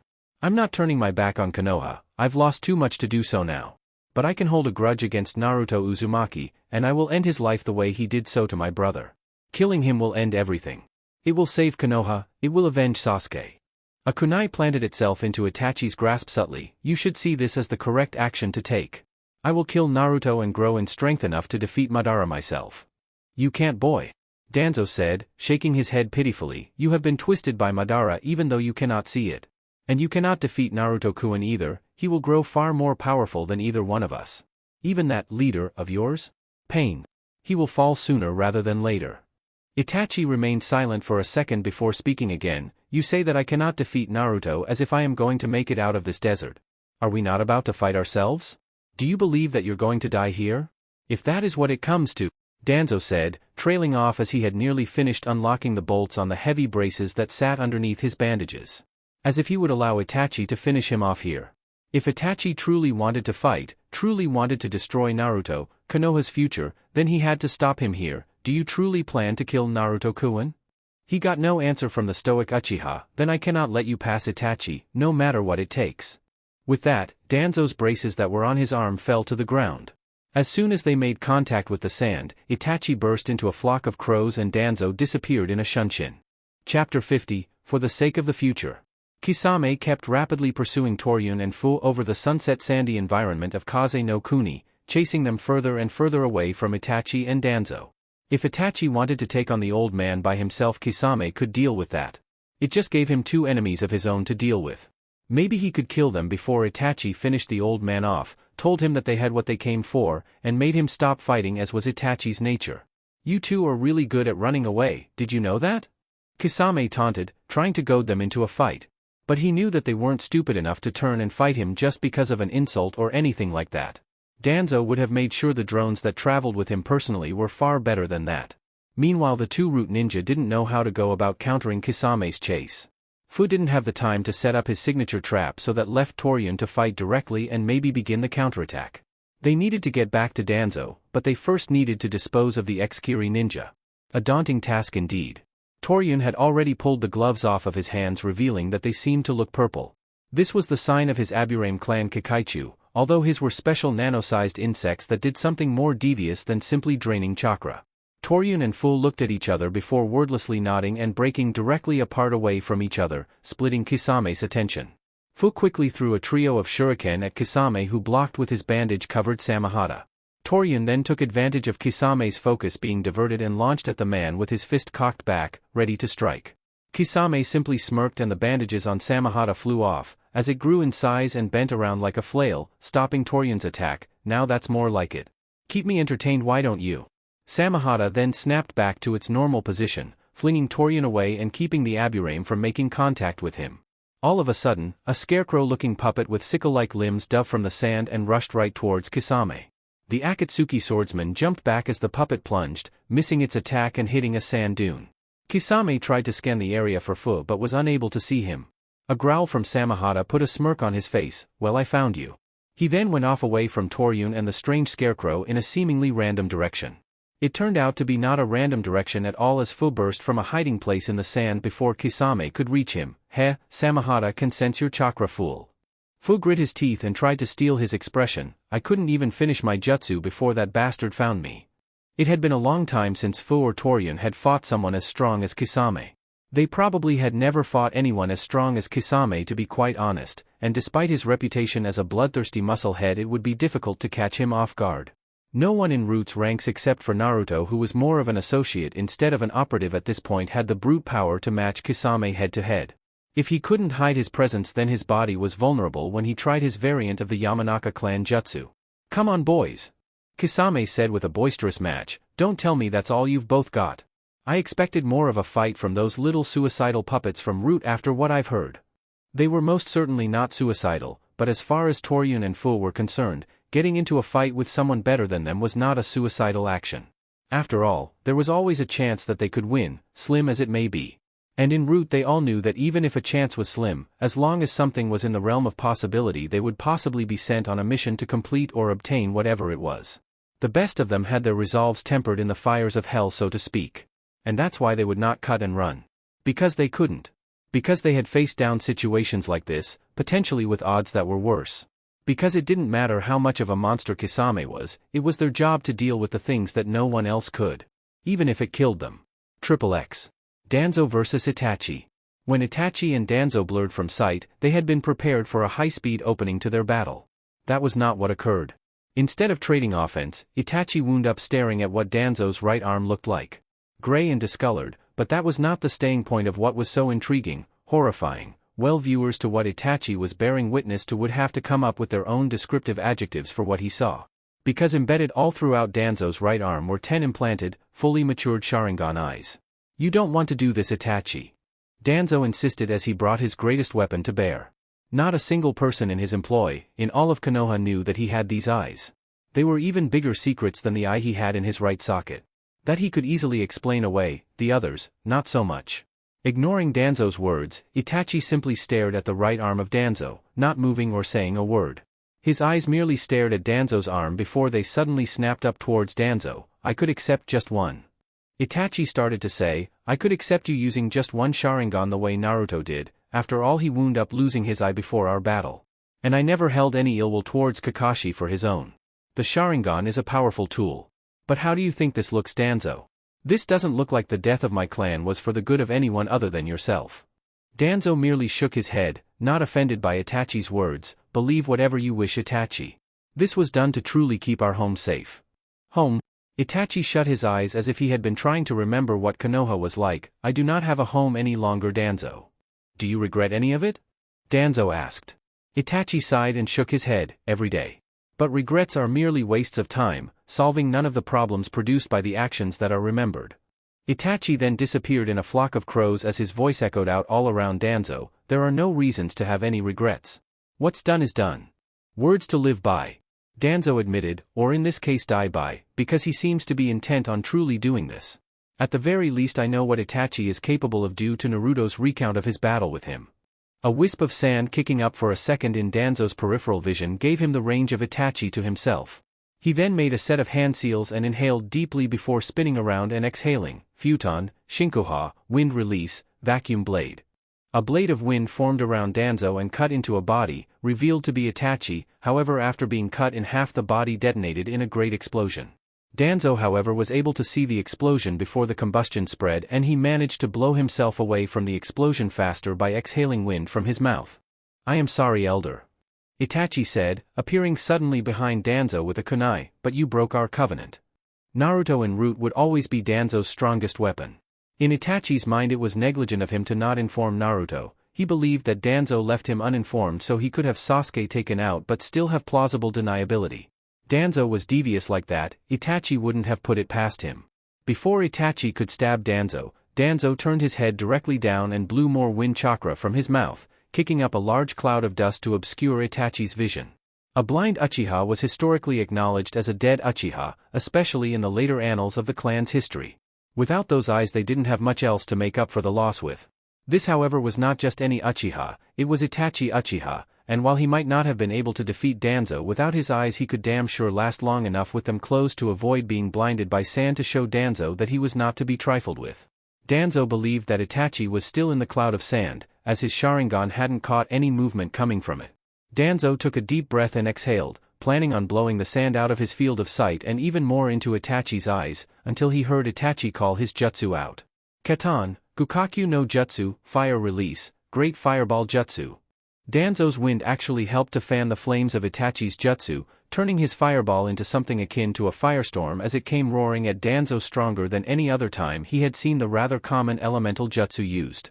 As the flames engulfed his entire body in an unavoidable torrent that gave time for the sand to disperse, Danzo's stoic outlook on things truly found itself put to the test when the sand cleared. So you truly are taking this battle seriously? He said as his voice echoed out around the area, his body not visible. I can't afford to save my energy against you, Danzo. Itachi said as the sand cloud finished clearing, revealing him covered completely by his Susanoo. Luckily, I am fully recovered from my injuries suffered in my last battle, and my illness has cleared up for the moment. Itachi's illness. Through his entire life, Itachi had suffered in secret due to his uncurable sickness contracted back when he was a Konoha shinobi. Not even anyone in his clan knew of his disease, as Itachi refused to allow anyone to discover such a detriment that could be taken advantage of. Not even the Hokage at the time himself was aware of it. Danzo knew of it simply because Danzo knew things about the people of interest in his village. His root specialized in discovering the dirty little secrets of others. It had caused Itachi's stamina, and by proxy his chakra reserves, to suffer in varying degrees depending on how much he exerted himself, the climate in which he was in, hell, even the weather affected him. All sorts of variables. It was quite cumbersome and a testament to Itachi's true skill and strength that he managed to become such a powerful shinobi with such a handicap. And as the large flaming ethereal warrior surrounded Itachi's body, Danzo reappeared, looked at the setting sun over the sandy wastes of the country. And at that moment, he really wished that he was fighting Itachi in inclement weather and that it wasn't a beautiful evening with even temperatures. Because unlike Naruto, he didn't have the advantage of crappy weather or even a person to fight alongside him to divert Itachi's attention. Naruto wasn't able to break through Susanoo even with his most destructive jutsu, even though he could have, but he hadn't done it right. The way he had gone about attacking the Susanoo construct would have been impossible for even the mightiest ninja to accomplish. Danzo would not make the same mistake in this battle. His aim would be perfect, unlike Naruto's. Because after learning of the Yata no Kagami, 8-span mirror, he knew exactly what to do. He learned a lesson after learning of Naruto's battle with Itachi and Sasuke. He knew just what to do, all he needed was an opening. XXX. Meanwhile, Mount Mayuboku. Naruto was mentally preparing himself for the next day of training tomorrow as he sat in the house possessed by Shima and Fukasaku. He and Jiraiya were both waiting on dinner that was being cooked by Shima. Both hated what the elderly toad woman concocted night after night, but what could they do? Naruto took shoveling the terrible food down as a way to train his resolve. Jiraiya just held back tears whenever he ate it. All of a sudden Naruto grit his teeth and slammed his fists on the table. Fuck. I'm stupid. He suddenly exclaimed, getting Jiraiya's attention as he was about to doze off waiting on food. We knew that. Jiraiya quipped before getting to the meat of the situation. What's the matter, Gaki? Something wrong? Naruto moaned and dropped his head on the table. Nothing but my hindsight. He admitted, thumping his head on the surface once before continuing to speak. When I was fighting Sasuke and Itachi, I fought his strongest jutsu, Susanoo. And? Jiraiya asked, trying to get him to explain further. He had already heard Naruto's account of the battle. It sounded like it had been a barn-burner. Tell me what you just figured out about the fight, kid. Naruto sat back up and drummed his fingertips on the table. I was stupid when I attacked Susanoo. I took it head-on and I couldn't get through to Itachi himself. Jiraiya rubbed his nose. It's alright, kid. Nothing you've got, nothing I've got. Nothing anyone has can get through Itachi's Susanoo and that freaky shield that it has. That's the thing, Naruto said with a frown. I could have gotten through as long as I hadn't attacked head-on. The shield was what kept me from cutting through Susanoo, otherwise I would have cut through that stupid-ass thing like a hot knife through butter, or like a spoon through Shima's fly soup. He smirked when he saw Jiraiya turn green just thinking about the food he had brought up. Jiraiya choked down his nausea and got back on topic. So you could have decisively won that battle for sure without getting repelled the way you did? Naruto nodded. Wow. Do you think Itachi knows about that little weakness? Naruto shook his head. Who else would he have possibly used Susanoo against to test it? He probably only trained with it to learn how to attack and to learn how to use the shield thing. Other than that, he doesn't know about the fact that there's one big-ass weakness about Susanoo that I couldn't take advantage of while I was holding the Raisin Shuriken, and I'm not talking about all of the chakra it takes to keep it going. Susanoo in its complete form pretty much anchored him to the ground except for some lumbering footsteps. It was clear from the look on Jiraiya's face that he barely recognized what Naruto was referencing. Naruto blinked and had the bright idea to activate his Sharingan and use the only genjutsu that Danzo had been able to instruct him on, using the directions that he had gotten from the tablet in Konoha's Naka Shrine. After sitting there for a few minutes while he took in Naruto's explanation and the end of the battle through Naruto's eyes via genjutsu, Jiraiya's eyes widened in realization as Naruto's point hit him, which means dash. Exactly. Naruto cut him off, knowing exactly what the old toad sage was about to get to. When Itachi used Susanoo, he couldn't move nearly as fast as he normally could, like he was literally lugging it around. If you were fast enough and had enough space to move and get Susanoo's back, then Itachi couldn't turn around fast enough to counter you. Susanoo was usually big enough to catch anyone with that huge sword it had. Its reach was incredible, ***** a whole lot of good that information does me now though. Once again, hindsight was 20/20. As he looked outside, Naruto couldn't help but notice that the setting sun made the mountains of the toads look as if the place was drenched in blood. He didn't know why he thought such a morbid thought at the time and immediately cleared it from his mind. XXX. Kisame vs Toryun/Fu. Kisame was grinning from ear to ear. The two were not backing down, but even they knew that they had a slim chance of touching him at all. Even so, they had drawn their tanto and were eagerly trying to cut him down, compounding their individual efforts to take him down. Still, he had been a member of the most elite force of swordsmen in the world. These two were intermediate users at best. It wasn't enough. Fu cried out in pain as he found himself slashed across the chest, with Samahata's scales shaving off the material of his shirt and the flesh on his torso.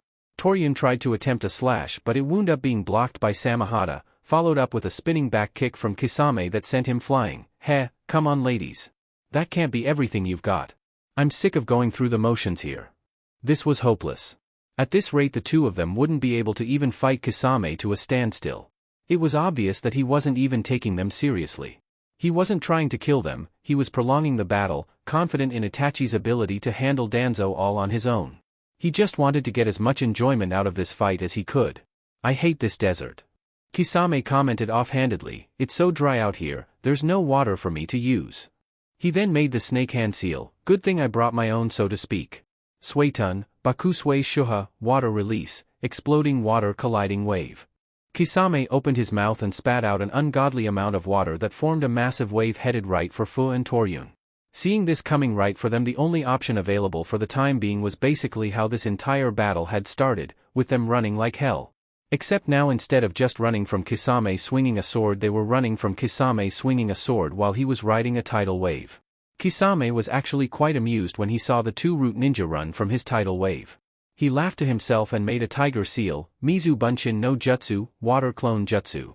10 copies of Kisame formed from the still crashing tidal wave, all of them running after Fu and Toryun. Run for your life boys. You've got 10 Mizu Bunshin chasing after you, don't slip up now. Toryun turned around over his shoulder to see just how desperate his situation was. There was no by-the-books way to handle this one. That meant that he had to come up with something that came out of left field. That was the mindset of the masked root operative when he stopped running away and immediately turned towards the onslaught. His insects were not large enough to create a wall or anything like most Aburame clan members could do, not that it would do much good here. There was something he could do though. With his tanto he cut through all 10 of the weakened water copies of Kisame when they tried to engage him, insulted that the man thought that would stop them even if he was that much stronger than them on his own. His focus could not be shaken as he allowed the water to crash into him directly, taking the brunt of Kisame's tidal wave just as he tore the top of his outfit off. There was no way he was going to survive that kind of impact. Toryun! Fu shouted in vain to his partner. What were the chances that he would walk away from that? What were the chances that Fu could even come close to beating Kisame on his own? In the end it didn't matter. His partner went down fighting, and if that fate was good enough for Toryun it was good enough for him too. Kisame laughed at what Toryun had done. What had he been thinking? As the waves tapered out and subsided they seemingly made a lake in what otherwise would have been a pit of sand that both Kisame and Fu now stood on the surface of. Kisame addressed Toryun's attempt at whatever it was he had been trying to do. Your partner, he fought hard, he fought well. I wouldn't have died though. That's just me. Fu could see Toryun's body nearby floating face down in the man-made lake. He was not moving. But what Fu did see gave him a little bit of hope for winning. Toryun had not just thrown himself at Kisame in a suicidal attempt to go down swinging. There had been a method to his madness that only Fu as his longtime partner could see. Toryun's sacrifice had purpose. Until that purpose took hold he just had to stay alive. He would know when Toryun's last strategy paid off. XXX. Danzo vs Itachi. Danzo had to say, Susanoo was an imposing figure. There was no getting around that fact. Just the sheer intimidation factor alone of its finished form would be enough to convince a lesser ninja that they didn't have the firepower to deal with it. But Danzo did in fact have the firepower to deal with it, and he knew exactly how to do it, having learned from Naruto's mistake in his own battle with Itachi. He had 3 ways to win this. One would be to make this a prolonged battle of attrition. And as Itachi's gigantic armored Susanoo moved forward he figured for now that would have to do as his primary plan. There was no reason to expect any openings to just automatically present themselves to make the finish any easier for his other 2 plans. He had to be ready for a long battle. Itachi forced Susanoo to grab its ethereal sword and unsheath it in an attempt to cut Danzo down, only for Danzo to jump high into the air, given a boost by him exhaling wind chakra through his mouth. What a versatile element you have. Itachi commented before guiding Susanoo to slash Danzo out of the air, but it stands to assert that Naruto's own mastery of wind is greater than yours and he could not defeat me. He did defeat you. Danzo commented before he again exhaled wind from his mouth in midair and avoided the attack on what was meant to be his prone position. He simply did not finish you. He accomplished his goals while you did not, or did Sasuke kill you and I'm fighting a ghost right now? He said, a jibe at Itachi's intention to give his life for Sasuke. Do you have any idea how badly you traumatized that boy? You should have simply let things lie as they were, Itachi. I don't need you to tell me that. Itachi remarked, barely hiding his ire as he sent Susanoo after Danzo, who was steadily backpedaling, using his wind stream from his mouth as a boost to move faster. Suddenly, the form of Susanoo vanished and Itachi began rushing towards Danzo. Today you fall. Danzo noticed Itachi trying to make eye contact, a no-no in a battle against Sharingan users even when one of the users had the Manjikyu Sharingan. There could be only one thing that he wanted done and it would probably have crushed Danzo, leaving him only one option as he focused his chakra towards the Sharingan in his right eye socket. You will not use the Tsukuyomi in battle. Using the power of his particular Sharingan, Danzo gave the subtle mental command to Itachi that he would not use his terrifying Genjutsu on him, as he was certain it would spell the end for him if he had. Genjutsu was not his forte despite his use of one particular technique. Itachi seemed as if he had a change of heart while he had been getting closer to Danzo, however this did not keep him from attacking altogether. He just didn't attack with Tsukuyomi, Amaterasu, illuminating heaven. With that, Danzo's body immediately caught ablaze, signifying that Itachi's aim with the black and extinguishable flames managed to strike true. However, Danzo's body merely vanished from his sight instead of expiring before his eyes. I had a feeling this wouldn't be very easy. Itachi commented, not knowing where Danzo would resurface from, thus keeping his sharp eyes peeled for anything. He had to say, the lack of going blind due to using his techniques was very much valued. If only it didn't have to come at the price that it did. He had never wanted it to end that way with him and Sasuke. Are you letting your mind slip, Itachi? Itachi was broken from his reverie of his brother's fate and cursed. This was not the time to show his regrets in battle. It would end with him dying in the sands. Futon, Shinkugyo, wind release, vacuum sphere. In Itachi's blind spot out of his peripheral vision, Danzo stood and fired several simultaneous small bullets of air at Itachi. You're fighting a proxy battle, Itachi. Danzo commented as Itachi dodged the attack, showing the depth of his speed and skill. Your heart isn't in this, you're just fighting for the sake of fighting. That is not the way to win. Taking offense at Danzo claiming that he had no real reason to fight him there, Itachi responded, my heart is the entire reason I'm here to fight, or its lack thereof. My heart, my hopes, my goals were with Sasuke. I keep going for him. Itachi stated as he forced Danzo to burst into flames with another Amaterasu before that body vanished as well, forcing Itachi to narrow his eyes in suspicion. If that were true, Danzo's disembodied voice echoed out from seemingly nowhere around Itachi, then this battle really is lost for you. Your reason isn't much of a reason at all. Do you even know what you're doing here? Itachi noticed another appearance of Danzo and pursued him, intent on getting to the bottom of what his evasion technique was, tying up the loose ends of the village as well as my own. He said in a veiled insult to Danzo, your root needs to be pulled from the village's foundations. You are an unnecessary appendage sucking life from Konoha and the ninja world in general. Do you think I've never heard anyone insult my root before? Danzo said as Itachi drew closer. He doubted that even in his prime he would have been able to move faster than Itachi Uchiha. Well, now he was seeing firsthand that most certainly could not. Peace is not as free as most of you in the village seem to think it is. The enemy is always at the gates. Root just ensured that they would be a little further away. He began to make more hand seals. Too bad that Itachi was faster and finished his set before Danzo could, too slow. Futon, Shinkoha, wind release, vacuum wave. Itachi had copied Danzo's earlier jutsu and had turned it against him, exhaling and spinning around rapidly to cut Danzo into segments with his wind blades, but once again Danzo's body vanished. After Danzo's body had vanished this time, cuts appeared on Itachi's body. Foolish. Danzo's voice stated, this is why most of the wind techniques I knew were never used by my Uchiha clan team member years ago despite him having unlocked his Sharingan. Most of my special wind ninjutsu are dangerous to attempt for anyone without full mastery of the element. It was true, not even Naruto had been able to learn any of them in his youth under Danzo's training. Naruto could only learn one, the Futon, Shinkugyo, wind release, vacuum sphere, the basis of which he used to create his own signature move later in his career, the Futon, Fujin Seiken, wind release, divine fist of the wind god. Instead of a finely pressurized finesse-piercing attack though, Naruto's jutsu was just brute force. It didn't require hand seals to use though, which was impressive. Itachi nursed the cuts on his person, grateful that none of them were too deep. If the jutsu had been stronger then he probably would have suffered quite a bit of damage instead of just the shallow wounds he received there. He finally decided that it was time to cease the deep conversation and finish things. He knew what Danzo was using to keep himself out of harm's way, and he had to say that he was shocked Danzo would use such a forbidden technique. Not even Itachi would have considered attempting it. Susanoo, he with the ability to help by all means.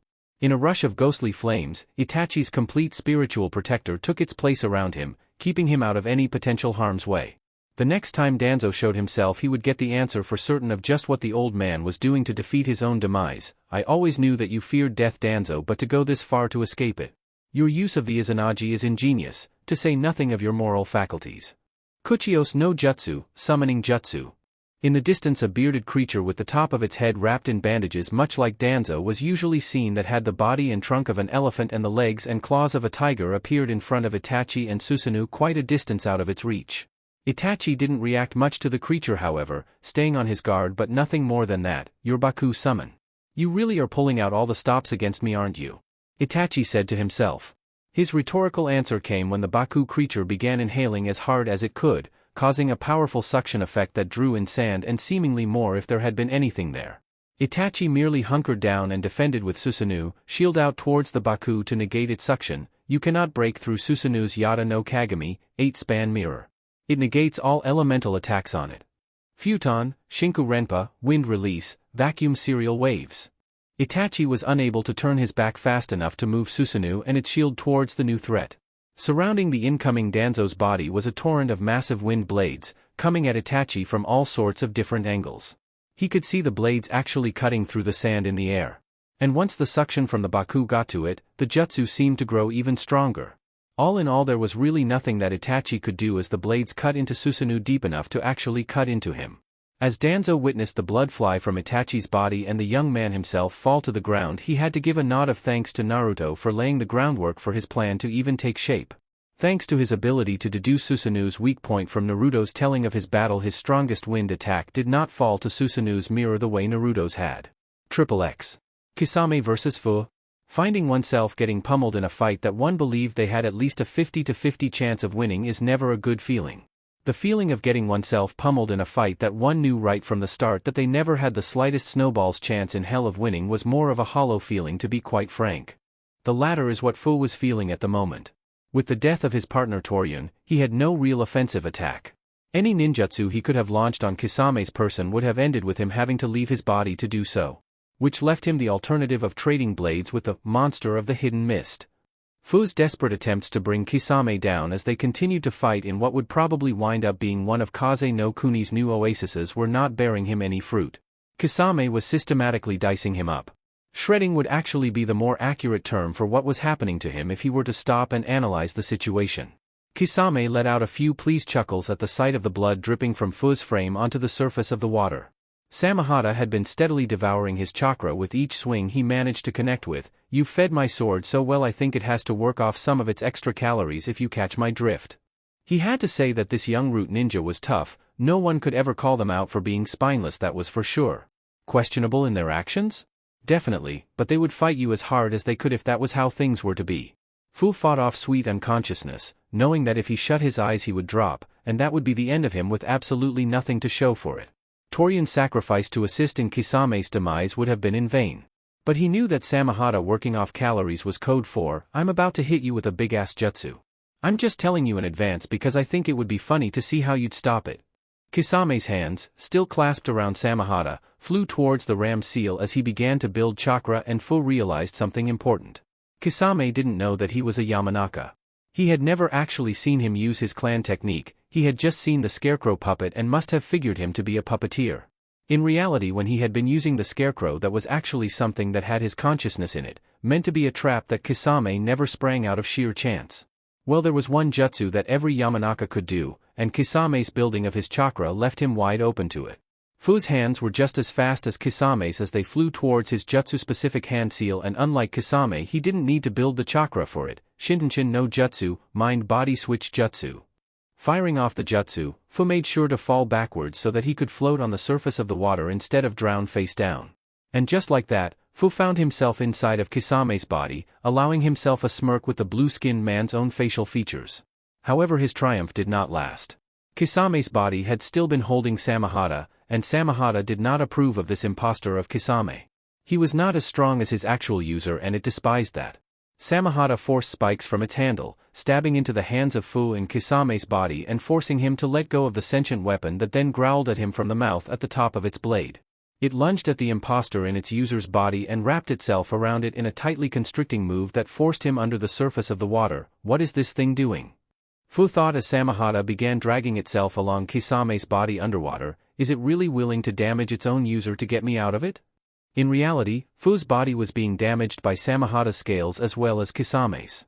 If this were really Kisame, then he would be tough enough to force the sword to stop hurting him. This impostor in Kisame's body could do nothing of the sort, thus it was not Kisame.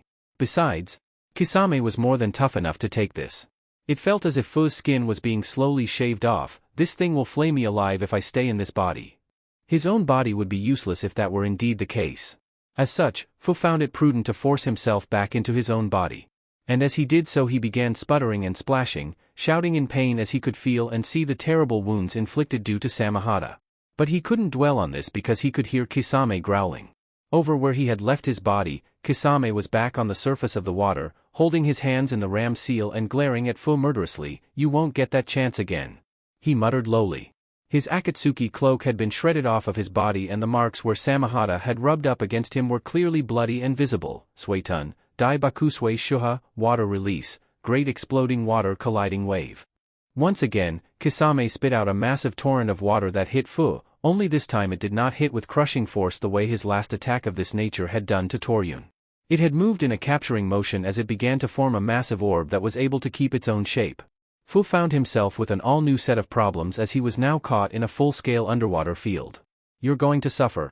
As Kisame stated this, his body began to fuse with Samehada, turning him into a full human shark hybrid, Suru Samiadori no Jutsu, water prison shark dance jutsu. There's no escape. He then noticed a grin on Fu's face as he seemingly tried to hold his breath with a pained expression. "What are you grinning about? You're trapped. It hurts." Fu thought to himself, "It hurts so bad, but it's not my injuries." He looked down at his arm and noticed that part of his skin was purple and it seemed to be spreading. This was the effect of Toryun's special insects. As he looked around, he could see his partner's dead body floating in the orb with them. Kisame had sealed his own fate. "What is this?" Kisame asked, straining himself painfully as his skin began to break out in purple spots all over. "What's going on?" Fu had to stay alive a bit longer, if only to see whether or not his partner's plan would truly work in his death. He allowed his nano-insects to scatter in the water with his death.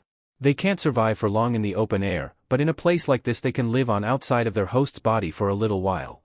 It was one of the ways that they had managed to bring down the sizable Prajna group, using this method to poison their water supply. Kisame's body was almost completely purple and sickly looking at this point. He had swallowed the water, he had been around it, having it splash all over him more than Fu had. His dose would most assuredly be fatal. "Good work," Fu thought as he allowed his eyes to close, succumbing to the cell-destroying effect of Toryun's bugs. Kisame on the other hand screamed until his eyes rolled into the back of his head. His demise had been far more painful than Fu's. There was nothing he could do after taking so much water into his actual body. With his death, Samehada separated from his body and the massive orb of water lost its foundation to hold, dropping and filling the lake that Kisame had already created even further. All three bodies, Kisame, Fu, and Toryun, floated lifelessly on the top of the water as Samehada let out noises that sounded like crying as it floated along as well. The sun had long since finished setting, bathing the entire scene in white moonlight. XXX. Danzo vs Itachi. Danzo's eyes had turned to the slight distance away as a massive orb of water was visible on the horizon before it eventually dispersed. That was clearly where his underlings had been fighting their own battle, and it looked to be a very destructive one to boot. The thought of another battle to fight against an Akatsuki member made him look down at his right arm. "I've got 6 Sharingan eyes left. Itachi took 4 to defeat.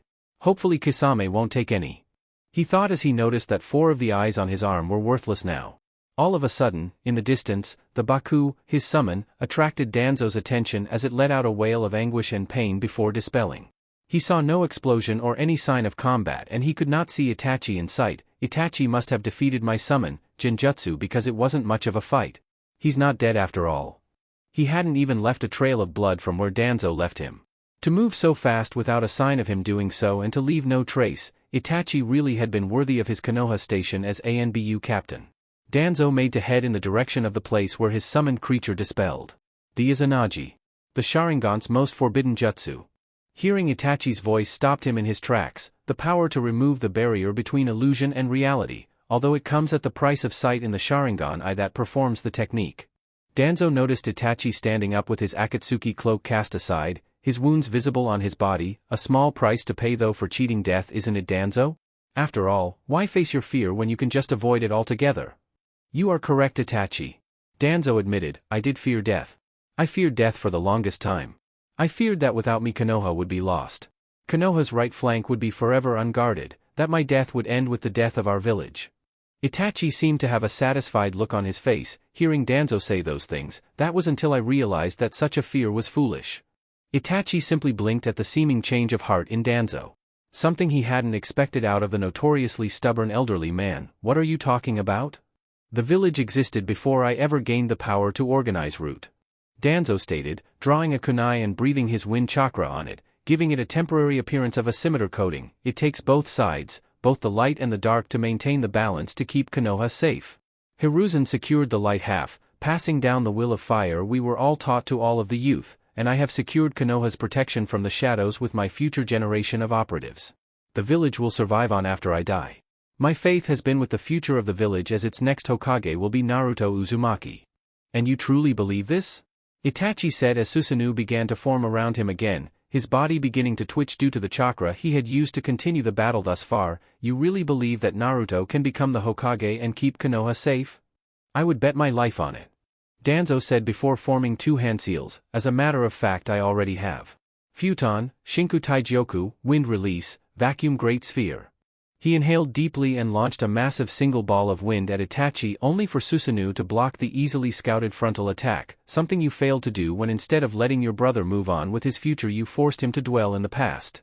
Itachi's eyes reflected hatred as Susanoo lunged forward with its sword. Danzo lifted his right arm and a massive tree grew from nothing in the sand as a defensive measure. However, the sword was not truly physical and phased right through before stabbing through Danzo. Do not speak of things you don't understand, Itachi said tersely. When Danzo's body faded again out of his sight, he didn't even allow him the chance to materialize anywhere else, as when he saw Danzo's body again, the yellow eyes of Susanoo glowed brightly for a split second prior to a large scale of area that Danzo stood in, spontaneously combusting. You know nothing of why I did the things I did. You manipulated your brother worse than I've ever manipulated anyone, Danzo's disembodied voice said before he reappeared a ways away from Itachi and Susanoo, breathing slightly heavily. The powerful series of jutsu that he had been using were not intended to be used by someone with his genes. The Sharingan alone would have been taxing enough on his chakra reserves, but using the 1 in his head and the 10 in his arm in conjunction with Izanagi, as well as the Mokuton genes he needed for him to use Izanagi in the first place, was draining him steadily. You really are a student of Madara. You have a gift for twisting others to your will just like he does. Not even Shursue's Jujutsu could have so completely warped Sasuke the way you did. That's enough out of you, Itachi roared as he brought Susanoo to bear, driving forward to end Danzo's life. He had never been so angry in his entire life. The only time that ever came close was when he believed that Naruto had killed Sasuke in the middle of their three-way battle. The sword swept across the top of the sands and caught Danzo cleanly. Itachi merely kept Susanoo swinging its sword despite the fact that the constant action and the strain of using Susanoo was aggravating his sickness. He needed to end this now. With that in mind, he wound up cleaving Danzo 2 more times. Danzo reappeared in the air above Susanoo's sword only for its eyes to glow yellow again while looking at him in the sky and force another instant explosion that engulfed the Root commander. Itachi knew that Danzo was not dead. If he hadn't died yet, then he would not be dying from such an attack. Even if it was just as impossible to dodge as Amaterasu, Danzo still had more Sharingan eyes to use Izanagi. And right when he thought this, Danzo returned right on cue, appearing from thin air as Izanagi cancelled itself once more. Susanoo was truly imposing. Danzo just could not get to Itachi a second time. Even when he was able to cut into Susanoo, he simply wasn't able to cut deep enough to kill Itachi. He was most certainly feeling the effects of using so many of his Sharingan eyes, but he would not use the one inside of his head. He would not use Shursue's eye for the Izanagi. It was far too valuable to simply waste. Itachi started to think as he coughed violently, I need to conserve chakra. Winning here at the cost of all of his chakra would do him no good, but Danzo wasn't really giving him a lot of options here. Thinking about what he would have to do after the battle if he won, Itachi deactivated Susanoo. If he had used it for too much longer, he wouldn't have walked away. There was no need to ensure his demise tonight. Danzo was not Sasuke. It is time we bring this to an end. Danzo looked at his right arm and grunted. He had left Izanagi active for too long while dealing with Susanoo for that last sequence of attacks. He no longer had any Sharingan eyes to spare, so has it really come down to this? He asked Itachi, after all you've sacrificed, are you really willing to ignore all that you have worked for? Itachi did not answer Danzo. There was nothing more that needed to be said. One of them would die, either Itachi would clean part of his mind and conscience with Danzo's blood, or Danzo would keep Naruto and Konoha safe for a little while longer by taking Itachi's life. Danzo let out a sigh as he stared Itachi down with his chakra-imbued kunai in his hands. If this is what it has truly come to, either the end of you or me, then I want to say just one thing to you, Itachi. Thank you. You have sacrificed more than your life, you have sacrificed more than any shinobi, even myself, would ever have. Your will of fire never burned out. That was something that had never been said. For all he had done, for every sacrifice made, for every Uchiha life that was ended by his hands, for every bit of Itachi's future that was destroyed by the urging of 3 old shinobi that couldn't find an alternative, for all of that not a single person had ever expressed gratitude. What had Itachi gotten out of his sacrifice? He had lost his family, he had lost his lover, he had lost his career, he had lost his reputation as a stellar and loyal high-ranking ninja, he had garnered the unconditional hatred of his beloved younger brother who for the better part of a decade had existed solely to put him 6 feet under, he had become an international criminal that was destined to be pursued to the ends of the world until his demise. For all of that he had never even heard one person offer their appreciation, not one single time. And to hear it at this moment, he didn't know how to feel. But he would not stop. Things were too far gone to change now. This battle had to end, no stalemate would do. But as Itachi burst into a flock of crows to initiate the combat once more, Danzo's Sharingan I caught the slightest of movements. For a second Danzo swore that he could see a tear fall down Itachi's face. And that sight made him realize just how tired he truly was. Perhaps it would be nice, after 60+ years of tireless work and fighting, to finally rest. Let the new blood handle protecting what was now their world. This is for Sasuke. Itachi's voice sounded out from behind Danzo, forcing his eyes to widen as he heard loud chirping consistent with only one attack that he knew of, Chidori, 1,000 birds. There was no time to turn. This one was coming right for his heart. He knew it. He was not fast enough to turn and counter Itachi, not even on his best day he would not have been able to turn fast enough. With his mind running at 1,000 miles a second, Danzo flipped his wind chakra-coated kunai reverse style and stabbed himself through the stomach just as Itachi's right arm drove itself through his chest from the back. Danzo took one deep breath as the pain tore through him from being impaled twice, but he also heard Itachi let out a sound of pain as well. Danzo moved the blade to find that he had managed to stab Itachi deeply, just as deeply as he had stabbed himself. Danzo could already feel his control over the implanted Mokuton cells in his arm slipping. It was a race now to see whether or not he would die from Itachi's final attack or from losing control of the Mokuton and turning into a tree. He might have preferred the latter, leaving a lasting impression on the world by being a tree in the middle of the desert, but he still had a job to do, and as he twisted the blade deeper and freed a hand to grab a hold of Itachi's arm through his chest, he would have to settle for the impression made by training the next Hokage. Itachi's arm was stuck, he couldn't yank it free. The wound in his own torso was sapping his energy as well as holding him in place just as well as his arm through Danzo. This is the end, Itachi, Danzo said, struggling as he reached up past the seal on his chest towards his Sharingan I to destroy it for safety. There is nowhere for you to go.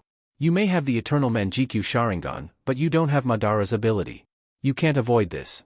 Yura Shishu Fuin Jutsu, reverse 4-symbol sealing jutsu. 4 black double bars released from his body around himself and Itachi before forming a large black sphere around them. It then swiftly started to suck everything caught in the sphere into Danzo's body. It took the sand around them in the shape of a semicircle, leaving quite a crater, but more importantly it took Itachi's body within as well. Itachi merely shut his eyes and accepted his fate. Mother, father, Sasuke, I'll see you all soon.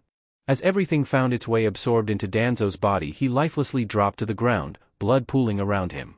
His body merely sat there in the moonlight for the longest time until Zetsu emerged from the ground right next to his corpse. Well, would you look at that?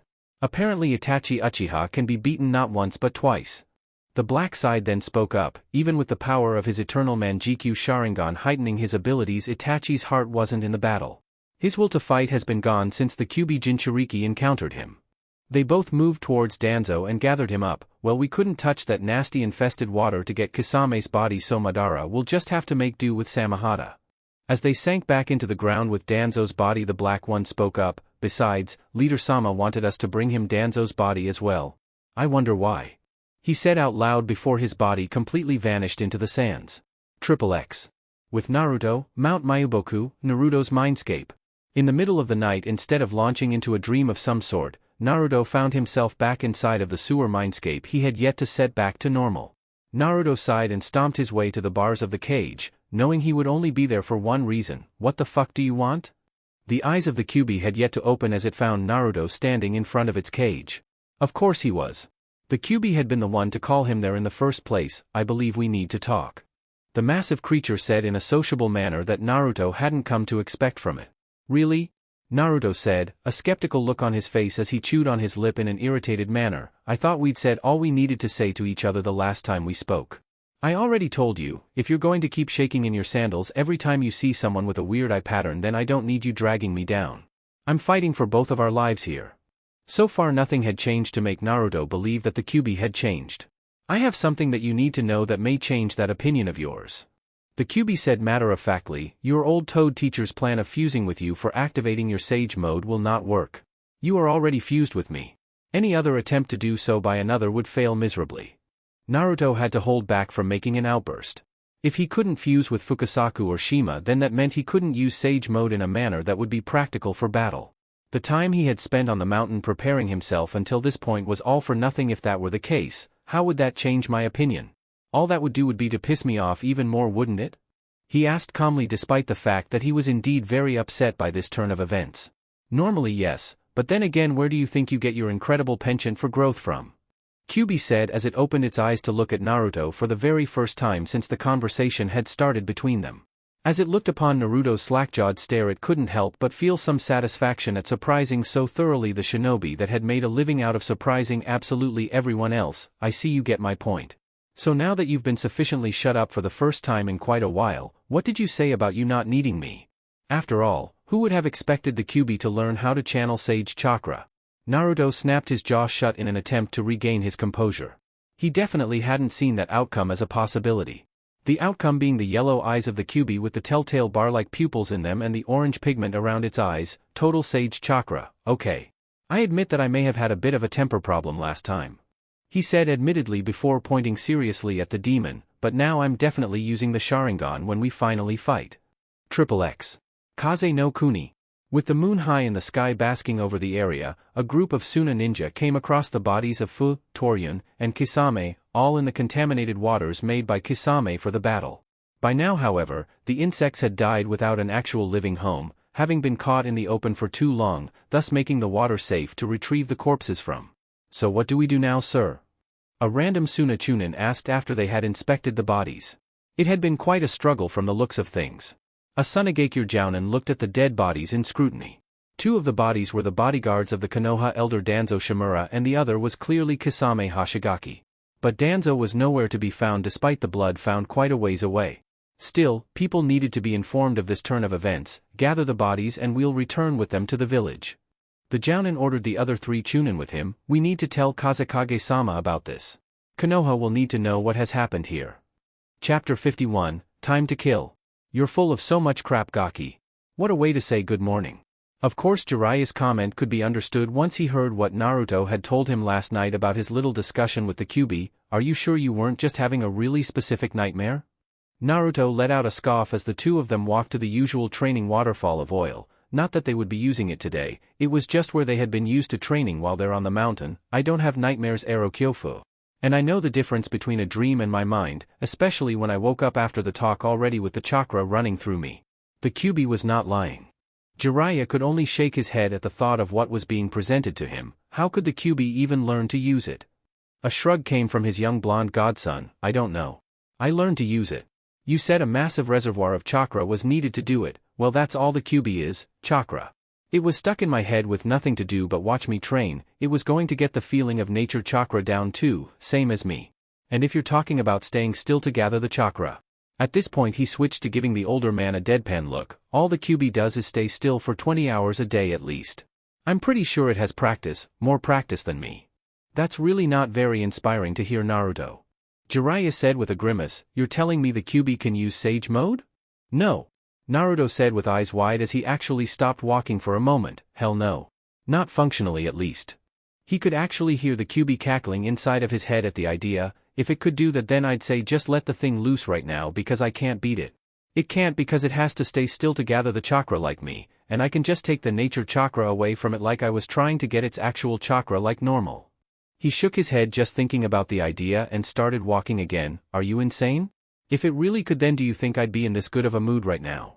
Maybe? Jiraiya answered unsurely. Naruto rolled his eyes before responding. If that really happened, then I probably would have jumped off of the highest cliff on the mountain, and slit my goddamn throat on the way down. Because there's just no reason to keep on trying anymore. That's a really negative sentiment, you know.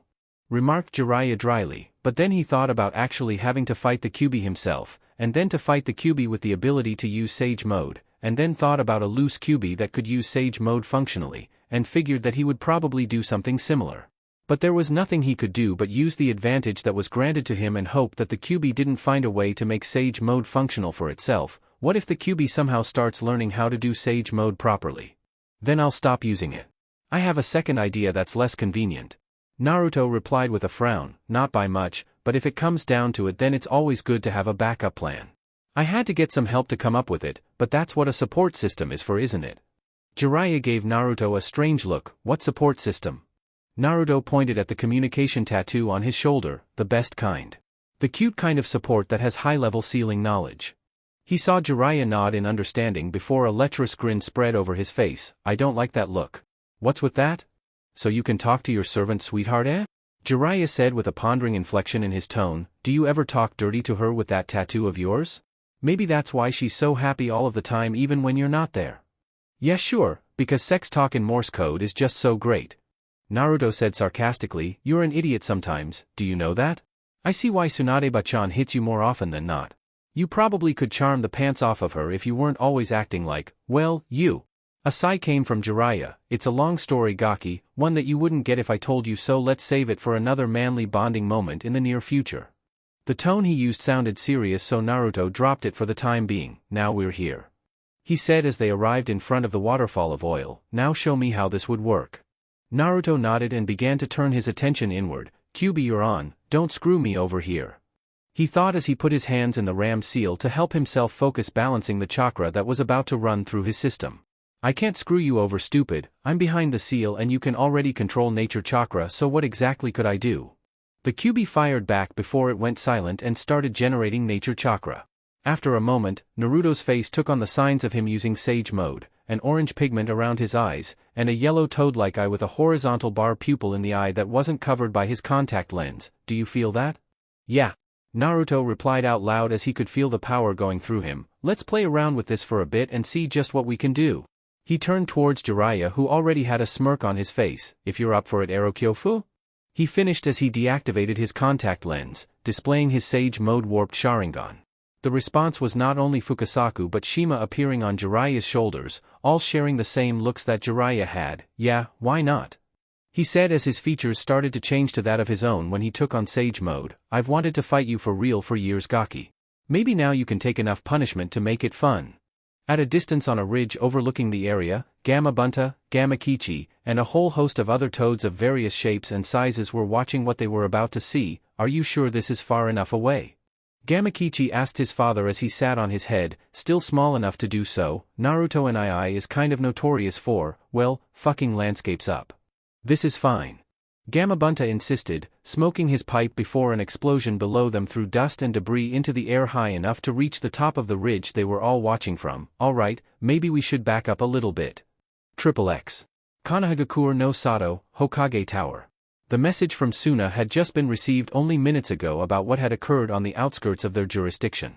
The bodies of Danzo's two bodyguards were found dead along with that of Kisame Hashigaki. Danzo and Itachi Uchiha, Kisame's partner, were nowhere to be found, but signs of a great battle were found a short distance away from where the three bodies were located. This did not give Tsunade an easy feeling as to the fate of the missing delegate. Danzo was not the type to allow himself to be taken prisoner, and he was on his way to Suna to boot. If he had escaped, then he would have headed that way. That was rather bold of them to stick their necks out for someone that wasn't even a Jinchuriki like the other times they had been discovered and engaged in combat. It was probably a personal vendetta of some sort, clearly from what Naruto told her of the black op given to Itachi. Damn it, the Hokage needed to be briefed about crap like that when they took the hat. she should not have been told about this 3 years after she took over by someone that had nothing to do with any of it. Koharu and Hamura got their wrinkled butts chewed out the second that clone Naruto sent to her dispelled for keeping that from her. She could understand some things being covered up and buried and kept from people especially like this, but not when there were still remnants of the damn scandal still out and floating around. If Itachi had killed them all, Sasuke included, then maybe he could have stayed, maybe a lot of this didn't have to happen. But Itachi would never have done that from what Naruto told him. That fight Naruto intruded on was meant for Itachi to die. And with what actually occurred there certainly would have been means for a grudge to be held. The only thing he wanted out of the whole Uchiha massacre was disrupted. I swear the brat needs to get his stuff together so he can take this damn job. Tsunade muttered to herself as she sat at her desk thinking about what to do next. After a moment she began to write out a return message to Suna for Gaara. Alright, we're not going to get a better reason to do this now without something catastrophic happening beforehand. Iwagakure isn't going to join the alliance so we might as well set the meeting date now. Akatsuki could make too many moves and spring about all over the map. The shinobi villages that had come into the alliance propagated over the last few months needed to get together to come up with a solution. XXX. Undisclosed location. A crater formed in a stone wall as Madara punched it angrily, hearing the news that was just given to him by Zetsu. Damn it, Itachi. The man was difficult to manipulate even with his spirit broken. When he said he would head to Suna so readily he figured he was back to the drawing board to find a new way to defeat him but would do Madara's bidding in the meantime. He never figured that Itachi was actually willing to go simply because of the man that had granted the go-ahead for the mission that ruined his and his brother's lives would be heading that way. Danzo simply was not a person of interest to Madara. He never had been. The only thing Root had ever done against his Akatsuki always happened to be inadvertent. Naruto, Danzo's top trainee, was merely fighting for his life as he was a Jinchuriki. The pale boy and the girl he had a run-in with were only meant to back Naruto up and keep him protected. The rather large amount of Root shinobi that had bailed Naruto out of Amigakure were there in the first place to take down Hanzo before he was killed by Pain. Getting Naruto out became their main objective when that became impossible and his and Jiraiya's battle became impossible to win. Danzo and by proxy the Root that he led were of no consequence to Madara. They were to Itachi though, and it was enough for him to go after Danzo himself. He hadn't even taken any time to try his eternal Manjikyu Sharingan before engaging the man, to try and find any of his techniques beforehand. And now he was out a pair of spare Manjikyu Sharingan eyes. Danzo sealed Itachi inside of his body. There was no way to get him out to get at his eyes and Danzo only had a right arm full of useless ones. He even destroyed Shirsue's eye prior to dying, the bastard. All he had to take away from Danzo's death was his right arm that had the Mokuton cells that he could find use for. Not exactly a victory. 2 steps forward, 3 steps back and all of that. After taking Danzo's arm he let Zetsu take Danzo's body to Pain. The fool would do his little reanimation techniques and he would have a new anima path and would be back at full strength. No need to complain or sulk over the destruction of his spare bodies any longer, because Madara was tired of him sitting on his ass and doing nothing. There were moves that needed to be made and right now Pain and Konan were the only one that could do so. With Zetsu sending Danzo's body he also sent new orders to Pain from Madara. An order he wouldn't have any trouble adhering to, especially since he would want to test his new body and all in actual combat. Sasuke's little lapdogs still moving around and whining for their master were getting to be irksome. It was mostly that girl though that worked his nerves. Give Suigetsu a sword and he would immediately leap up the ladder in terms of being a threatening shinobi. All he needed to do was hypnotize Jugo and that would solve that problem, if there even was one, since if he still wanted revenge on Naruto and that might be enough to get him to work. Karen on the other hand was only good for locating general chakra signatures and healing the others. She wasn't much of a fighter at all and Madara needed fighters. Maybe he needed to seek out this Kabuto they were so intent on destroying. This man was meant to test them. Well, in that case they failed the test. They hurried into the fight and were embarrassed by Orochimaru's old right-hand man. Perhaps looking to employ the man was a better option than most right now? There was a need to stop the bleeding so to speak. And then there was another option altogether. It was experimental at best, but if it was done right not only would it buy him time to bolster his own forces, it would weaken the homes of his final 4 targets. XXX. Amigakure no Sato, Pain's Tower. Konan could tell by now when Pain was in a good mood. It was especially evident today as he had been sulking for the last month since the interrupted battle with Jiraiya and Naruto Uzumaki. When Zetsu presented him with the body of Danzo, well, she didn't think she would ever again see the man actually smile before then. But he had put one on when Danzo's body had been lain at the feet of his remaining other bodies. She thought she would feel better at seeing the man that had conspired with Hanzo to kill them, to see the man indirectly responsible for the death of her dearest friend Yahiko laying lifeless on the ground. She didn't know whether it was because she didn't do it herself or what, but she just felt hollow. It didn't feel like any kind of victory she was led to believe it would feel like. It didn't feel like anything at all. And from what Zetsu said, it was time to move again. Time to adhere to Madara's will again, but whatever had been ordered by the man didn't seem to upset Pain at all. Conan. The Pain that looked like her old friend Yahiko spoke to her. I will be leaving the village for a short while. In the meantime, I want you to send out a few messages to the other smaller villages that are sick of playing as the buffers and the whipping boys to the 5 major shinobi villages. Conan nodded. Which ones would you have me send word to? She asked. All of them. Every single one. Pain told her, looking over at her with his ripple-patterned eyes. I want every minor village to be contacted. I want you to tell them to keep their eyes open, and to tell them that the time of the 5 dominating the many is over. They will see what I mean soon enough. It will soon be time for their pain to finally be reimbursed if they choose to join Amigakure. Her eyes widened at the implication of what he was saying. You want an alliance? Yes.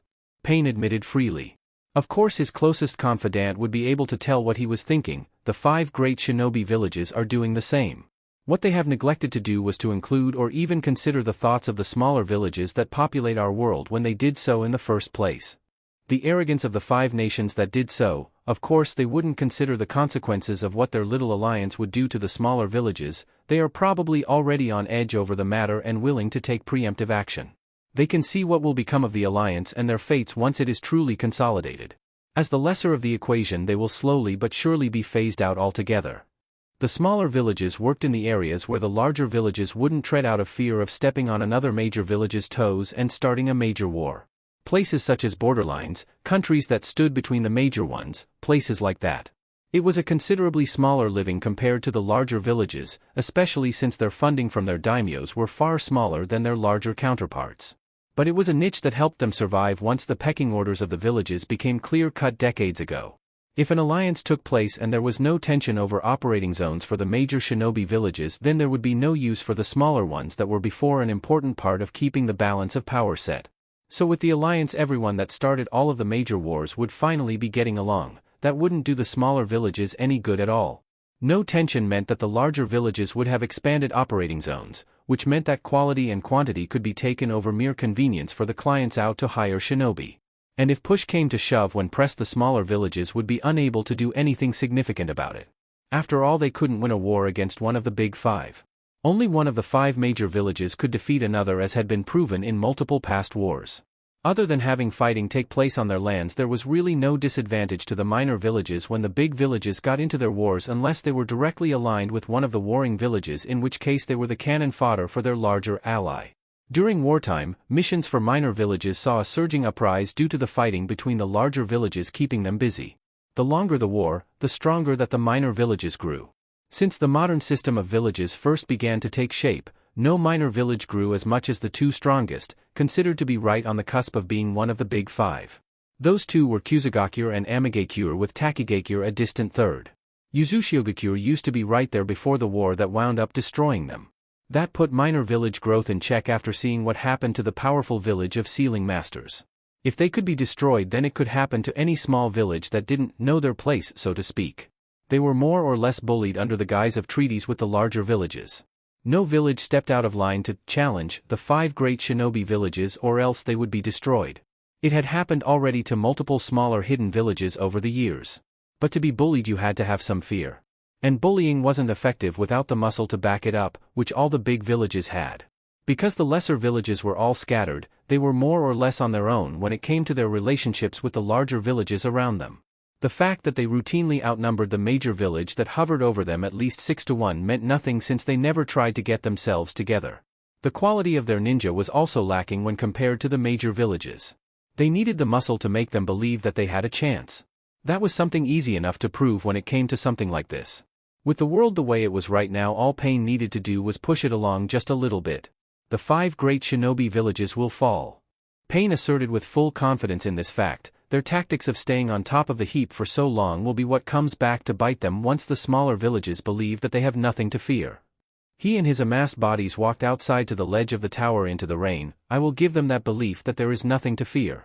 Tell them that the man inheriting the power of the Rikudo Sennin is sending out the call for their assistance. As the 6 bodies of pain vanished from the ledge, Conan's hands tightened into fists under the sleeves of her cloak. So you're going to start a war? Have you truly forgotten the reason we started this in the first place, Nagato? XXX. With Naruto, MT Mayuboku. The toads that had been observing the friendly battle between Naruto and Jiraiya finally came out of ducking and hiding for cover as the sounds of destruction finally stopped. Hours of explosions and land being upturned finally brought things to a close. Is it over? Gamatotsu asked shakily, hiding in the back of his father's vest. The contingent of spectator toads had long since abandoned standing at the edge of the ridge once all of the explosions started kicking higher and higher, since it became clear very shortly that being above the action didn't keep them from being drawn into it. Gamakichi hopped down the side of the ridge to check on the 2 combatants that had been fighting below. Let me check. I'll be right back. He walked over a ruined landscape. The only thing that was really still pristine was the waterfall of oil and the statues around it. Apparently the 2 had made a truce to not fight anywhere near it to keep it from taking damage. Gamakichi eventually came upon Naruto and Jiraiya laying in a large crater with Fukasaku and Shima hovering over them. Hey, are either of you 2 dead after all of that? Because it sure seems like someone should be. Jiraiya let out a cough and sat up shakily with the help of Fukasaku. I have not had my ass kicked like that in a long, long time, and I'm not really counting the pain thing. I technically beat half of his bodies. And then he ripped your arm off. Naruto chimed in before a frown came over his battle-marked face. Contact lens activated again now that the battle was over and his Sharingan wasn't needed, and you and the elders still put the boots to my ass for a lot of that fight. You're definitely handicapable for sure, Ero Kyofu. He finished, getting a laugh out of Jiraiya. Gamakichi grabbed the beaten-up Naruto and placed him on his back. Okay, Naruto and I've got to catch up to you after seeing that. Maybe I should try to start training in Senjutsu too. The young toad mused to himself. Naruto nodded, not that Gamakichi could see it with him on the toad's back. Sage mode is a monster. I think I'm tired. Me. I'm actually tired. I never get tired, at least like this. It's not just an I got beat up kind of tired. Side effect of using Sage mode for a long period of time, Gaki. Jiraiya said informatively, that's why it's only for when you need to bring out the big guns.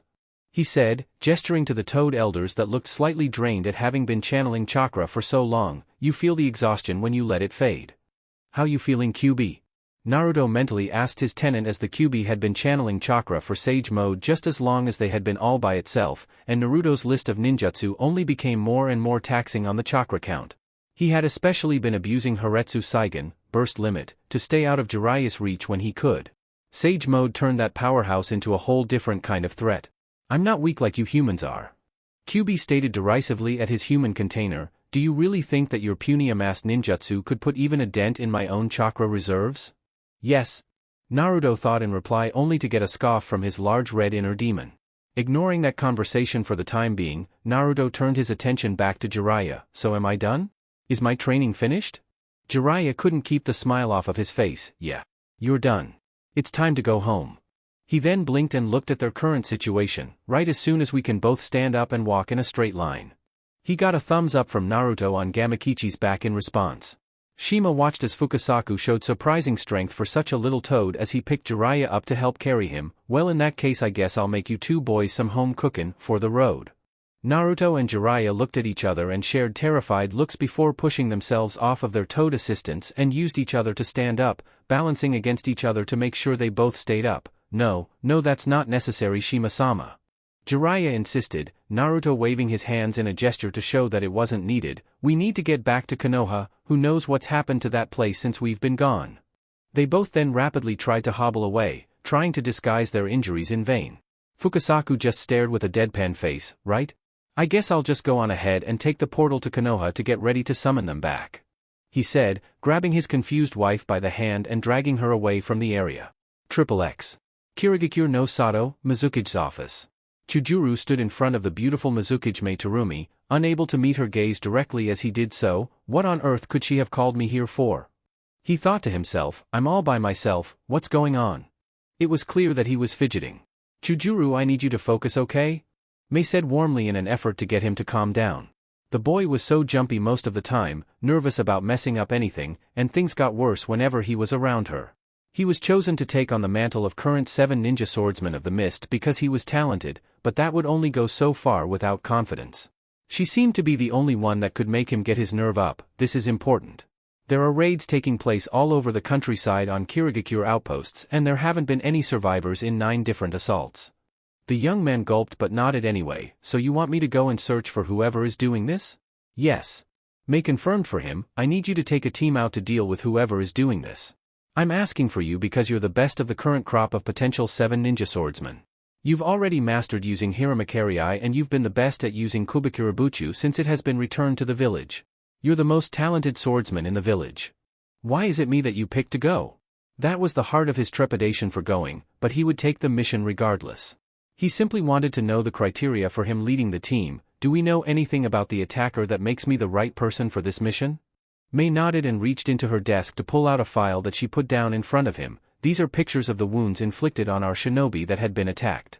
She watched Chujuru intently as he looked at the pictures, adjusting his glasses on his face as he started to get the picture as to why he was being sent. Do you see why you're the one that must go? Chujuru nodded with a stone-like look on his face, but the man that owns the weapon that did this, he's supposed to be dead. Tsunegakure sent word to every village in the alliance that Kisame Hashigaki was killed in Kaze no Kuni a few days ago. And Mei knew this. She had already returned a message to Tsunade in Konoha stating that she would attend a meeting in their village to go over the issue of the Akatsuki threat that seemed to be more than just a regional problem. If they were killing delegates and freely taking away Jinchuriki, then it was high time something needed to be done. You know what injuries from the weapon Samahata look like. Even if it isn't Kisame, there is someone out there with one of our swords killing our ninja. And as one of the 7 ninja swordsmen, it's my responsibility to bring them down and retrieve our weapons. Chujuru nodded firmly now that his task was laid out in front of him. I'll find who's doing this, Mizuki-sama. I swear I'll bring them down and bring Samahata back. Mei smiled at hearing Chujuru sound confident and fired up to go retrieve what belonged to the group he proudly represented. You have free rein to select whomever you believe would be best for assisting you on this assignment. You can leave once you've done this. Good luck.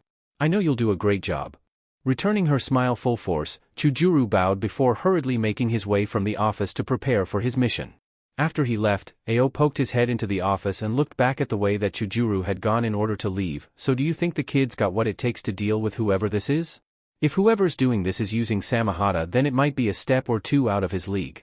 Just to be able to wield that sword, whoever is doing it has to be a monster. Mei frowned at Ao. I wouldn't go counting him out just for that. He's the only person in training that has met the criteria to take a place as this generation's next set of the 7 ninja swordsmen. If there's anyone that can match up with whoever is using Samahata, it's him. Ao sighed as he walked inside of the office and leaned against the doorframe. I'm still not convinced. For a mission like this you need to send a ninja with foresight. If I had to say anything, it's that a real man is what you need for something like this, Mizuki-sama. Sadly for Ao, however, in his little rant/statement only certain key parts of it were heard. Send, for a real man? It's what I need. Mei simply put a pleasant smile on her face as she cut Ao off as he continued to rant. Ao, shut up or I'll kill you. That stopped the ranting man in his tracks. What did I do? XXX. Elsewhere in Mizuno Kuni. I've got to say. Madara certainly does know how to reward hard work, and Zetsu delivery service is mighty handy. Standing up from a low crouch outside of a recently sacked and destroyed observation point in the northern islands of the nation, Suigetsu sighed and looked around at his handiwork. 50 dead Kiri ninja lay all around the area. Geez, why do these guys always attack first? Suigetsu asked himself out loud, scratching his head. All I'm trying to do is send a message that I want the other swords Kiri has in their possession. He said before shrugging. Oh well. At least I actually get to kill the people I fight again instead of just holding back. If Sasuke were here, all he'd say would be, leave them alive, or some crap like that. It would totally cramp my style, right Jugo? He asked. Jugo? Suigetsu turned to see Jugo repeatedly punching a downed Kiri ninja with his piston-like right arm, pulverizing the rock underneath the ninja's head. Die. Die. Die. He howled in a manic tone of voice as blood and stone flew up with every strike. The white-haired swordsman gave off a casually deadpan look at the barbarous sight. Yeah. I don't think you really have to worry about that. People usually don't live when you turn their skulls into slurry. He then noticed Jugo stopped punching and his arm turned back to normal as he hurriedly backed away from the shinobi he had been decimating. I'll take it you're back to normal now. Jugo nodded slowly, looking at his hands shakily. Good. I don't get why we're out here waiting for your stupid sword dashed. Karen chimed in as she walked over with her hands on her hips. You already have one, so dashed. She was then cut off when Samahata was put right in front of her face. Don't say stupid things like that, okay? Suigetsu said with a bored look on his face. Because you were in such a rush to go after Kabuto to avenge Sasuke, you got our asses kicked because we weren't ready. Not only am I getting better at using Samehada with all of the fighting we're doing, if I can get one of the other swords then that would be all the better for the next time we fight someone strong. Karen backed away from the young man holding the creepy weapon. What if we get killed out here while you're on your little scavenger hunt? A feral grin with his shark-like teeth came from Suigetsu. Haven't you ever heard of trial by fire? If we get taken out by any jabroni that winds up coming after us, then what kind of chance do you think we have at fighting a Jinchuriki, not to mention a Jinchuriki like Naruto Uzumaki? He isn't just sitting on his ass twiddling his thumbs. I'll kill that bastard. Karen exclaimed angrily at the mere mention of Naruto's name. I'll tear him apart for what he did to Sasuke-kun. Suigetsu shook his head. Then you might want to start not sucking in a fight. The way you are, he can kill you with eye contact alone. He then laughed at his own little joke. If the guy knew any genjutsu then he just might be able to, literally. He set Samehada on his shoulder. I'll take either Hiramakiri or Kubikirabuchu at this point. Both would be outstanding though. Karen shook her head at seeing Suigetsu get all caught up in daydreaming about his stupid freak swords and looked over at Jugo. I think we should get out of here and hide again. Jugo's freaking out at what his other half did and someone's going to be here soon after all of the ruckus you two made. Suigetsu stuck Samehada to his back with a smirk. Yeah, we made the ruckus because you never fight. He pointed over at the now docile Jugo. Crazy serial killer Jugo is more useful than you in a fight. He teased. I was the one that cast the damn genjutsu over the people here so the idiots didn't see you coming until you two were right on top of them. Karen replied heatedly. She was damn sure a useful member of the team, she was just the support.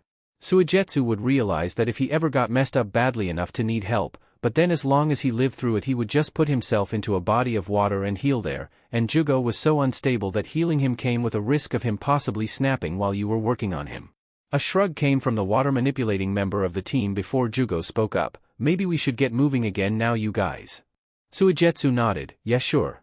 We need to find another outpost to set up at just in case the murderous you decides to peek his ugly head out again so we can get some use out of your crazy side. He looked back at the completely ruined outpost they had just run through like a hot knife through butter. Eventually they'll send someone with a sword knocking once they realize Samehada's the one doing this, and I'll be waiting. XXX. Konohagakure no Sato.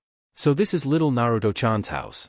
Shima said as she was led into Naruto's new cliffside accommodations by Hamiko, who had been previously acquainted with the old female toad. Didn't get to see much of this place last time I was in Konoha. She said in passing as she hopped down the stairs from the entrance into the main room that overlooked the whole village due to its placement on the mountainside. Hamiko followed behind placidly. I'm sorry, there was just so much going on the last time you were here that there was no chance to show you Naruto-sama's home. To be honest, he hasn't even been here yet either. Shima hopped on the middle of the table in the living area. Well, that's about to change in just a moment, so hold on. And in a matter of moments, a puff of smoke filled the room, clearing to reveal Naruto and Jiraiya standing there, and there you go. Back home. She waved to Jiraiya and Naruto. Feel free to stop on back in any time either of ya, you're both always welcome. She said as she disappeared to head back home herself. Home my ass. Naruto said, looking around with a confused expression on his face. This isn't my apartment at all. He hadn't been gone long enough to forget what his own place looked like. It had only been for a couple of months. First of all, this is way too big to be my place. Second of all, you can see the entire Hokage monument from my living room window. He gestured out at the sunset balcony view he had of the entire village. This is like looking at the entire opposite thing. Nice view though. He had to admit. Hamiko raised a hand to interject as Naruto kept looking out the window. Actually, Naruto-sama, this is your house. He turned around abruptly to give her a wide-eyed look only to be met with a smile. You told me to keep your affairs in order. Well, between the work with the academy that I do and the ceiling tags that I sell and with all of the money you have from Sasori's bounty and the high-level missions that you kept taking, we had money. A lot of money. Enough money to easily buy this entire house. That wasn't even mentioning that he got paid at regular intervals while he had been on this long mission around the bulk of the ninja world as well. Getting paid for an S-ranked mission routinely did not give one empty pockets. Plus Kirigakure awarded Konoha financially for the return of Kubikirabuchu, and some of that went to Naruto's account as payment for his efforts per the Mizuki's request. Jiraiya draped his lone arm over his stunned-looking godson's arm. Yep, and I live here too, rent-free of course. I'm on the cusp of retirement and I'm taking liberties with my social security gaki. I'm a veteran. A nod came from Hamiko to confirm this. Oh, but there's plenty of space, it's actually no problem at all that Jiraiya-sama lives here as well, honest. Naruto's facial expression still hadn't gone back to normal. So let me get this straight, you bought me a house while I was gone and moved all of the stuff in. Hamiko nodded happily to verify, so this place with all of the space, and the huge view over Konoha, and whatever amount of bedrooms this place has dashed. 8 bedrooms. Hamiko helpfully added. 8 bedrooms. Naruto said, taking back his last statement, all of this is mine? As in it belongs to me? Yes. Hamiko said cheerfully before being met with Naruto's silence, putting a frown on her face. Is that a problem, master? Did I do something wrong? You're not upset, are you? She asked before she found herself swept into a kiss. Quickly letting her go after his display of affection, Naruto threw his hands up in victory. Thank you, Hamiko-chan. Yeah. I own a house. A big house. Not an apartment, an actual house. A smirk was on Jiraiya's face as he looked over at Hamiko, touching her lips serenely and blushing lightly. Hey, I know you're excited and everything about getting a house, and once you actually look around this place you're going to love it even more, but I'm telling you right now, if you try to kiss me I'm going to throw you out of the window. Naruto stopped celebrating long enough to give a dry look to Jiraiya. Big deal, I can walk on air, remember? Do you really want to start that? Because I know that you can't fly. Now can I please celebrate? I haven't had much to feel good about these days. That's another thing that I was meant to tell you, Naruto-sama. Hamiko said, speaking up in a rather quiet voice as her mood seemed to take a 180. The happiness in her face had disappeared as she couldn't look Naruto in the eye for what she was about to say next. I don't know how to tell you this, so I'll just come out and say it. Sai, there's some news that came to us while you were gone. I'm afraid Danzo Shimura is missing. Hokage-sama thinks he's more than likely dead. Jiraiya's eyes quickly panned from the servant girl to Naruto, trying to observe whatever emotion there was crossing the young man's face. There was none to be seen at the moment. Come on, kid, don't do that freezing up crap you do whenever something's messing with you. Say something. Do something. Anything. Naruto's eyes turned to the couch where he just went over and sat down. Hamiko walked over and sat down next to him, putting an arm around him in a hug. He just sat there staring at nothing until he finally spoke. So how did he die? Naruto asked solemnly. At least he's willing to say something about it. Jiraiya thought, thinking that this was at least better than the time he thought he couldn't beat the Akatsuki.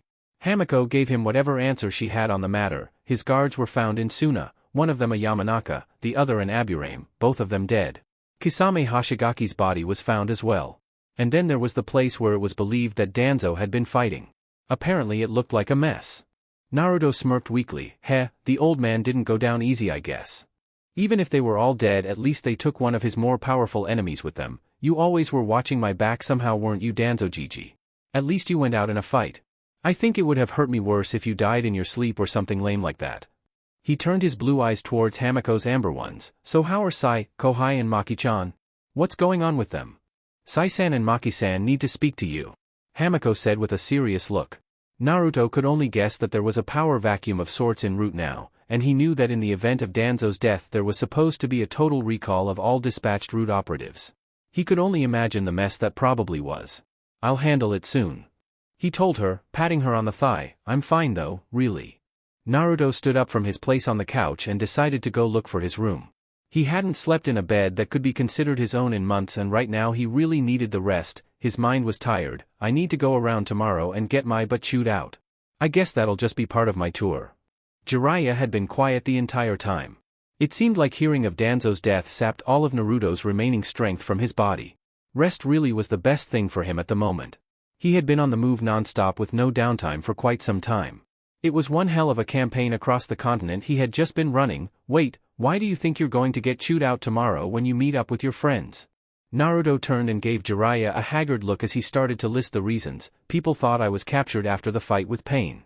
I never came home and continued my mission that we had taken earlier without even taking a team of people that anyone knew about. I globetrotted while people thought I was dead in a ditch somewhere. I've got secrets galore that my friends should be suspicious of by now. The team that no one knew about actually met my friends and then escaped from them so I could finish the mission without going back to Konoha with them. And oh, how about this? He asked, turning his contact lens off to show off his Sharingan. Keeping this a secret for as long as I can is going to be a pain in the ass. Yeah, he'd have to run the gauntlet. Between personally reporting to Tsunade, facing down the friends that had gone on the mission to assist him, answering the questions about his fight with Sasuke and Itachi, and everything else, he would definitely need to be well rested for that. I see your point. Jiraiya said before walking past Naruto and putting a hand on his shoulder as the old toad sage went to his room. Well, good luck with that. A sigh came from Naruto as he continued back. "Hey Hamako-chan, I don't know where I'm going or which room is mine. Do you want me to show you?" Hamako asked him, tilting her head inquisitively. "That'd be great," Naruto said as he waited for Hamako to get up and walk over to him, grabbing his arm against her chest as she pulled him down the hall to show him. "Do you want to take a nap with me? I could use the company," he asked. "Just a nap?" A delicate tilted eyebrow from Hamako belied a rather mischievous tone behind her words. Spending only a few hours with Naruto in Kumo was not enough to make up for the months that he had been gone for. Talking through the tattoo was a far cry from actually being there with him. "Maybe when I wake up we can do something then if you still feel like it." Naruto teased her back, using a regular tone of voice so that she couldn't tell if he was kidding or not. "Who knows how long that'll be though." "So mean, Naruto-sama." Hamako pouted playfully as she led him into his room. She could tell he was in one of his moods again, though he was doing a much better job of playing this one off. Danzo's death actually did hurt him more than he showed, but out of respect for the man he felt he had to simply move along. He simply wouldn't outright grieve even if she or Jiraiya confronted him directly on it, so the next best thing she could do would be to cheer him up somehow. "Oh well, you can tell me all of the things about your trip that you couldn't recount through our connection. And I was so looking forward to seeing what you thought about your new bed. On second thought I might have enough energy for just one shot." With a serious face, Naruto quickly about-faced in his outlook clearly towards the positive after being presented with the same opportunity and having it shoved in his face. He had not had relations with a female in at least 2 months, give him a break, maybe more than one. XXX. Shimo no Kuni. Shimo no Kuni, Land of Frost, was a buffer nation that sat between Hai no Kuni and Kaminari no Kuni. This nation also bordered Yu no Kuni, Land of Hot Water, and both of these minor nations had hidden villages, so hiding oneself only meant that you had to find a concealed place at the border that others had to get permission to so much as venture anywhere near. It also helped when there was no one that knew where you were going in the first place, but being somewhere that most others wouldn't readily venture was a big deal as well. Which is why finding Kabuto Yakushi proved to be a tougher task than most would readily admit. Still, after his run-in with Naruto it was clear that the boy at least was willing to keep him at arm's length instead of just turning him in and reporting to Konoha brass at first sight. If he had then Kabuto stay in his safe house wouldn't have been nearly as comfortable as it had been, he probably would have been forced to flee a long time ago somehow. The way things had wound up being, it was more like he helped Naruto for his own gain and Naruto reciprocated the favor by not sending anyone after him. A smile had to come to the man's face at that. It was strangely akin to Naruto's trainer's relationship with his master Orochimaru, though Orochimaru managed to kill that little working relationship very early on by making clear his intentions to destroy Konoha. Kabuto had no such impetus to do such. He had other things he wished to do and Konoha had nothing to do with his goals. This time spent just keeping to himself in the meantime did give him plenty of time to get down integrating the rest of Orochimaru's cells into his system. Even the little intrusion of Sasuke Uchiha's little gang didn't do anything to stop his growth in that department. It was actually invigorating to test himself for even a little bit against the trio. He figured that he had at least doubled in strength since fusing himself with the remains of his fallen master. Yes, Kabuto considered his little amount of time spent in his safe house to be something of a vacation. He could even experiment at his leisure as long as he was very selective with the people he took to do so. The thing about the smaller nations was that it was certainly easier to spirit people away with no questions asked, especially if one could do it correctly. At the moment, however, Kabuto was merely basking in the quiet and tranquility of his own company, sitting in his large hooded cloak that kept most of his face out of sight. "You know that even for someone as powerful as yourself, cornering me isn't exactly the best idea, especially on my own turf, don't you, Madara?"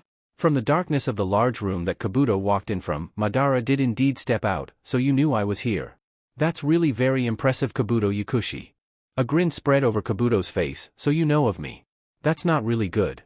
You know enough of me to actually come and seek me out. I don't really like that, you see. I'm something of a recluse, not much of a people person honestly." He shook his head seemingly in amusement. "I'm not even going to try and get into how you actually knew where to look for me." Madara pointed at the sides of his mask. "You've just got to keep your ears to the ground, you see, and listen for rumbling footsteps. I made a living out of making a ghost of myself. Do you think I wouldn't know how to find anyone that hid like me? And therein lies the question I'm really curious about." Kabuto replied amicably for a man that had just had his location discovered by someone he didn't have any dealings with whatsoever, the question being, "Why are you here? Did sicking your rabid Sasuke fans on me no give you the desired results? They are of no major consequence to me," Madara admitted freely as he observed Kabuto's pale white scaly-looking arms beneath his cloak. You, however, are a man of great interest to me. I have a need of skills like yours. They will come to help me in the coming days. Kabuto let out a laugh and gestured around himself. Do look like I really care much for fighting and delivering Jinchuriki to you, even for a price? Money? I don't have any kind of need for it. Land? I can just take that, and even then I prefer the smaller, more concealed areas such as this. He could take over an entire country if he was bored enough and felt like it, though that was probably just the Orochimaru in him talking. There's really not much of anything that you can give me that I would actually take in order to work with you. And when I say with you I do mean with you, because I won't work for anyone ever again. Madara's single visible Sharingan eye narrowed behind his orange swirl mask. You're awfully blunt on matters, aren't you? I expected you to at least try to scheme something towards your advantage instead of dismissing me outright. Kabuto merely shrugged. You would have expected that, clearly. And who says I'm dismissing you? I never said I wasn't for hire, Madara Uchiha. I just said that you probably won't have anything that interests me enough to work with you. He then smirked as he added something as an afterthought. By the way, fear is not anything that would get me to work with you. You have no helpers. Madara noted about Kabuto's workings as he had found his way here and hadn't found a single underling. Underlings only get in your way and bring you disappointment. Kabuto noted glibly, if there were any underlings actually competent enough to work for you and your ambitions, then they wouldn't work for you at all, they would work for themselves. I learned that myself under Orochimaru-sama. He was actually a walking example of that. Yep, he and the entire village of Otogekyure were both shining examples of opposite ends of both spectrums. Madara had to agree with that statement. It was why Akatsuki had only been comprised of the very best, and why even when he had gotten it down to its 10 main members he had only allowed them to work as Akatsuki openly after he had already laid the groundwork for his plans himself. Large organizations with too many members and too many pawns would end up collapsing around you quickly in a cloud of incompetence without getting a single thing done in the long term. You may not wish to work for money or status or even your own safety. Madara said rather slyly to Orochimaru's former right-hand man and Sasori's former spy, but you do wish to discover things, do you not? Tell me, how would bodies of the prime clans of the world suit you as a price? He offered, not just of Konoha, though of them I of course have access, no I mean of all villages of all nations around the world.